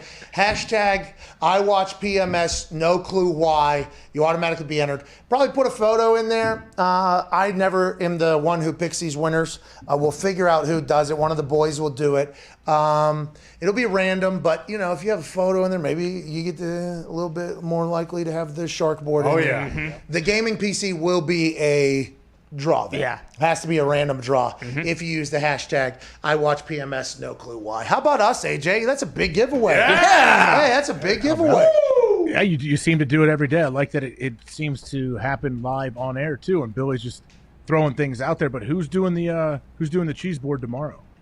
I do believe it's I think it's Louis Sharks. Yeah. Is it Shark Board Day tomorrow, or I thought they got retired with like Pretzel Board Day? Oh yeah, there's been a lot of mailing it in on these shark boards. Yeah. No, last week was the best. Last week was top tier. It was divine, but divine it seems to be a little inconsistent these days. Look at you. Now I'm gonna have to procure my thoughts here, but your usage of divine there was magnificent. Thank you. I thought it was a little intolerable for a second, but Well, you can be insufferable every once in a while, Yeah, but that's at right. this particular moment, not at all. You seem to be a prestigious individual right now with the way you're utilizing words. well, you try and be marvelous, but sometimes you lack that of. Well, the marvelous Mrs. Maisel, would say that what you're doing is right. AJ, there it is. Hashtag. Okay, we made it real easy. I had a hard spot to work. Shout out Zeke. Shout out Zeke. Zeke. Hashtag I watch PMS. No clue why. Yep, that's the hashtag. Use it on Twitter. We appreciate you for watching. That looks awesome, Zeke. Good job. AJ, I think you it's got gonna anything to trend. say? What's up? You got anything to say to these people? I mean, it still bothers me to watch you take cuts left-handed. I saw a clip earlier. I don't know if you had a caller on or a guest, and you just are sitting there in your batting stance like the whole time. He's not taking live reps, dude. He's just seeing pitches. Yeah, dude. I've been doing this virtual reality thing, pal. Yeah. They got a baseball one that I'm about to hop into. People are saying I'm going to go Frontier League AAA. Yeah. Whoa, look out! That's what they're saying. I didn't even know I was a lefty the last time I played baseball professionally. What, AJ? I don't know how you didn't know. You play golf right-handed though, so you there's no way you play baseball left, golf right. Not true. We have all seen this. Hockey, I don't know if I'm lefty or righty either, and I played righty my entire life. Definitely lefty. And then I put the stick like the Canadians do. The Canadians, if the person's a righty, they put it to the left because the strong hand's on the backside. As an adult, somebody gave us a left-handed stick. I think I'm a lefty as well. Hockey-wise too. Oh, Eddie. How do you think? How do you not know? What's that? How do you not know? What do you mean? It's a feel thing. Been punting. I don't know. To be honest, I'm not 100% sure. Are you right or left eye dominant? Okay, I think I'm left eye dominant. You said both before. Well, now that you got LASIK, yeah, you're both eye dominant. Yeah, but I was left eye dominant because my dad. They used to call my dad Dime Tim, not because he'd sell drugs, but because he could shoot a dime with a 30-06 from. Like my dad used to be able to sniper that thing. Gunslinger. Nobody ever called him Dime Tim, by the way. Dime Bag Timmy. They were called. He did not sell drugs or call him that, but he used to be like a sniper. You know what I mean? And Jay and I used to go shoot, and I would always shoot right-handed because I figured that was the thing. And then a couple years later, I switched it over. I'm like, oh my God, everything's much clearer. But I would find with both eyes. Yeah. By the way, you know what I mean? Of course. That's how you got to do it. But yeah, I think I'm left eye dominant. I think I'm left-hand hockey. I think I'm left-hand baseball. I think I'm right-handed golf. Left-hand baseball swing, right-hand throw. Yep. Yep. I mean, maybe you're just natural. Maybe you're just a natural switch hitter when it comes to baseball. Oh, you're saying ambidextrous. Part reptile. No, because even when somebody is ambidextrous, usually they have a dominant hand and they've developed their other one that is almost equal. No, not that pitcher guy. That one pitcher guy has a glove that goes on both hands. Depends on who's up to bat. He hates lefties. Yeah. I played with a kid like that, and he was like 6th grade. He would do that. He would change during the inning depending on who came up. Did that kid stink? No, he was actually very good. No, but was he like a cool dude though? Yeah. Great dude. Great basketball player. Could he shoot with both hands? No, but he was lefty, but he was really good with his right. Obviously. In basketball. Yeah, and I think everything we're doing right now kind of hammers home this whole thing here. And if you want to use that on Twitter, You know what? Can you tell me about some more kids that you may have grown up playing soccer with, Pat? It's fun. No. Listen, this is not your fault here. I led this conversation to this point. Listen, this is not a shot at your sixth grade friend. This is. You did send a pretty sweet photo of a field you played on growing up. Yeah. Maybe worth in the Alps. In the Alps over there, in the country of Liechtenstein, got a chance to play in a stadium. Bleacher Report put out a photo of a stadium in the middle of Belgium. Yeah, there's 4 of them. One of them was Belgium, one Spain, one Portugal, South Africa, and one South Africa. Yeah, like stadiums with a view or whatever. And I just remember whenever I went overseas, I played in Liechtenstein, which is a country that is completely landlocked by Austria, Switzerland, and I forget who else. And it's in the Alps. And we played in a stadium that was right in the middle of the country, basically. And all roads led to the stadium. And just the Alps were around. It was fucking gorgeous. Found it on the internet. Shot the internet. Was it tough breathing and running around out there like Denver? To be honest, that was the ODP team. The coaches didn't think I was committed enough to conditioning, so they brought me in off the bench. By the way, they were right. They were right. I did get by with a lack of effort in the cardio world. I was in better shape than I am now, obviously, but one of my patented moves was finding time to just do nothing on a soccer field, which is very difficult to do. So they brought me in second half, basically, all these games. Smart. Good coaches. By the way, I enjoyed it. That was the first time in my life I ever came off the bench. I was just fucking like chilling that first half. Halftime, even giving them a what's up. Then I come in at the end of that thing, I'm wide the fuck open. I scored like 2 goals a game in that thing. It was like, let's just play these 15-minute games maybe for the rest of my life. This is fucking awesome, this whole thing. By the way, the young studs, speaking of soccer, they beat Jamaica 4-1. Let's go! Hey, we're winning the World Cup, AJ. We're going to win the World Cup. Do we know what year it is? 2022. Next year. It's next year, dude. It's qualifying right now. We're playing Jamaica. Yeah.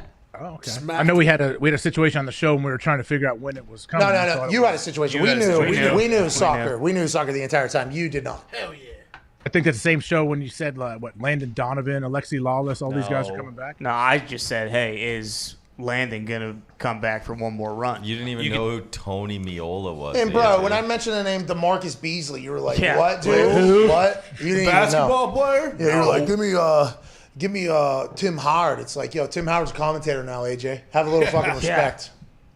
There's another guy on ESPN that's a commentator. He's like a high energy. Alexi Lawless. Oh, no, Taylor Twellman. Taylor Twellman. Yeah, Taylor. He was a good soccer player, wasn't he? Yeah. He played in the MLS. Yeah. It's a New England Revolution animal. The guys we have on our team right now, though, are fucking filthy. Yeah. The United States has we have a shot for a long time. It was always like U.S. soccer was building, and we're going to catch up. We're so far behind. We're such a big country with so many people, but we're still playing catch up. It made no sense to me why soccer was still so far behind. We didn't even make it to World Cup or whatever. These dudes now, though, they said, hey, we're done with this conversation about soccer potentially sucking in America. We're going to win the fucking World Cup, I think. The best part is when they put out the starting 11 today, like, you could tell just by looking at the names, like, okay, this is a soccer team. We have a team. Like, there's no, like, Bradley and Jones and like normal last names anymore. It's like Gianluigi Buffon. Yeah, we got Buffon on our squad. The former goalie. We got a Buffon. We got the former Italian goalie's relative on the squad. Sergino Dest. Like, he scored today. Sick goal. 4-1. That's a slaughter. Yeah, that's a game very easily old United States soccer team would lose, and everybody go, why are we losing to Jamaica? We got the ponies now. Young blood. International ponies too. They're playing over there in in UEFA. Yeah. Oh yeah. Bundesliga. Premier League. Over there in Espen Town. That's right. La Liga. There it is. Is Pulisic on the team? Yes. Yeah. What do you think? Cooking over there. Come on. You're a clown, dude. Right now, isn't he obligated? Isn't he contracted to play for whatever team overseas right now? AJ, it's an international break. Bro, it's United States playing. Dude, he's representing his country that he's putting on his back, dude. Gio Reyna was out there. Catch up. Slicing up. Is Kyle Beckerman still on there? No. What's old buddy's name who was awesome? Clint Dempsey. Yeah. Yeah. Deuce. Is he coaching the team? He should be around somewhere. Albums. He should. Yeah. Yeah, he should be around. Clint that was guy. awesome. He was awesome. He's not faster than anybody, but somehow just scored all the time. Yeah. He was like Ruud Van Nistelrooy or Thierry Henry. You don't even know what that is, AJ? Nistel pistol. You loved Ruud Van Nistelrooy. Everyone did. I loved Ruud Van Nistelrooy had the similar playing style to me. We chilled a lot, but when it was time to score, we are going to try to do everything we Because possibly. he had Robin on the outside doing all the work. See, I know nothing about that. Iron Robin. Thierry Henry, dude. Great lefty. Hey, was David Beckham good enough to get all the pub that he did? You know, when he was in Manchester United, I think he moved a lot of jerseys. Okay, then him and the guy had a little bit of a fallout. He comes over to America, makes $4 million an hour for 5 straight years or whatever it was. He was kicking soccer balls at a very high level for the English national team. He was actually the person I was trying to catch with the strength of my leg because I saw him hit a PK and they're like 90-some miles an hour or whatever. I was like, oh, this guy's awesome. He had cool tats, obviously incredibly handsome. Yeah, I think he's probably worth every dollar that people paid him, I'd assume. Good. I always wondered that because I don't know soccer enough to know if he lives up to all the hype that the casual fans know who he is. So he went to Real Madrid after Man U. Then he went to U.S. But when he played in the U.S., he always went on loan to like PSG and AC Milan when MLS wasn't happening. Great free kick take. Rooney was better. Great set piece. Definitely. Nah. Oh yeah. What's that? What?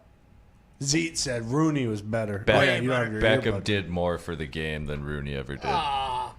As far as growing the game. Remember the name Wayne Rooney? Yeah, it's just he grew the game more. Wayne than Rooney anybody. scored an 80-meter goal. Yeah, come on. Now, by the way, David Beckham could do that. Beckham also scored Ruins from player- half he's multiple player times. coach. Yeah, like Wayne though. Derby County. All right, show stinks. See, you guys, did anybody use the hashtag? Let's find out. It's out there. 14. Oh, yeah, it's out. Oh, it's not moving. NBA. Every single spot's taken basically by a player. So we'll carry this gaming PC giveaway into tomorrow, too. Yeah. You'll have to have both. Yeah, it's like literally 3 to 9 is every single NBA player, and then it's NBA unless it went up like the last couple Shows losing juice. Here's the reason. See you guys. We'll see you tomorrow. All right, have a good one.